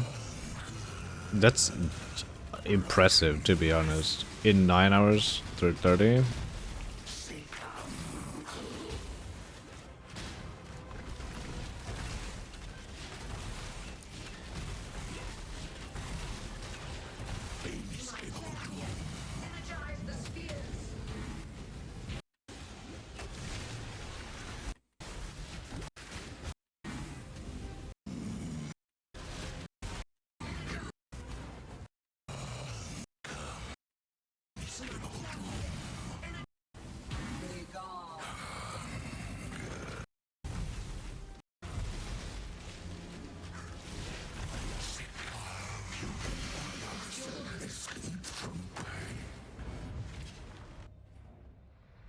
Wow, one portal. That's good shit. I need calling strike.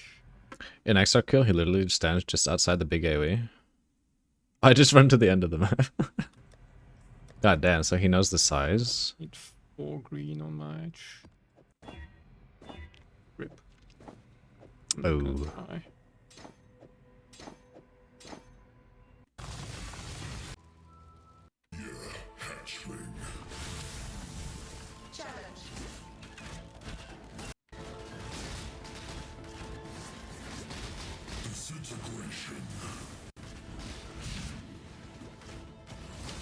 Oh, interesting.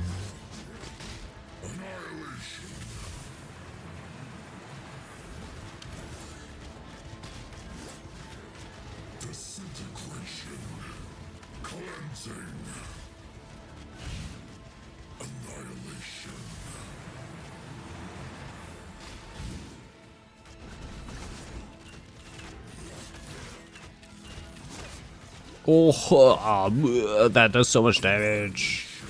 He's a squisher. Cleansing. Cleanse the other stuff over there. Oh, I see.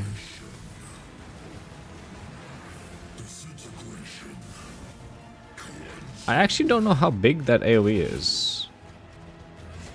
Because sometimes I've been in like what seems to be animated AoE, but like I don't get hit.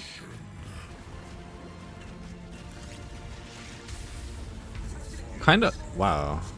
Kinda like there.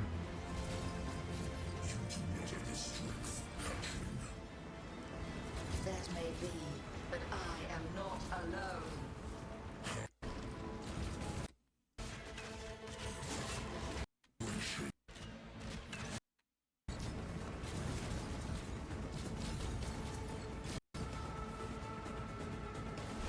That's why I run to the end of the map, just to make sure. Or would panic and ball phase. Damn.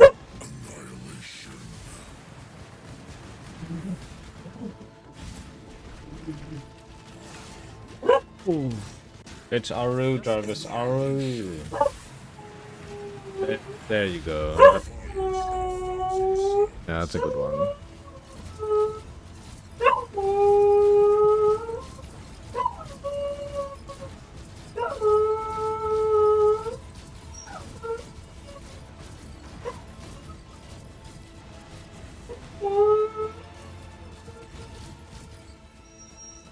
Yeah, let's go, Jarvis.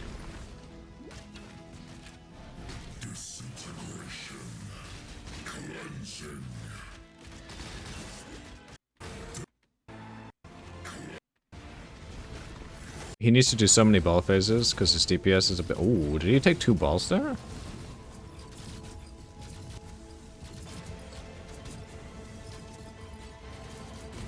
Ah. 3 balls.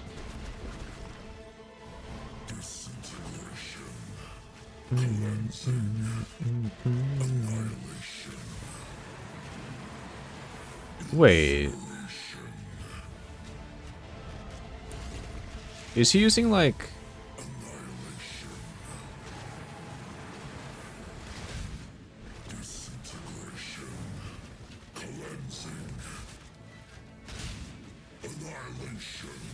Wait, but he's not critting though.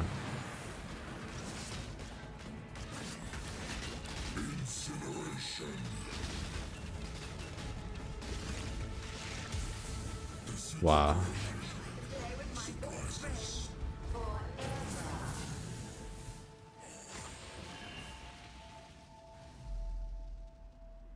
Wow.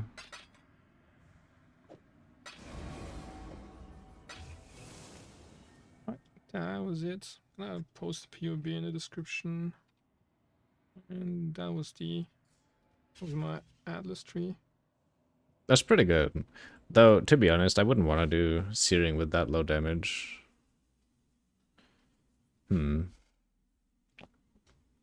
That's still really good though. This is good shit. Let's see. You know what?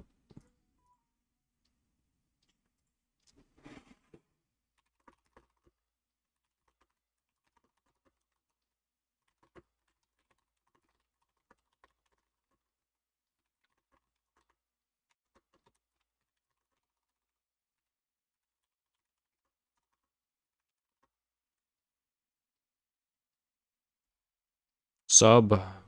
True. Sub. Oh, I'm sub with the wrong one. Wait. Huh?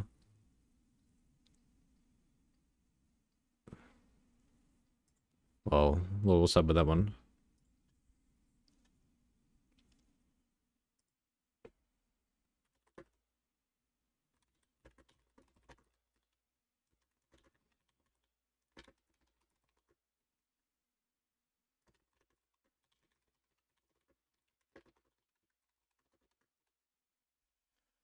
Okay, let's... Spectral Throw, Deadeye. It's actually shorter than Toxic Rain. Welcome. So this is gonna be a Spectre Throw Deadeye. Swift and silent. First off, I'm gonna create a mule. Let's check the vendor. What did you do For 2 green, 1 red, and 3 green. Also for movement speeds, boots. I also get chance to bleed from this mule. Even the dead rise to challenge me here. He's muling, okay.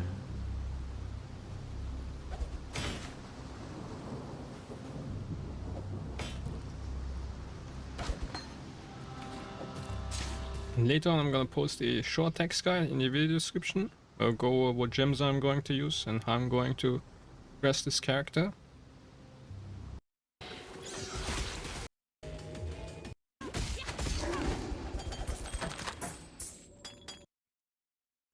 Spectral Throw is so bad looking. Base. Like, the MTX makes it look so much better. If you don't use Spectral Throw, it looks like it's doing no damage. Like, the MTX actually makes it look like it's doing damage. It's so weird.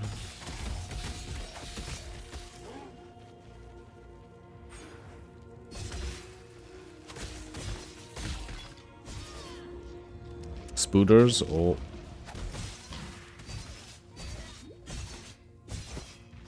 Ah, that's so OP. Using that movement skill. Wait a minute. Didn't you need to kill this guy to pick up the golden hand before?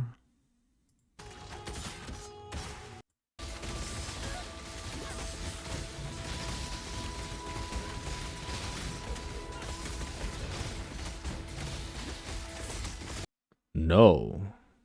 Oh god.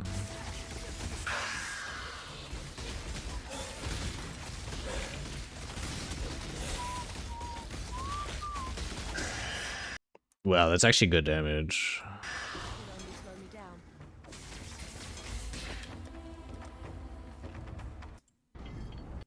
It's fine.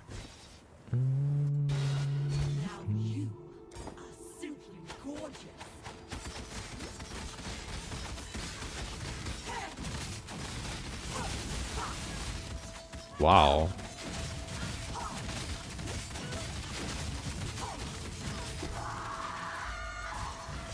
Yeah, wow, that's actually really good.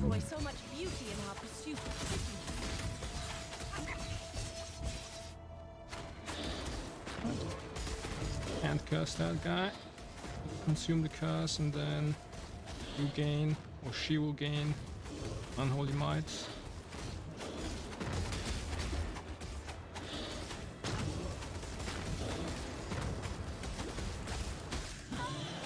Is that shotgunning?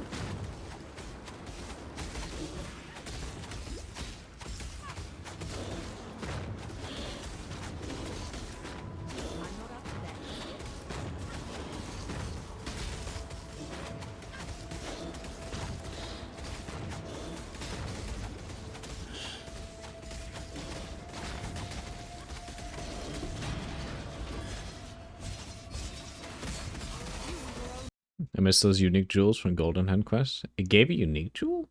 I don't think I've ever seen a unique jewel drop from that. I'm not old enough. Setting.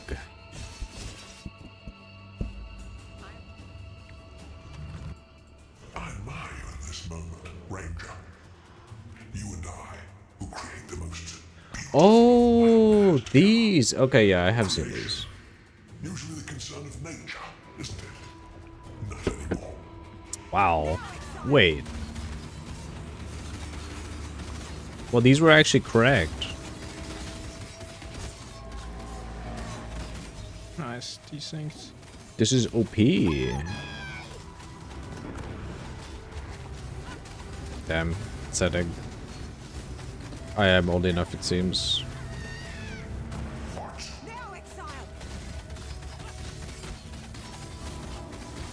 I just never used those jewels, like ever, weirdly enough.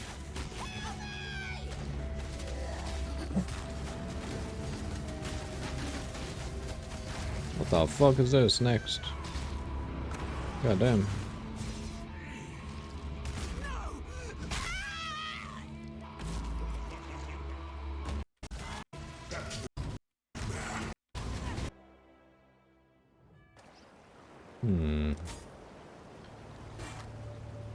I wonder, is this better than lightning arrow So league? HP. I'll take GMP, but not really. I mean, I guess it's Oh, a safe that's start of because it's HP, spectral throw. 99.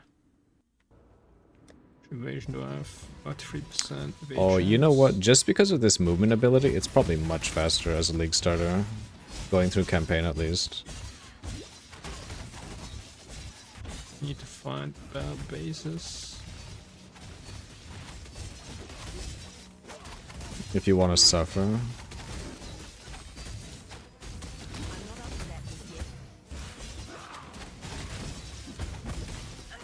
What? But lightning arrow is not bad though.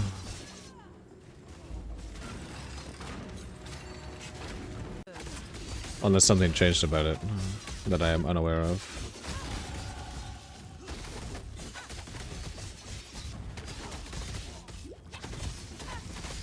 This playstyle actually looks pretty fun. He knows what he's doing. I don't think you remember what to do next. What? What do you mean?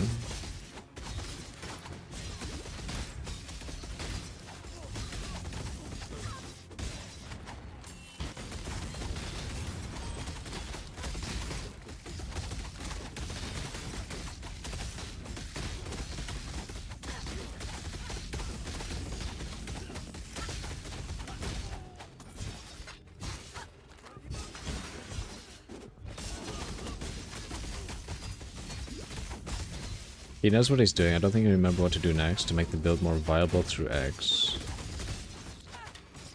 I mean, there's build guides for lightning arrow and it works just fine. What do you mean? Like, even if I don't know how to do it, like, I'm a pepeg regardless. I don't even know what he's doing. But if I follow his build guide, I can use it, right? Isn't lightning arrow just fine? I, as a pepeg, don't need to to know what I'm doing Be free. Break your cages and escape. when I'm making the build. I was always a rebel.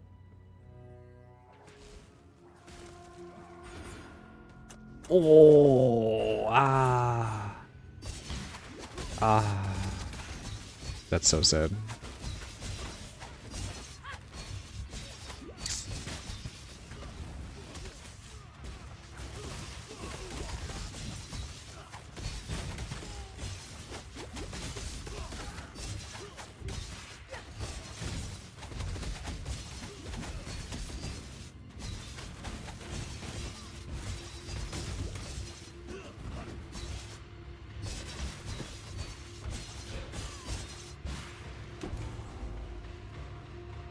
Somehow I doubt piety's silence is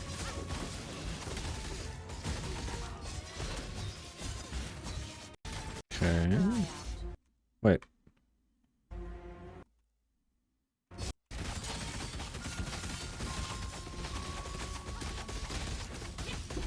Okay, that's pretty good. That's pretty good.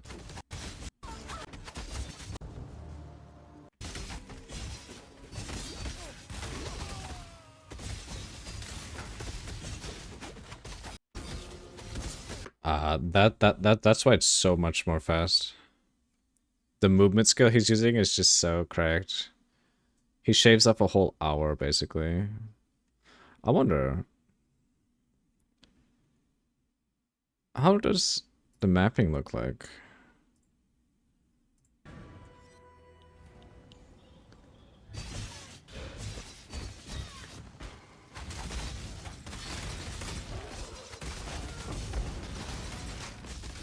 Wow, 2.3k HP going into maps.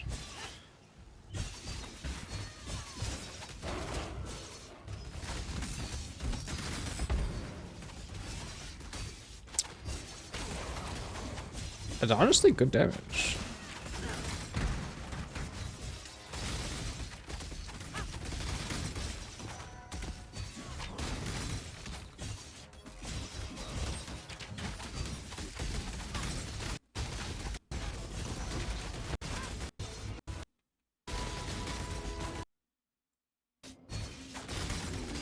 $3K at 6 hours.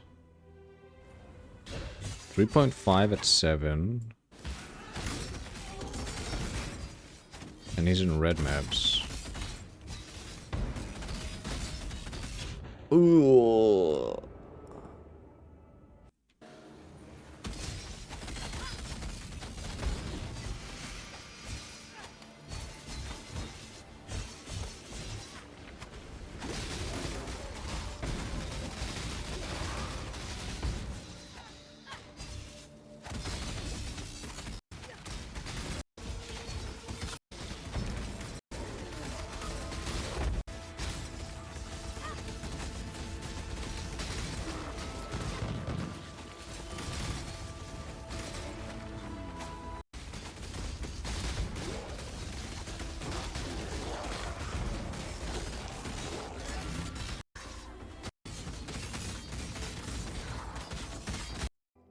Oh, that's the eater. $3.6K.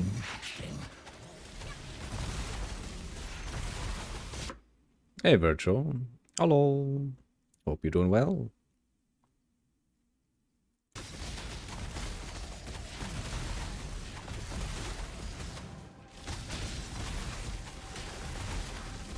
Is this...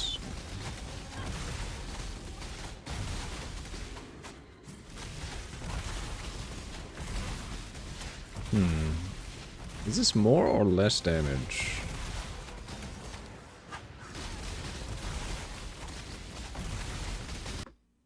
Thank you too. Tomorrow's Friday? Yes. Tomorrow is indeed Friday. Poggers. So I was looking into it a bit, and it seems a lot of people have the same issue with iPhones that I'm having with stream/media, etc. Just stopping for no fucking reason every few minutes. I would assume it's... the app, right? Twitch app on iPhone, specifically. Their coding of it.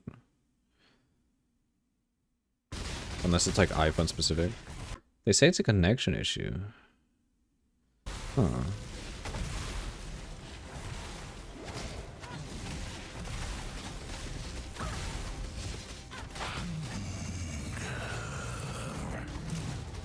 God damn. This guy knows exactly where to stand. That's crazy.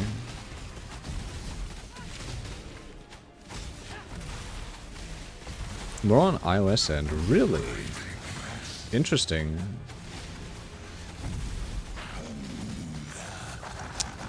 When connection is unstable, etc., media just stops playing. But it seems even when at home and on good net, it still happens. Yeah, yeah.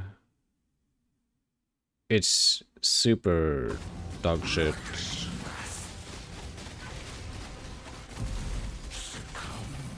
It's beyond annoying, it really is. Huh. Does this actually look like it's less damage than Toxic Rain when it comes to killing Eater? Like he's way faster reaching Eater and Searing, but boss damage wise it seems almost worse.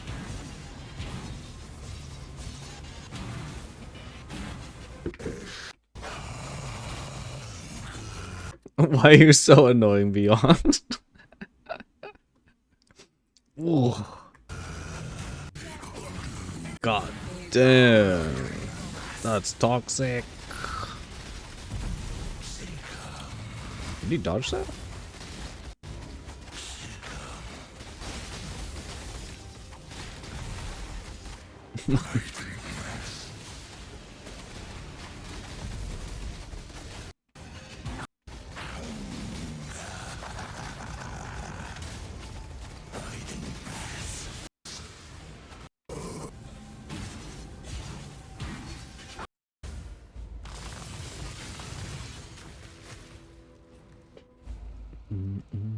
Seems like it's a setting issue? No. It's definitely not a setting issue. Ooh.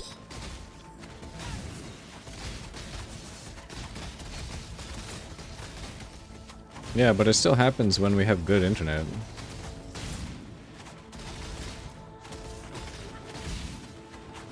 Disintegration.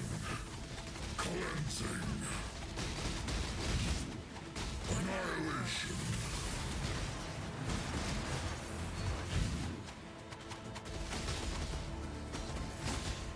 Disintegration. Cleansing. If connection is unstable, close apps or stop them. What? Exactly? Wait, what do you mean by exactly? If a mini packet is lost, then it becomes unstable. Disintegration. Cleansing.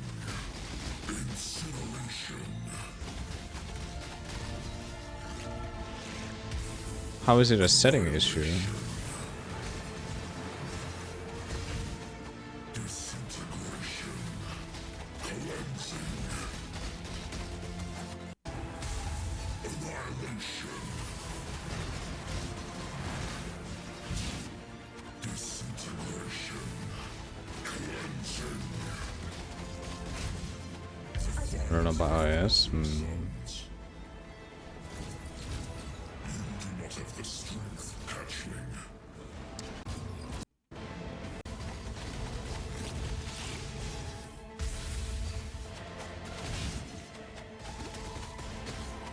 Disintegration. Cleansing.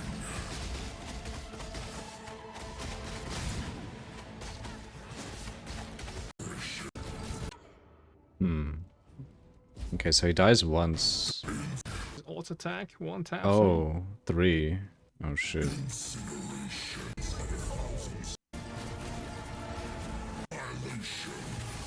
Okay, this one looks kind of Monk W. If he dies, oh my god. Stop consuming Apple products, they're fucking terrible. Oh shit. Damn. Uh-oh. But it seems like it's setting issue. When internet drops, then it stops the apps to make it more stable. I don't know what's the logic behind it. I see. Incineration.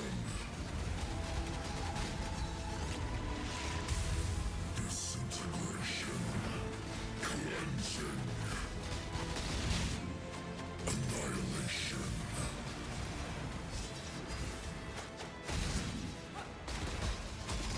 Samsung is slowly becoming terrible too with their updates. Oh shit, what are they doing?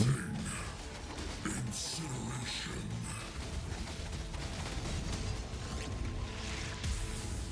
Annihilation. Disintegration. Cleansing. Too many AI generated apps. AI generated apps? Like on Samsung's end? Like they're making apps that are AI generated? Like Gemini.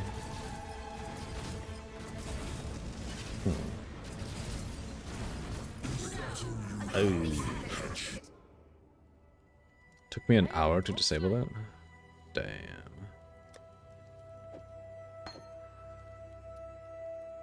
I've always have and always will run custom software on Android. That is one power, the one nice thing about Android is that you can do your own shit. But you know, a lot of the time people just want something that works out of the box. I just hate what they're doing. Incineration. Disintegration. Surprises. Ooh. that's the Atlas tree. Huh. Okay. This one looks kind of big for the Eater and Searing kill.